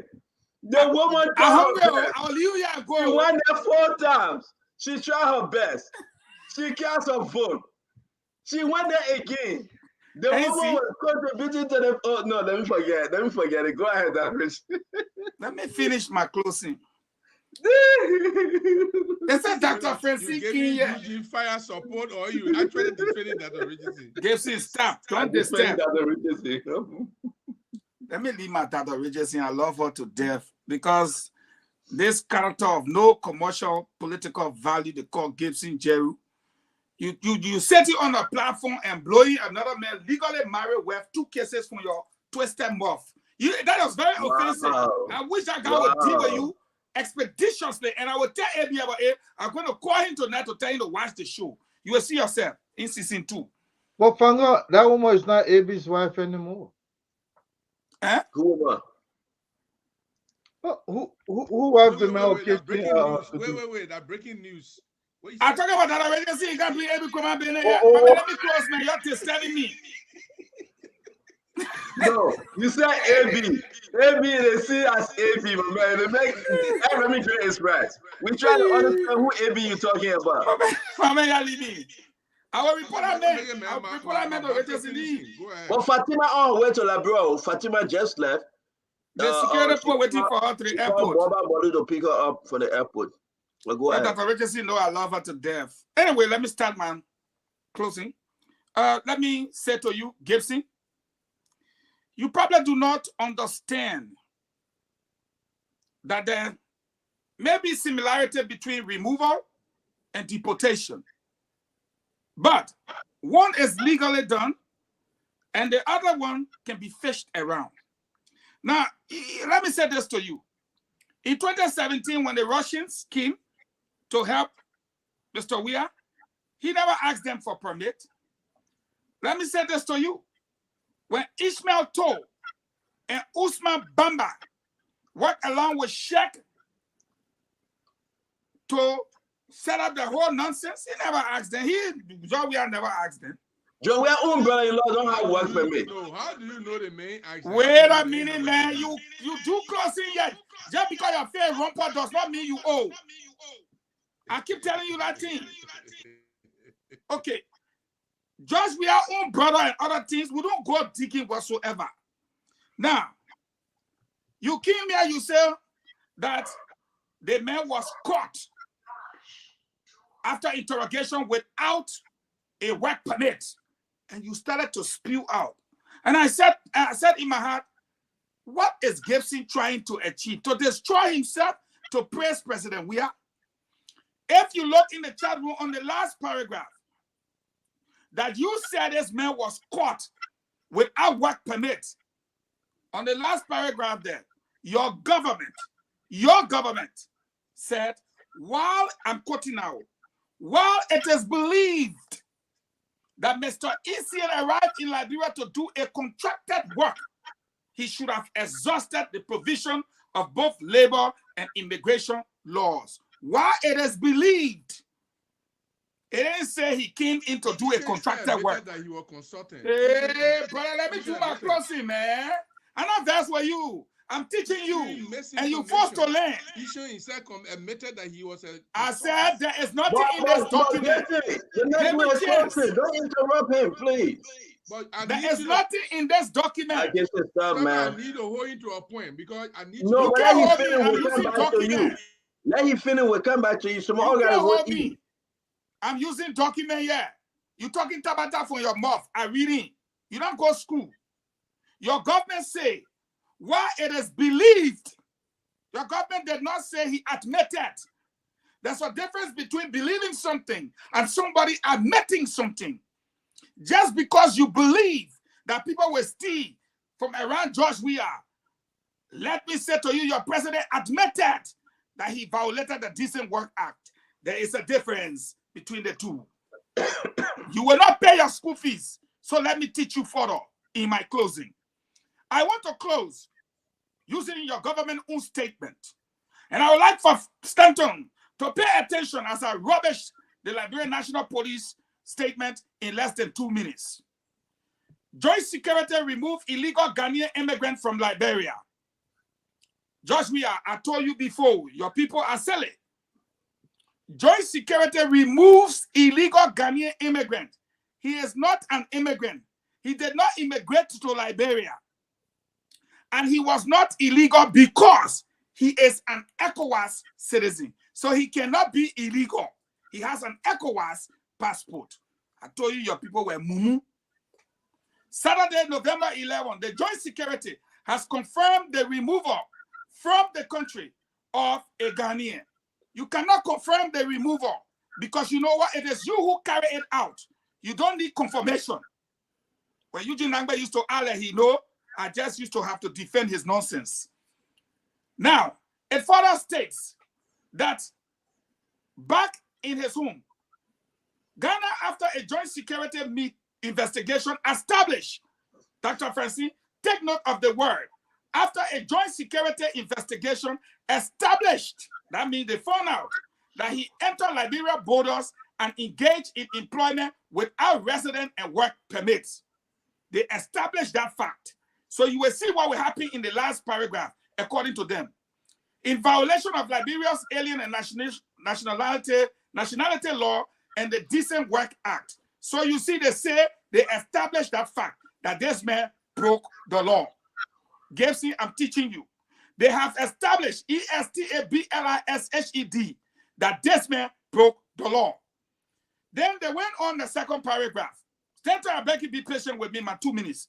The law requires an alien traveling to Liberia must first obtain a resident and work permits before engaging in employment activities in the country. Stupidness.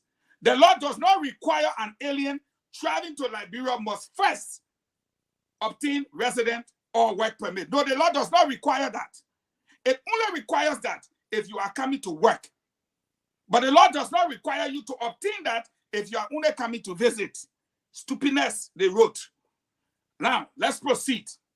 The suspect was arrested in River G after he was intercepted and interrogated. That is, they arrested him. And when you arrest a person under our law, you must read the Miranda rights to them, that they have the right to remain silent. So, you should not use the word the suspect was arrested in River G by a security officer and interrogated by a security officer about the nature of his work and required to produce his resident and work permits. Now, see the opposite part. He was required to do what? Produce his resident permit and his work permit. The next paragraph, did he do that? Yes or no? When he failed, according to them, to produce the required permits, the government began the removal process and has made arrangement with the Ghanaian embassy near Monrovia to help reunite the compatriot with his family in Ghana. How can you be removing and deporting, but at the same time, you are trying to help reunite somebody with their family? Gibson, that you're around George, where are the sins you get? That the sins there? That you are trying to remove, you are deporting a person, but at the same time, you're helping to reunite them with their family. It makes sense? That small child. Then, you last paragraph, you say, why it is believed that called Dr. Francine attention. I told you, Dr. Francine, take note of the first paragraph where they establish that this man broke the law. Now, in the last paragraph, they say, why it is believed that Mr. Essien arrived in Liberia to do a contractor work. Is it believed now, or it was established as a fact? It was established in the first paragraph that he broke the law. Now, at the end of the paragraph, they say he's believed to have entered the country to do. Now, Gibson, let me give you free tutorial. When you enter to do, it's not the same as you have done. Am I teaching you? Or are you sweating? When you say in the last paragraph, it is believed that Mr. Essien arrived in Liberia to do, that's future, to do a contractor work. He should have exhausted. He should. That's the terminology for the future. He should have exhausted the provision of both labor and immigration law. Well, that's your belief. And you say you believe he came to do the work. It is not the same as he did the work. If he did the work, he violated the law. If you believe that he will do the work, then that's future. And that's why my brother E. Remy Gray was saying, if Jowia and Claudia born baby, and you said Jowia and Claudia are rogue, it does not mean Timothy will be rogue. So if you come up and say that why it is believed that Mr. Essien arrived in Liberia to do a contracted work, that's your belief. But he did not do a contracted work. He was not hired to do a contracted work. Contrary to what he posted in the first paragraph. So let me say this to my brother Stanton. The likes of Gifting Jeru, these half-educated, semi-literate bigots who parade themselves around a monster and try to impress upon him that they are knowledgeable. They are nothing but empty skulls, passing around pretending to have knowledge when in fact they don't have it. I sat in the Ministry of Information. Let me say this to the general public. They will write garbage. They were two that were writing the garbage and going to the president. We are telling him, that man, he can't do this. That man, he can't do that. Making a set low fan. But you know who were carrying the ministry? Ask everybody. Today, Daily Observer, I put it in the chat room. I put it there for you, Gibson, to read. That Daily Observer referenced me as the man who tried to set President Weah straight in their editorial, and he refused to listen. But let me say this in my closing and my summation. Dr. Francine. You say closing? Give me a chance. Let me talk to my sister, Dr. Francine. 1. Dr. Francine. 2. Dr. Francine. 3. In our tradition and culture, the man is referenced 4 times. The woman is referenced 3 times. If you look at Kumi's When the Liberian people say Cummins do this, he said no. Cummins do that, he said no. Cummins will beg you, he said no. He said no. Let me say this to you. When Liberian people gave you the opportunity to stand with them, and you fail to stand with them, and you bring BB Bog Bende inside, when you come back to talk, you will yell Liberian English. Take my advice. If you want to remain neutral, go sit down to your hall. But you can't, you talk. And you talk something where you let. The day after the election, you can't talk. Let me just tell you, me, I don't have anything. And that's Stanton who can have secret. The Liberian people say, yeah, the message I get has secret. Why he say I couldn't keep secret? Now, that's what Richardson. No, that hold you right there. That's what Richardson, they mad, saying over and over, I can't keep secret. Now he say I can have secret. Thank you. Yeah. Okay, I misspoke. So you my own sister are telling you. You can't talk tomorrow that people balapo yara here, man. I want to know what job we are. You don't see that you got job we are. Balapo yara here, man. Now we talking about that offensive. Now one will say that offensive. Left Friday battle, she say no. Now how what they're talking? Balapo yara here, man. That offensive and no Liberian people. They keep calling you on their side. You keep telling them you know people. You know people. You know people. And the reason why I'm saying that, because you keep using the word neutrality. Neutrality. That people now. So I finished the hard close to now. I call you 3 times. Let me do my close real quick. You were edit. Let me do my close up, big guys. No, let me do my closing. It's very important for us to understand. Monday, I would take a side seriously. It would be the Liberian people's side, but I would decide between Joseph Yima Boakai and George Manawea. I must do Monday, this. I will just eat Muslim I must do this. I would decide between Joseph Yima Boakai and George Manawea. Listen, folks, it is what it is. I want to encourage every one of you, take a side. But you have to say, I agree with Dr. Richardson. If you say I will not take a side, that's fine. That's Dr. Richardson. But you will take a side. Richardson's side was Mr. Cummins. Mr. Cummins had 1.6%. Dr. Richardson sat down and said, no. She said, I'm not taking a side. I respect her. I respect anyone Liberian out there saying, you know what? I'm done. I'm going to sit back and watch. I respect them. That's their own decision. I'm not going to push them. But me, Stanton, by the grace of God, Monday, I'm not too well. I've taken Tylenol. I hope to be feeling better. I was sliding on you.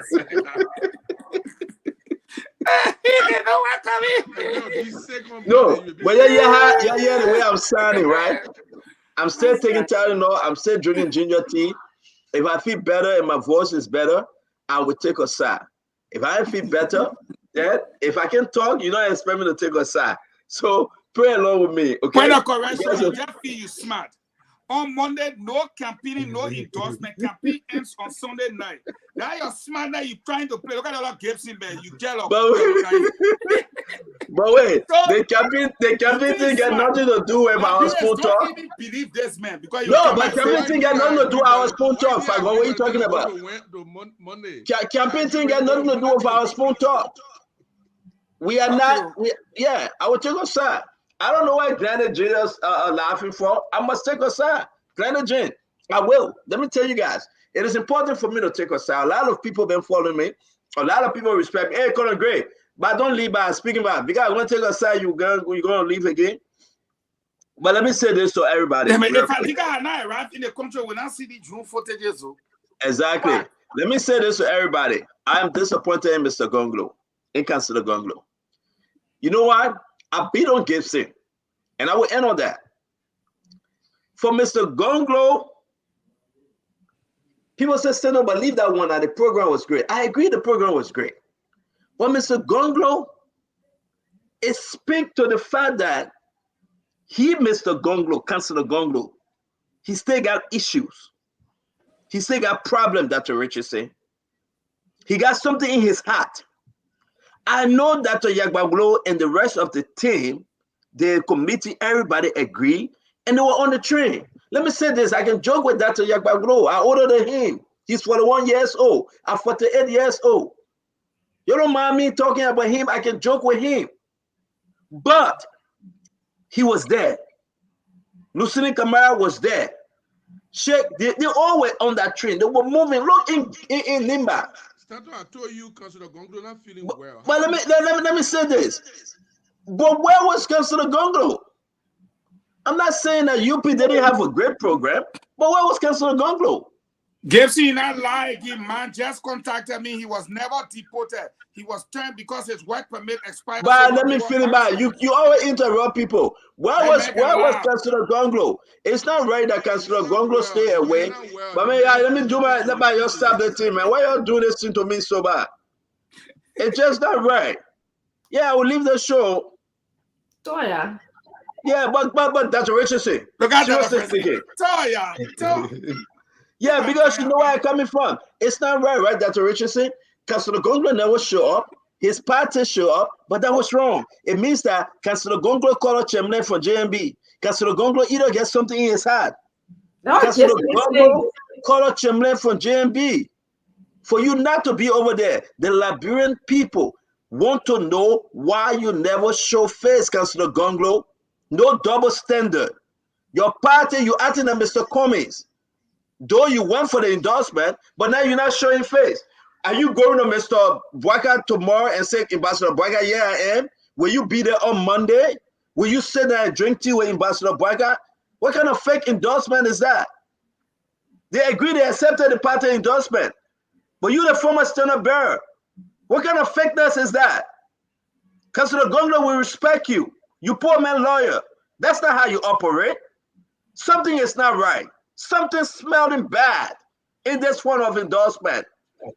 The real Councilor Gonglo, please step up. That's not the Councilor Gonglo we know. You either in or you out. No neutrality when it comes to Councilor Gonglo. You cannot say my party going there and I'm staying back. My party will go for the parade and I will stay back. No, we don't want your vice standard bearer. We want you, Councilor Gonglo. Where's the real Councilor Gonglo? They're advocating for all this good stuff in Liberia. What are you hiding? Are you on your sister Edith's side? Are you throwing stone and hiding your hands? You have never spoken about Ambassador Bwaka. You have never said one word. Send the endorsement. So if you get vexed, you get vexed. Where is Councilor Gonglo? You're going to find him. Not feeling well. So is he Bobo? Can he talk? Look at Dr. Gibson Jerry. I'm the chief spokesman for Gonglo. I mean, this thing is wrong. You cannot be in the back there at the end of the day. You can't say, yeah, we all endorse Joseph Bwaka. No, you didn't. Every political leader that stood with the party, they are there with Joseph Yima Bwaka. Every one of them. Where are you? Alexander Cummings said, no, I'm done. You can decide. He left. He went to South Africa. He came to America. But then tell us. Say it was done by your party and you didn't approve it.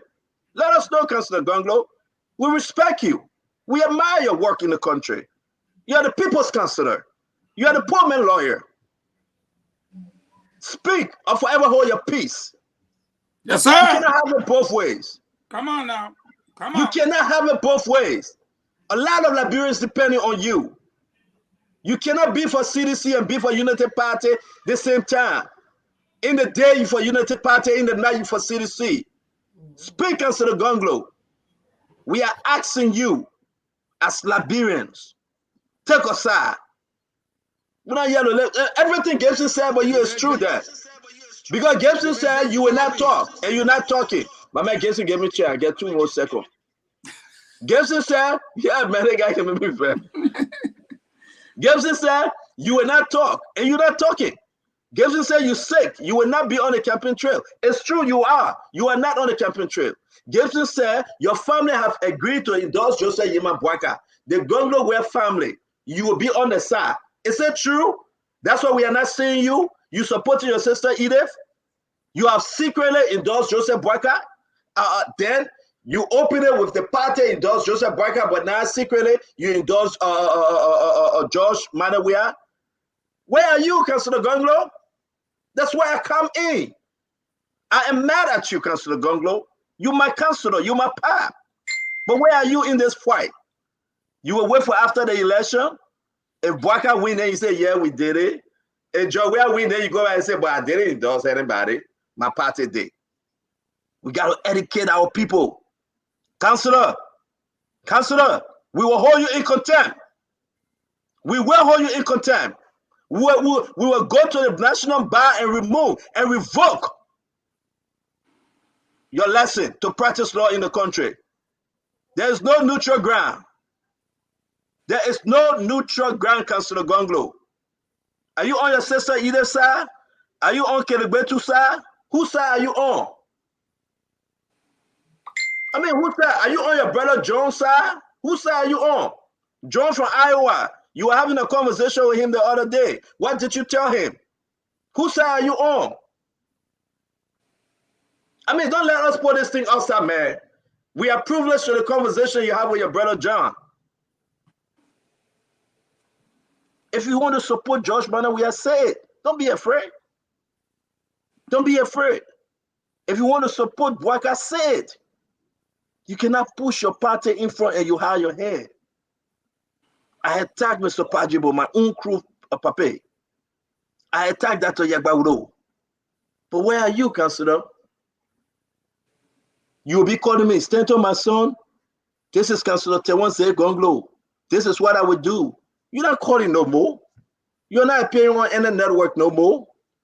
You have never visited. You have never picked up the call of Joseph Bwaka. What kind of men are we endorse and cannot pick up the standard bearer call? The vice standard bearer call you answer, but you say you endorse the people. Oh man, you ought to have a good day, man. You ought to have a good day. Casey, I'm disappointed in Councillor Gonglo. Give me 10 seconds. No, I cannot. The show over. Oh yeah, Casey. Yeah, Casey can see. Yeah, 10 seconds, please. On my first 5 seconds, Councillor Gonglo, I told you people, the man camping all over the country, 320,000 villages. He's not well, and so I suggested to him, like others, that he should not go camping. You suggested to him. You suggested to him. Yeah, me. I suggested he's my friend. I suggested to him. Wow. And other people suggested to him too, not me alone. Mr. Gibson is not coming through. You're not coming through. You far from the phone. I told him, I said, do not go and do anything. Can you hear him, Nelson? Protect your health. No, not yet. Okay. Guess one more your phone today. What happened to his system today? Yeah, he getting a feedback. My system have been hacked by Stanton. Say bye. No, but actually, I want to hear you, Gibson. I really want to hear you, but you just not. No, but I mean, you can hear me still. Go ahead, we can hear you. The radio people will not hear you. What I said was, Councillor Gonglo was, he had gone all over and he was not feeling well. Me and others who are very close to him said, look, you can't jeopardize your health. You gotta rest and recuperate. You got a long journey ahead of you. You got a law firm to operate, to run, and you got other things to do in the future. So rest your body. Forget about it, campaigning business. And I think he will listen to us. He will not do any campaigning. But on my other 5 seconds, Councillor, Eugene Fagon, I just wanted to say thank you for showing your ignorance. You know, Dr. H. Boyman formula describe people like you as illiterate elite. I remember that's I plenty talking for you, man. Sometimes you can talk to you can call people neighbor. Let end the show, but leave the man alone. Everybody thought their own. You're calling name. You know too much words to pour that. It's okay, my man. Fagon lambast you because our Fagon time to close. So, yeah. You give me 10 seconds. I get that. But 10 seconds for a long time. Guess it. Again, we say thank you for the $1,000 you sent to Unity Party. Yeah. Thank you very much. That's a Richardson you meet you. Remy, great. Nelson, come on. Yeah, Nelson, I had a message for him. Man, he brought to me to keep my one foot. Start treating our own man. I said, should go right back to him. It's so interesting that he runs this kind of propaganda that Liberian people will not forgive me. They will not listen to him. Forgive him after he said the worst things about Bwaka. This man sat here and told us that the man was from Sierra Leone. He sat here and told us that why would you call the man ambassador when the man didn't even have a degree? But if it not, Fagon gone at that Richardson. Right, I know, but you know, Papa like to run this propaganda. You know, so oh, when friends can't go home, people will say this, they will say that, they won't reply, Remy Gray, you know. But Dr. Richardson, I just want to tell Stanton that I will be on the show tomorrow. That show will be very interesting with that lady. And I got some questions for her though. That will bring everything out. Yeah, I mean, why we get to the feedback? Maybe Nelson, can you turn something off? But Ed, everybody is on the show tomorrow. The woman is coming to explain it all. You know, I think. that woman is mad because the way in which they treated her and the way in which they're treating her continuously. She will be on Spoon tomorrow by God's grace. I want to say a special belated birthday to Pastor Raymond, daughter Jeanette. Tomorrow is a christening, Dr. Richardson. I know you know Pastor Raymond. Will be at his church tomorrow celebrating. They got food, they got drink. And I will be singing my special song I always like to sing. Darling Jesus, you my darling Jesus. You are wonderful, Lord. I love you so much, darling Jesus. Oh, my darling Jesus, you are wonderful, Lord. I have to sing that song for her tomorrow. Tomorrow will be christening her. They will be putting water on her head, a little water, you know. That's what they do at the Redeemer Church in Trenton. That's the Redeemer Church, Trenton. We're inviting you if you got nothing to do, you want to go to church, just come and pay a visit. We'll be there. Come over. And while we're having lunch after service, we'll be talking about Liberia election. Okay? So we invite every one of you. If you around Burlington, Trenton, Bristol, somewhere around Pennsylvania, Ewing, everywhere you may be. Pastor Roma sent me the address, I forgot. We're asking you, please join us to have fellowship at that church because the little girl, very pretty, very smart, and he's going to be presenting her to God tomorrow. And we just want to say after that program, after singing, the dancing, we go downstairs in the basement to eat a lot of food. Pastor Remo, he was at BJ buying drinks, water, juice, fruit juice, soda, everything. But you'll be on the show tomorrow, right? Well, we'll talk. All right. I will come back to it's Monday, but Mr. Falcon will have to hear my message, and the rest of Liberians will have to hear my message. You go, but how you call it again? Fadigon? Fadigons, the Fadigons. That's why I so you include Fagon inside. Yeah, both of them were given the two Fadiga and Fagon. Like people forgave them. The man said the worst thing about Poca forgave me. Then he tried to tell me, try to. But it's alright that the Richardson, I can't get between you and Fagon because that would not be a good place to go. But you and Fagon, after the show, y'all go talk, then you'll make me be looking bad. That's true. So I'm not getting between you and Fagon. Thank you very much. My regards to your family. And what's the little guy? He's sleeping? He was quiet today. No, you're not quiet. He felt that everything I could hear. I wanted to go get you too. Oh, okay. Thank you very much. And we'll see you tomorrow by God's grace. Nelson, what you got? We taking phone calls? Are you finished for the day? You got show today? Yeah, we got show. Yeah, but you're not time yet. Are you starting your show? Is it time now? It's 7 minutes past the time. Oh, you change your time to, I thought your time is 9 o'clock. It's been 1 a.m. Oh, because of the time change. All right, Nelson. Thank you for kicking me out. Good to see you. No. We'll be back again. I just want us to take some calls, but it's okay. That's your show. Bring in your people. No problem. Somebody calling. Let's take 10 calls. Let's show some respect to our people. Tell your people to wait. Hello? Hello? Open the line, Nelson. Hello? Yeah, you want to talk on the show?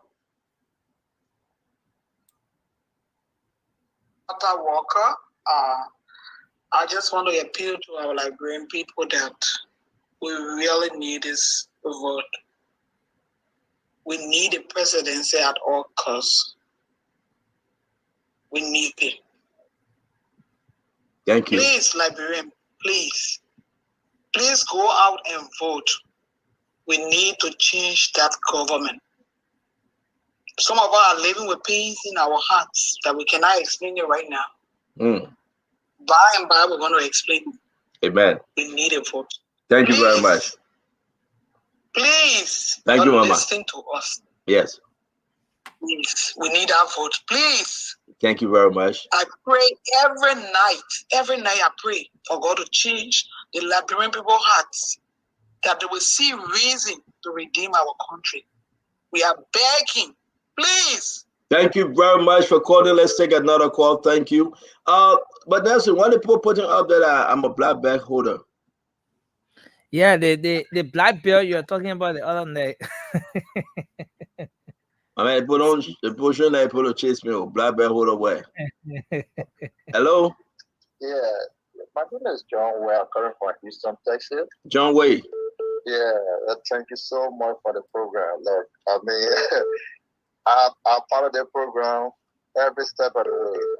But I just want to tell you something. I want to remind you on something. CEO, I told you the other day, I said that the Francine will never support Joseph Walker. He said, oh, no, lead the team, man. You know what we're doing the fight. I told you. And let me tell one thing, something Pajo said to her. She got one vote. Even that one vote, that a person cannot convince nobody in Liberia. That's not true, my man. That's not true, man. The woman got followers, bro. And one thing. Man, if the woman endorses Joseph Boyga right now, y'all will be happy about it. Leave me alone, my man. Listen, the woman get follower back. You are saying you get followers. If that 5 people say they trust you. Wait, do you have followers? Do people listen to you in Liberia? Oh, yes. But why you think that the Richardson that on the show, people will not listen to her? If they can listen to you, that nobody even know from Jade, the woman that been here almost 3 years, why you think they can listen to her? CEO, no, we're on a show. But if I call you in the background, in fact, I can show you things that I'm doing. All right, Bella. So why you think that the Richardson not doing the same thing? She's not doing nothing like that. All right, thank you, Bella. We gotta get problem. You mind? Hello? Hello? Oh man, you call me not answering. Hello? I'm good. Who's this? Hello? Yes, you live. Yes, this is so cool. I'm calling from New York. Okay. Listen, my brother, thank you for everything for the Republic of Liberia. My brother, I just thinking that song that he was singing. God in Jesus, God in Jesus, God in Jesus, you are wonderful God. Yeah, remember you spoiling people so bad. You spoiling so much, man. Listen, but I say, listen, Nigerians are working themselves to freedom, and Joe Biden is going to win. Thank you very much. Thank you very much, darling Jesus. Darling Jesus, you my darling Jesus. You are wonderful, Lord. I love you so much, darling Jesus. You my darling Jesus. You are wonderful, Lord. Hello, your name and where you calling from? Hey, Mr. Warriors Con, this is Charles, man. Talk to her, Charlie. Hey, man, I just want to speak to my Liberian brother, man, the youth in Liberia. We have this notion that George Weah did something for Liberia when he was playing soccer. People always say, oh, he did put Liberia on the map. Let our brother and sister know that whatever George Weah achieved during his soccer career, it was for himself. That was a glory for himself. It was not for Liberia. When Messi won the World Cup, he did something for Argentina. The $30 million went to the Argentine. The Ballon d'Or George Weah got today is in George Weah's house. The World Cup that Messi won for Argentina, Messi don't have it in his house. So we should get rid of that notion that George Weah did something for Liberia. He didn't do anything for Liberia. Thank you very much, my friend. Thank you. Welcome. Yes, sir. Let me take this one. Hello, your name and where you calling from? Hello. Yes, ma'am. Your name and where you calling from? Can you lower what you listen to your TV or your computer? Can you listen into the phone, please? My name is Tewa. I'm calling from Ohio. Tewa, talk to us, ma'am. Yeah, I'm listening to the phone. Yes, talk to us, please. And I just want to tell my people, thank you very much for coming out today. But tomorrow, I'm gonna make my stand and then endorse who I want to endorse. So I'm telling everybody, thank you for them to. Oh, you endorse, yeah? Whoever they want to vote for, let them vote for number one. If they can't vote for anybody, let them vote for number one. No, you confuse me.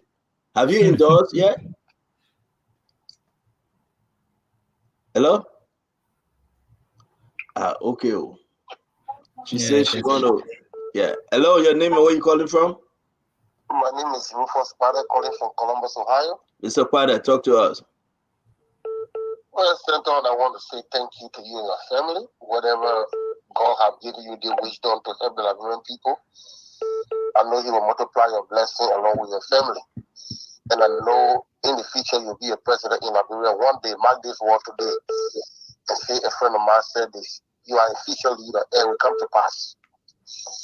So, Dr. Francis will not endorse anybody, just for simple reason.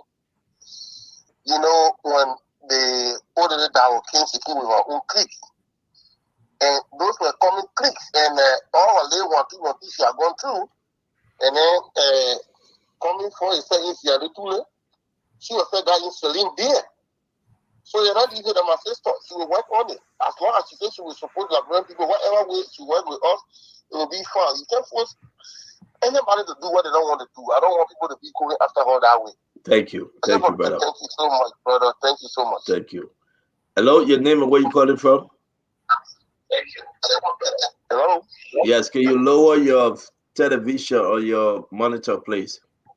Yeah, I already did that. Talk to us. Your name. I ain't trying to talk about election tonight. I don't want to talk about the black belt. I'm just a black shoe. I mean, but what's your name? My name is Marvin. I'm calling from. I know that's you. You want to talk about my black belt? I mean, I'll tell you my wife about your black belt. I just want you to show it again so the people can see. She still has shoe. I mean, I get a black belt. I get a black belt in the That black belt is in the gym where I can practice. Where I go and practice taekwondo. So it's hanging up on the wall, but I get it. Remember, you want to spoil our show, man. No, man, I mean, let the black belt. Yeah, tell your wife to look now. Let the black belt. Okay? The most dangerous bet in taekwondo.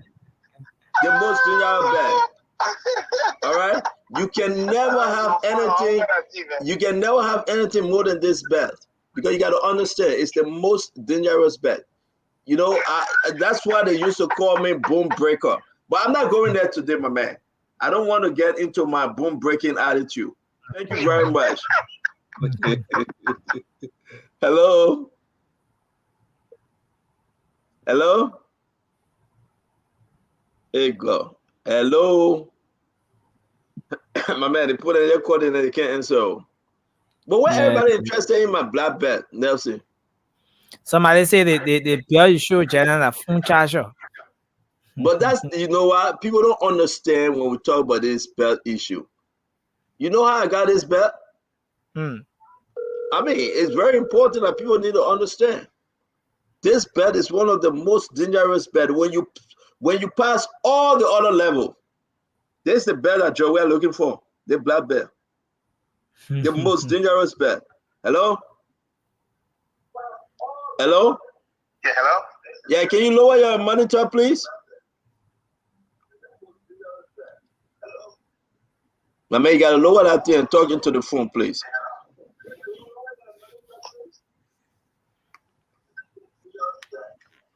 All right, the person not ready. All right, hello? Hello? Yes, ma'am. Hi, Stanton. I'm Amelia. I'm calling from Minnesota. Yes, ma'am. I want to say thank you for the show, and I'm glad that you are here. The evil people didn't want you to be here, but I'm glad that you're here. Amen. But I'm going to say to people, you know, Dr. Francine, take her side, let her be. She is where she is, and she's going to give her support the way she want to give it. forcing someone to give their support. I don't think it's just far reaching. You guys are reaching too far. So let her be. And it was a great show today. The Ghanaian guy kept saying should not be sparing those kind of hate and you do me, I do you kind of thing. Like, oh, mostly law, you do me, I do you. That's not the kind of life or the kind of Liberia or example that we want to show.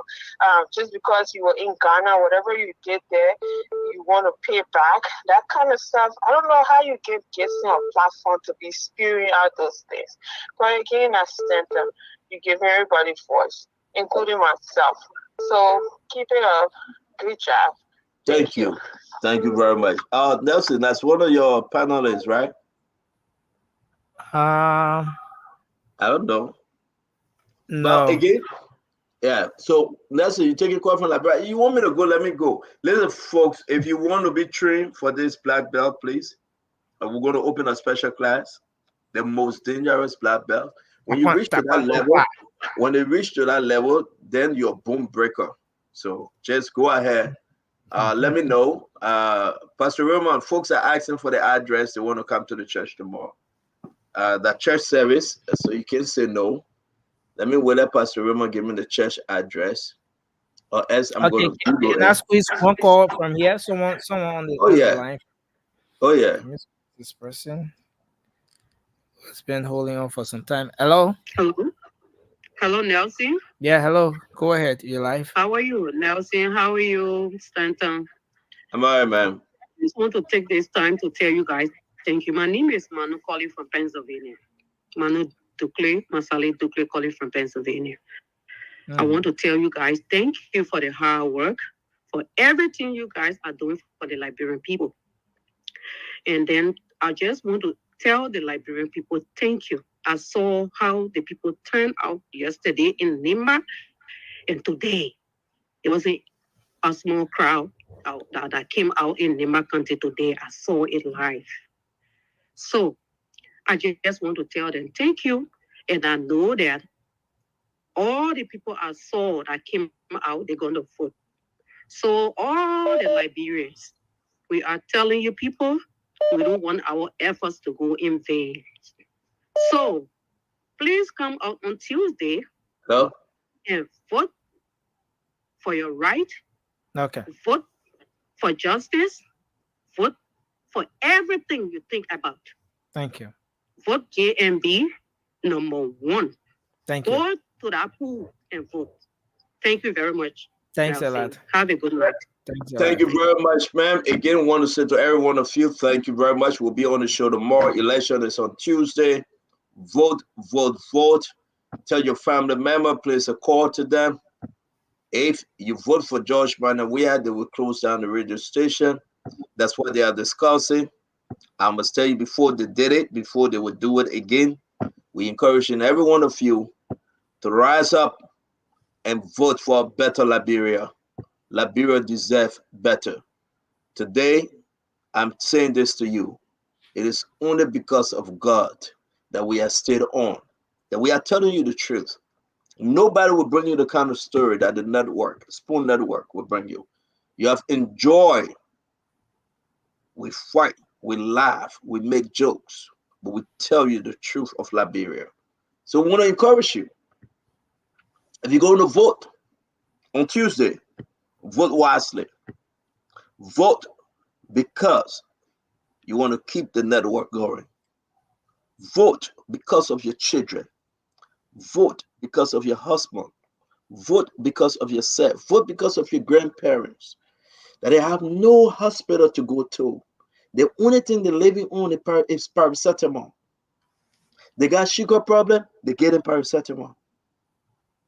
They get high blood pressure, they give them paracetamol. Look what we have told the medical student. When you come out now, when I hire you, you're on your own. How can they go to school or medical school, no medical lab?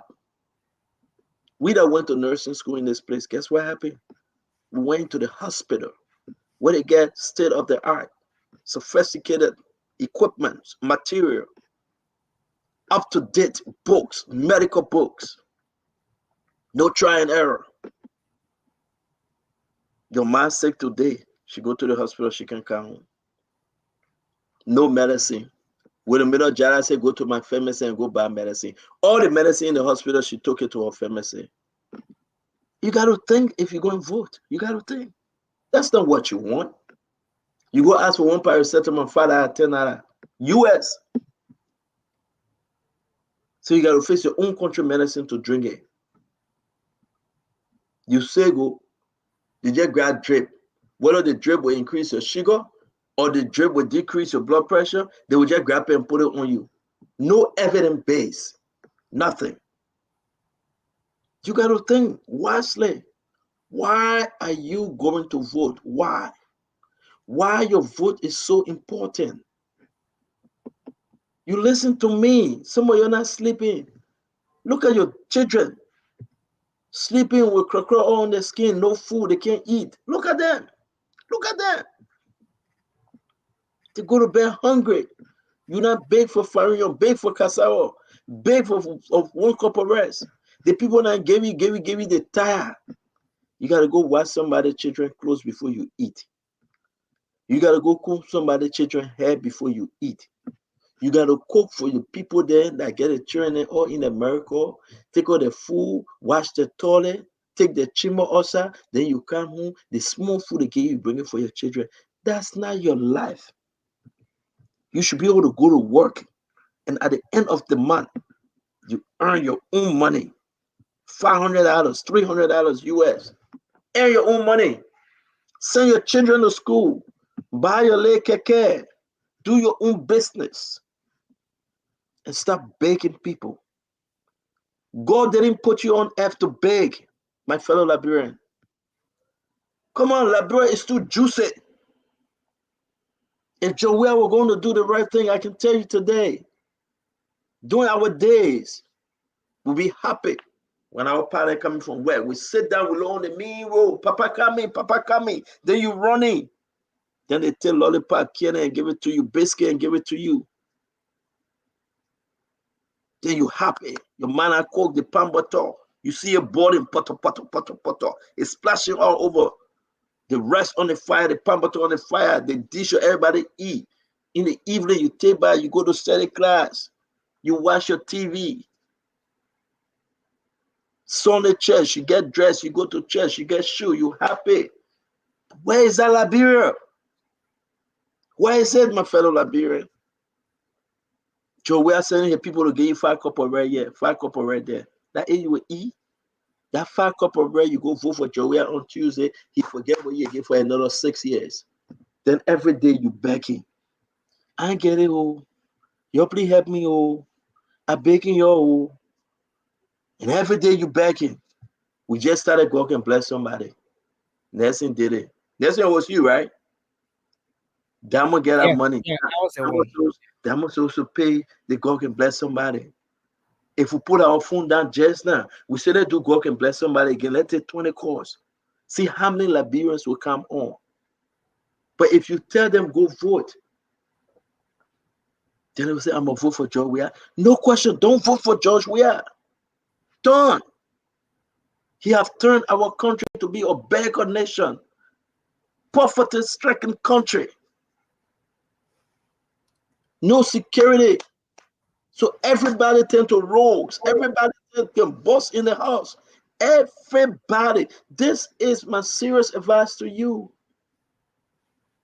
We fought this government for so long. All the people drop. You know, in battle, when you're fighting, so people can give up. We will never give up on you, my fellow Liberians. We will never give up on you. We will fight to the end. They will put us in any situation, but we will fight. Fight along with us for a better country. Fight along with us for a better nation. Fight that your children will get up and go to school in a clean uniform, that you don't have to pay 1,000 United States dollars before your children can go into the good school. Teacher don't have to take money from the student. Teacher don't have to sleep with the young girls then to pass them. When a child go to school, when a young man and woman go to school, imagine, guess what happened? They will enjoy, they will be happy to go to school. Richardson, they must eat. They must have study class. Then when they go home, they take back, they go to bed. Look at the information we receive. The people coming to take MTN from their country, Guinea, Guinea-Bissau, and Guinea-Conakry, Guinea-Bissau, and Liberia. They're about to take them out. Internet prices will go high. But let me tell you something. Vote. Just anybody but Joey. All the things Joey are doing, you see everything he doing, he talking about the person and my friend, you come on that lie. After the election, Joey will never speak to some of those people. I don't know. People supposed to stay in the struggle. That's what I say. In the course of the people, the struggle continue. Yeah. You got to stay in the struggle. You got to fight a good fight. We have come a long way. Our country is too rich for our people to die in poverty. Our country is too weak, too rich for our people to go to bed hungry. Go to Jamaica Resort right now. They are all drinking a Hennessy XO. So we are there having fun. Why you got to double lock your window? Because you don't want somebody to break in. If somebody kill you right now and rape you right now, nothing can out of it. Don't even think about who I should vote for. Don't vote for Joey. He's done. Don't vote for him. He can never change Liberia. Know what? You see, and that's why we always tell people, know what Samuel to a podium. And this is not a joke. This is their intention. Listen to this one. All the fake things, including some of the people who you're joking, and some of the people who created the propaganda and all our side now, and they say that we all created it.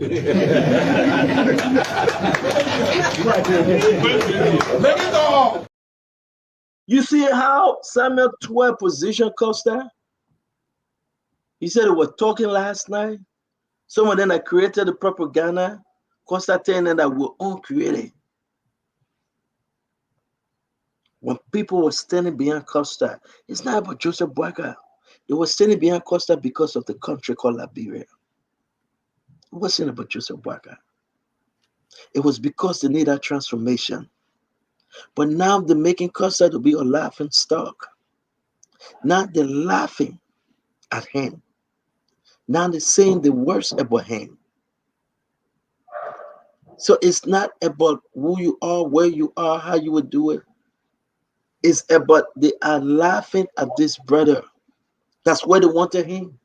That's exactly where they wanted him. They wanted to laugh at him. So you guys that are out there, you must understand that they laugh at him because you know what? She's not there. Is it in there? He didn't complete the fight. You have to finish it. You have to finish it. And he didn't. So, I mean, Nelson, this is serious. Yeah. You have to finish the fight. You can't fight halfway. But you know what? Since I have said this thing, let's take 20 calls from your end, not from here in America. We still get some God can bless anybody money. Let's take 20 calls and let's see how many people need help. $10 here, $15 here. People going to bed hungry today. Zogos are on the street. They ain't get food to eat. That's why they are staying in the left. People are begging. The group of 77 demonstrated today. Guess what happened? Not today, the other day. Guess what happened? They were complaining. They are not getting the benefit. This is not about me, Liberians. This is not about my family. This is about better Liberia. Do it for Liberia. Vote George Manneh, we are out. You have given him a 6 years tax. He lied to you. He fooled you. He robbed the country. He and his family. He and his friends. He abused our young women. He took the resources and sold it. He have never brought in any investor. They are all doing dig hole, cover hole. Joe Manneh, we are just about the money. You have to vote him out. You got to listen to me. You got to listen to me because I will tell you this. If elected, Josh Manuel will do the worst you have ever seen of him. He cares less. He will not be coming to you to ask for your vote again. This guy now will destroy the country even more than what they have done. They are not institutional builders. They will break down the country to nothing. So we will tell you right now, open a full line. See how many people come to say, yeah, just in Liberia. Take their call. Dama already have the money. The people send it to him. He can cash it to them tomorrow. Take their call. Open the full line, Nelson. Okay, so 0555 101075 0555 101075 is the number to call, and we are only taking calls from Liberia. So please don't call on the WhatsApp line. So we take our first call here. Hello. Hello. Hello. How are you? Yeah, fine. Your name and where you calling from? No, President Manu, Panama Kane, I don't even Douala, which is 15. I just resumed. Okay, let's hear you. But man, it's so I say, I choose some of you know, want me, I know what I want because 2 years now, my children don't know anything to see. So I know what I want. It's done for myself, for my children. And I tell you today, only thing by the grace of God, at least at home now. So what Stanton saying is true. No one will want. No one will want and want Joseph Wakai. And now me a program me flower here. Don't put in one premium, but not here. So what Stanton that too. It's not easy to know. How decide a good decision, which is Joseph Wakai. Joseph Wakai and my pa. Thank you. Yeah. Okay. Thanks a lot. So CEO, what hello, don't go. Yeah, well, take the message that let me talk to you. Can you hear me? Oh, can he hear me? Did he he left the leave? line. He left the line. Yeah, he left the line. Hello? Hello. Yeah, hello. Yeah, please go ahead. I was not single. Okay, let's hear you, Darius. Yeah, I really want to thank the school network for really giving all the knowledge man, on of Latino. Because if it were not for you, we're really going to go the opposite way. So I really want to thank you for that. Okay. So what are you doing tonight? How's your family? Can you hear me? Are you hearing the CEO? I'm eager. Okay, go ahead now. Can you hear me? Yeah, he's hearing you. All right, so let's say I don't know what you're doing tonight, but because you're calling, please accept $10 from us, okay? And I hope that can help you to buy food for you tomorrow, okay? Tomorrow Sunday. Okay. Thank you very much. Give your number to Nelson. Give your name and your number. EARIUS. LOHN. Okay, LOHN. Okay, so NOHN. Okay, so what's your number? 0880. Yeah. 77. Yeah. 9880. Okay. Thank you. Thank you. Okay, thank you very much. Okay, we'll take another person. Hello. Hello. Hello, how are you?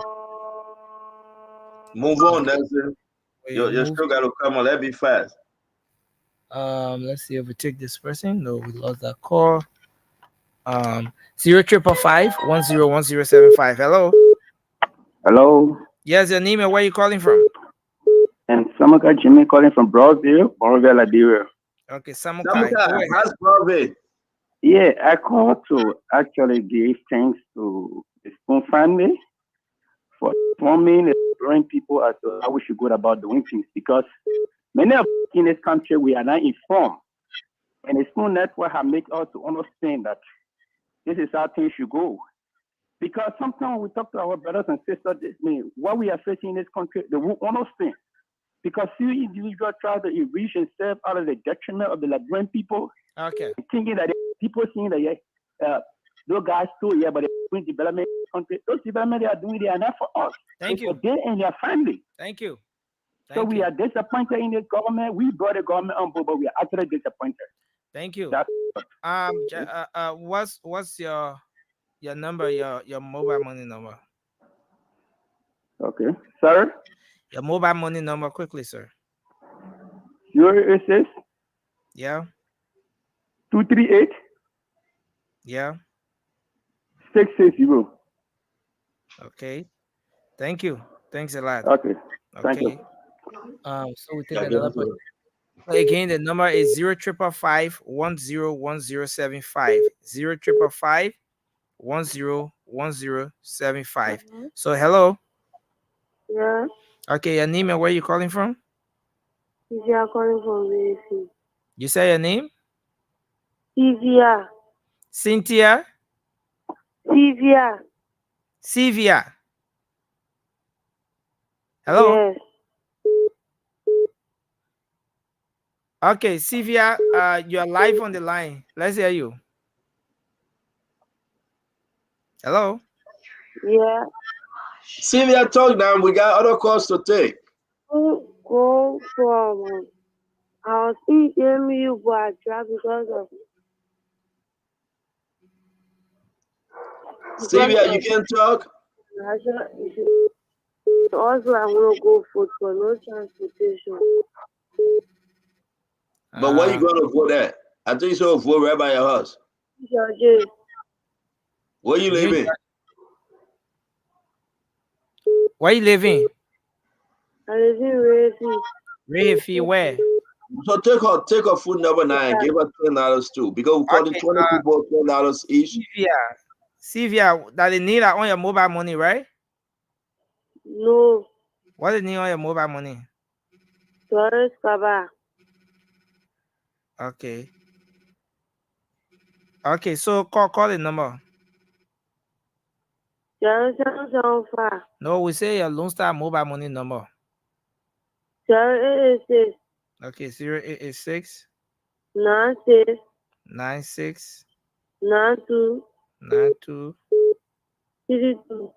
32 96 92 32. Okay, thank you. Thank you, Sylvia. Let's take this person. Hello. Yes, hello. Yeah, your name and where you call from? My name is Pharaoh. I'm calling from Tubolo. Okay, let's hear you, Pharaoh. Just want to tell you thank you because hearing our papi. We suffering in the country too much. Okay. No improvement. Okay. People say the president doing well, but we're not seeing nothing. Okay, you We say are playing football.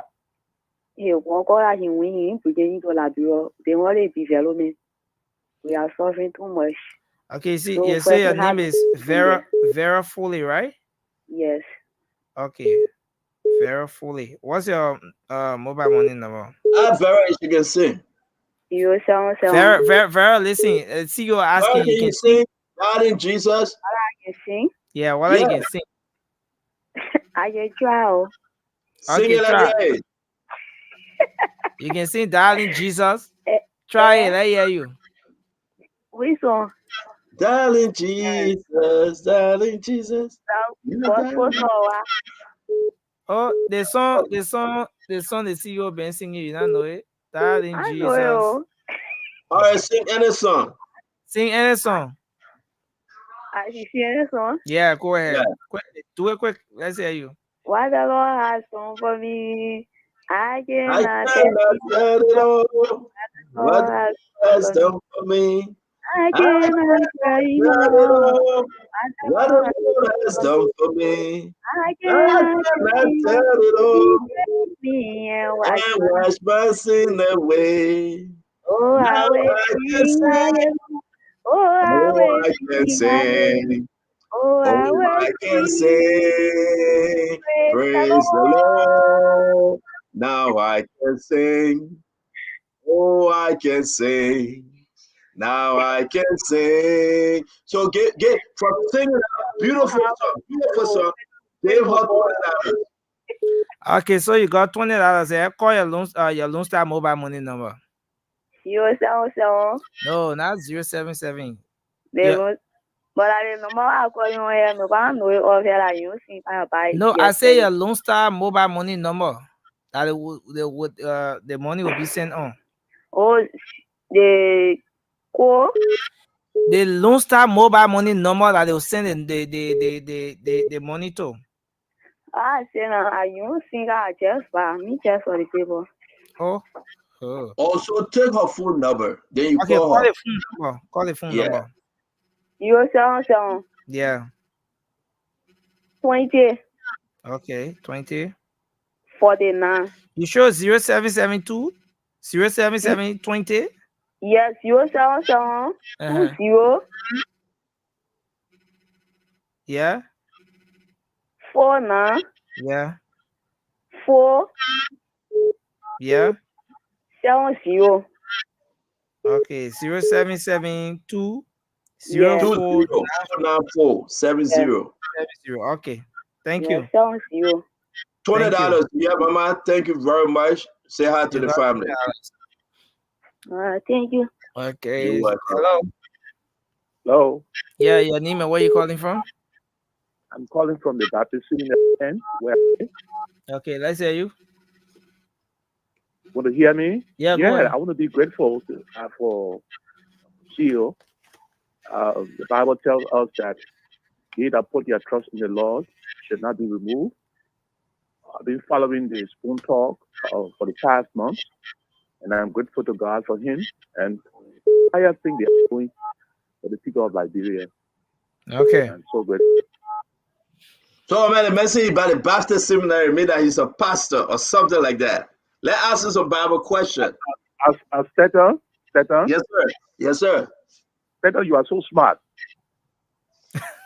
I'm not smart, man, but I don't do that thing, man. I don't know, but you're so smart. Yes, I'm a pastor. Yes. Which church are you pastoring? Which church? Which church are you a pastor? Pastoring? Should I call my church name? I would do that. I used to be a member of the Providence Baptist Church, and then later on, this church convention established another church across the bridge, right opposite. Well, currently, which church are you pastoring currently? That's the church he's describing. The Just call the name. Just call the church name. Can you call the church? Yeah, can you call the name of the church? Oh, the church name is the church is named in memory of white missionaries who supposed to have come. Yeah, call the church name, brother. We want to know all that one. What's the name of the church? James R. Davis Memorial Baptist Church. Okay, James R. Davis Memorial Baptist Church. So what we're gonna do, because I think what was sent to Diamond, we're gonna give you $150. If you go to church tomorrow, find the people in the church that need $10 each and bless them. Okay, we'll give you $150, and we pray that you can bless individual in your church. $5 here, $10 here, to get something to eat. It's not much, but just a little. So are you hearing it? Are you getting the message? I'm getting the message, but something I want to say. It seems like God is in it. And not become a pastor, but I have established a ministry called We Care, and we provide some services to people who are in dire need. And right now on my desk, I got close to almost six to seven persons. I got some issues. Yeah. So the money came in time, eh? Yeah, it's a blessing, and thank God. It's a blessing, brother. I want to say thank you very much. Let God bless you. Give your number to Mr. Colette, and give your number to Mr. Colette, and let Mr. Colette arrange it. You're going to receive that 150 from the Spoon Foundation. Those people that contributed all over in America, we give you 150. Please be a blessing to them the best way you can. I will do that. I will let my leaders know. I'll let my deacons know. Thank okay, you very please, much. can you give your number, your name and number, so we. My name is Red R-E-D. Yeah. Boyman, Borna. Yeah. G. Yeah. In the middle. Yeah. Tarlah. Okay, so can you give us the number? 08888 46316. 0888 846 0888 8 316. 46316. Yeah. 46316. Yeah. Okay. Yeah. Thank you. Thanks a lot. Thanks for participating. Thank you so much. Okay. So we take another person. Hello. Hello. Okay, go ahead. Your name and where you calling from? I'm Fatuma calling from Canos Supermarket. Fatu, let's hear you. Yeah, I want to tell Talk thank you ever so much for everything you're doing for us. And I will tell them thank you ever so much for opening our understanding. Tuesday we'll go and cast our vote for DMV. Thank you. CEO, you want to say something to her? Yeah, so what's her name? I'm Fatuma. Fatu, I didn't hear what you said, Fatu. Can you help me again?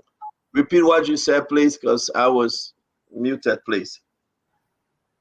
I said thank you ever so much for everything you're doing for us, for the school family. But the 14th of month, we'll go and cast our vote for JMP. I mean, let me say this to you, Mama. I'm not asking you who to go vote for. The foundation is not blessing you because they want you to vote for a particular person.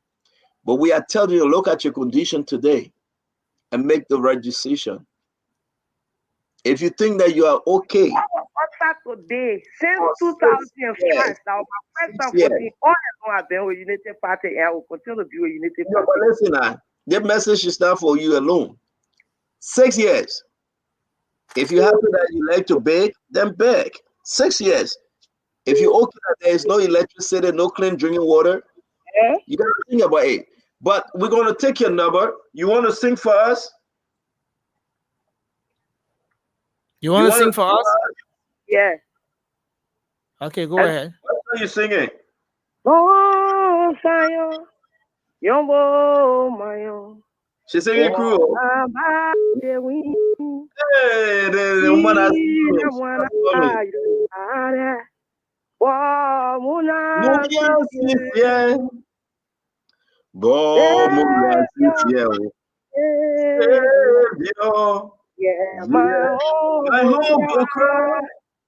one other thou calling.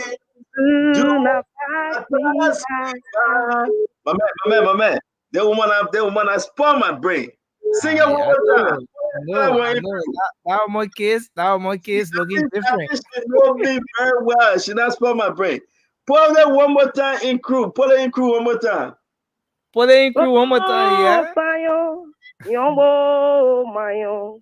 Wanna bate win.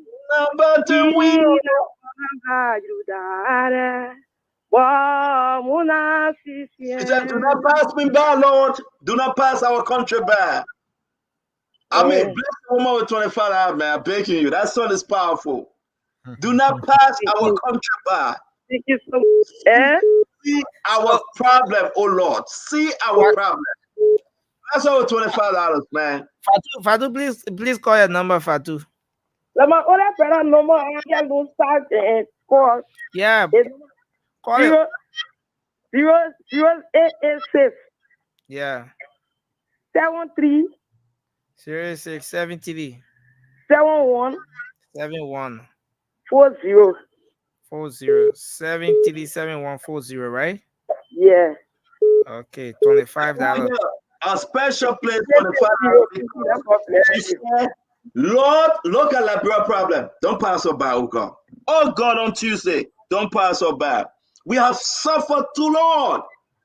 Hey God, bless our country, Liberia. Pregnant women dying. They can't get to the hospital. Our roads. Look at the road. Look at our road. Bad. Before you talk about the interior. All the woman saying to the Lord, don't pass her by. Don't pass me by. Oh God, please. She was praying all day. She said, God, here I am. Can somebody hear my prayer? Don't pass me by. And thank God that she will have $25 to get something for she and her family to eat. Amen. Our people shouldn't be a beggar in their own country. Liberia get gold, they get diamonds, they get natural resources. Our people shouldn't be a beggar in our own country. Amen. God don't pass us by though. Please remove this snap map. Please. Please, Lord. Please. Don't pass us by. Let's take how many more calls? How many more calls?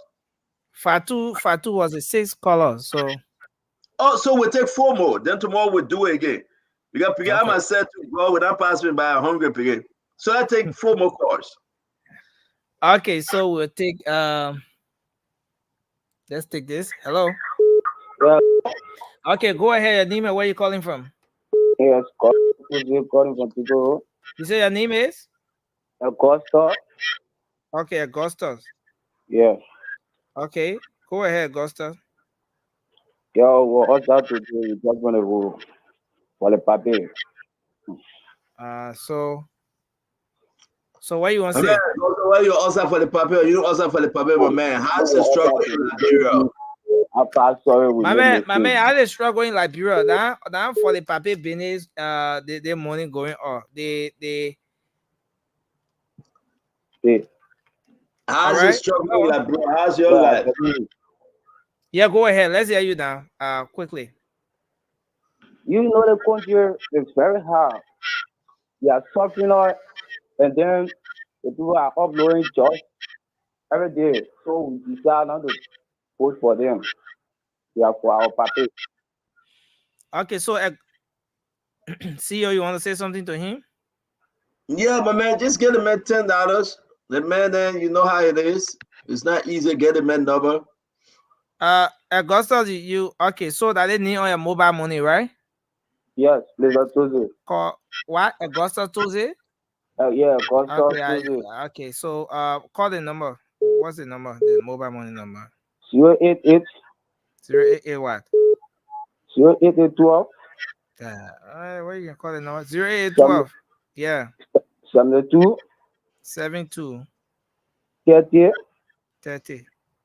5. So 0881 27 23 05, right? 08812. No, my man, like 0881. The 0881 that they call. 27 23 05. When you call the number that you confuse me. Okay. Thank you. Thank you. Okay. So let's take how many more calls we got again? 3 more calls. Hello. You're live. Hello. Yeah, go ahead quickly. Let's hear you. All right, so quick. My name is Thomas Kume. I call from Upper Carver. Go ahead, Thomas. Let's hear you. All right, so all of our people are calling. I just want to provide one simple education. When they go vote, NEC I give her 3 ways to mark. Let us take one option. Either you put X, you put a check mark, or you use a thumbprint. So let us take one. Let us not write in the box. Let us not put JB, thank you, you people love you. Okay. With all the other marks. Thank you. That's what brought too many invalid votes. Thank you. So as they honor the sound of my voice, let us take 3 of the options that NEC have given us. That will minimize the invalid vote. And you know the going time? Most of the invalid vote were just JMP votes. Okay, so thank you. All of our people. Thank you. Yeah. Okay, so CEO, you want to say something to him? No, the man checking the advisor. I've been looking good. You sound good. So no need for the man, right? But man talking like man tell the man sound good. I mean, you okay? I mean, you need it. You need it. You went with me to Sassama 12. Okay, call your name quickly. Your number. Man, let you went with me to Sassama 12. 086. Why your name? See, I guess I'm a problem on the radio. Megan to all, eh? Megan to all. 086. Megan to all, man, I to all. But man, call your name now. Call your name first, and then we Thomas take the number. Thomas, okay. Yes. Okay. Thomas Kume. I think I know the name from the late Yeah, night you know chat the name, room. man. You must say, yeah. Okay. From which chat room? From the late night chat room. Oh. Yeah, but see, I've been saying a lot of messages. Oh yeah. Yeah. So Thomas calling the number now. Wait. That's the wait. They got pictures Yeah. that they weren't in yellow, right?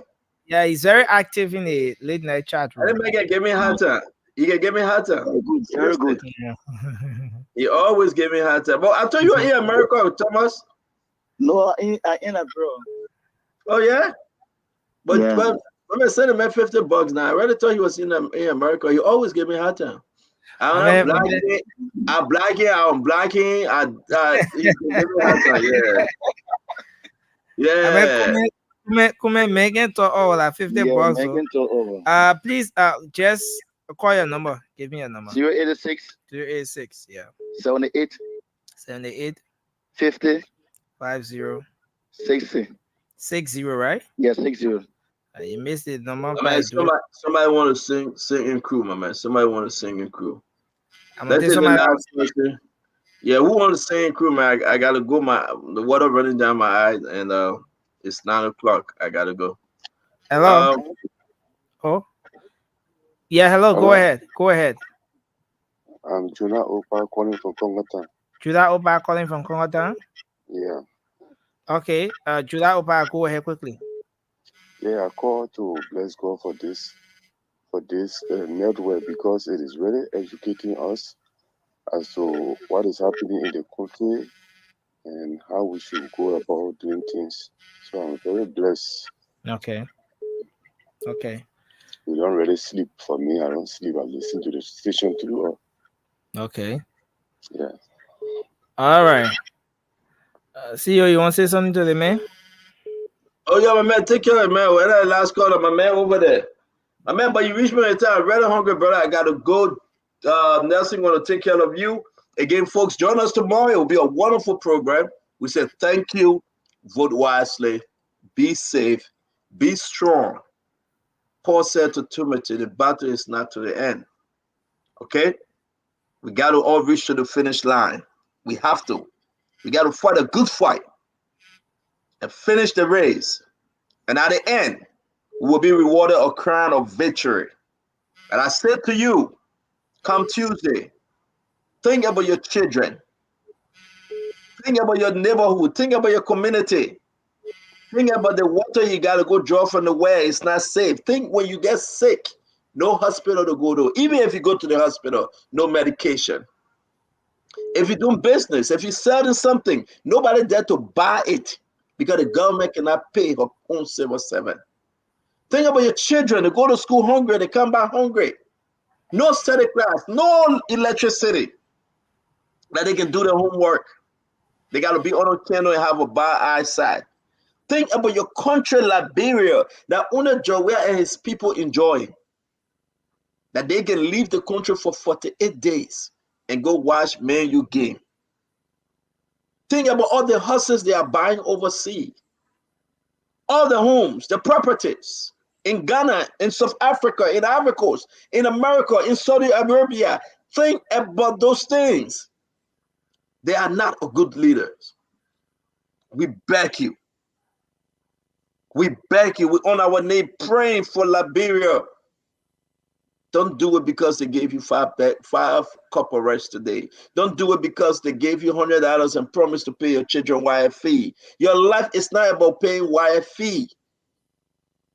Your life is about good community, good roads, good schools, good jobs, good paycheck, good life. Don't settle for nothing less. You are too important. I'm telling you because I know what it means to jump over dead bodies. I know what it means to eat buckwheat, wheat, pan cabbage, kiss me, Bubba John. I ate it. I know what it means. You go into the swamp and you got to move the dead body to catch the duca crab, the buka crab. I did it. I am not better than you, my friend. I am not. That's why whenever I go to Liberia, I love to go to the poor, to the needy, to those that cripple, to the blind. I am not better than you. I pray for Liberia every day. To those of you that are up right now in Liberia, that listen to me right now, I would beg you, call your family members.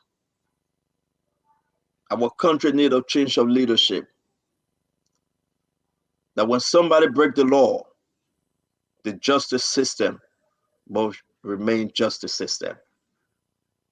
Fina Bondo, she doesn't listen to Musa Dean, the justice minister.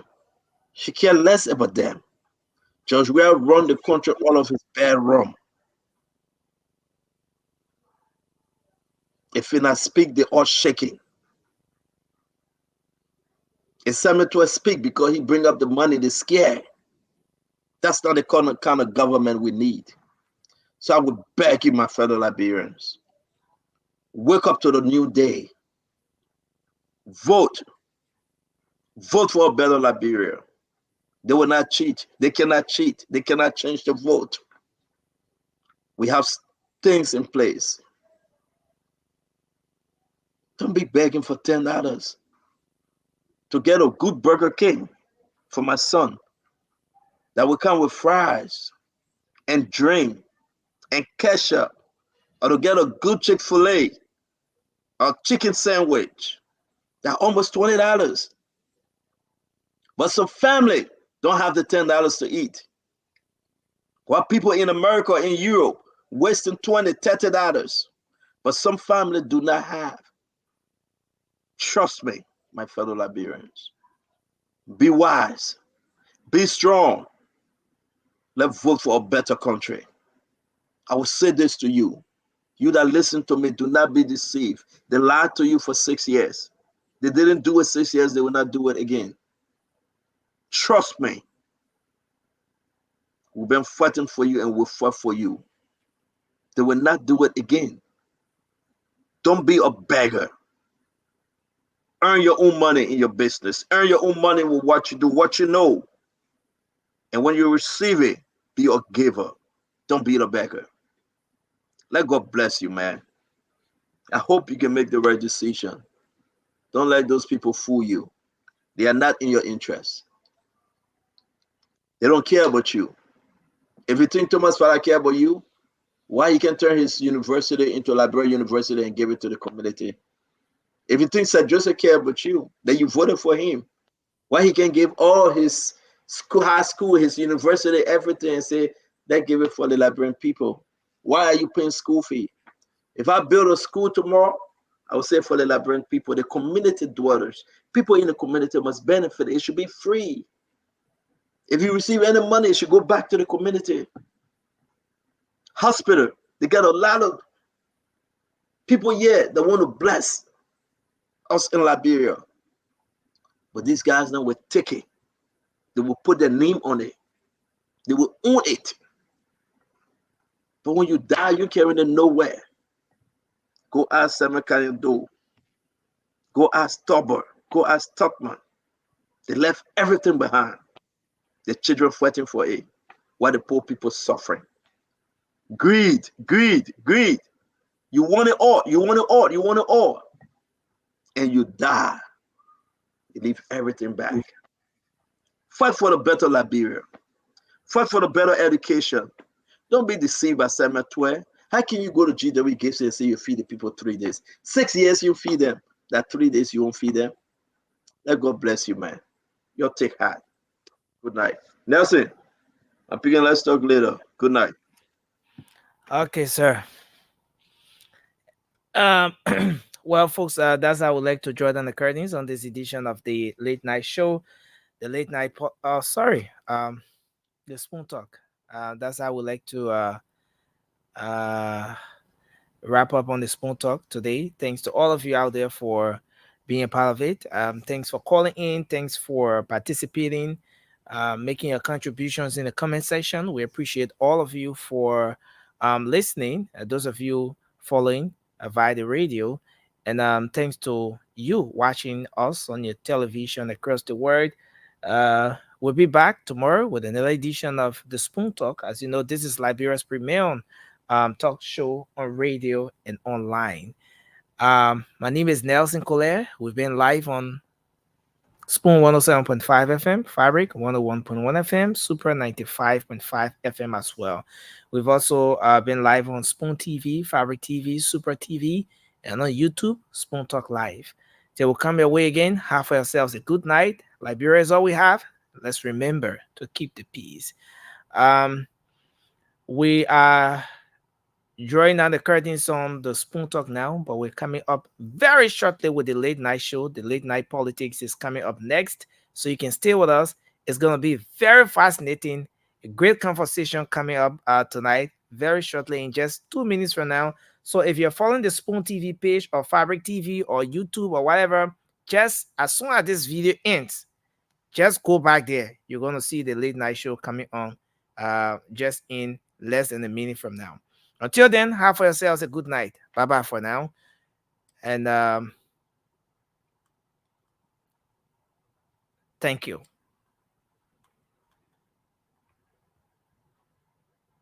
Straight to the spoon.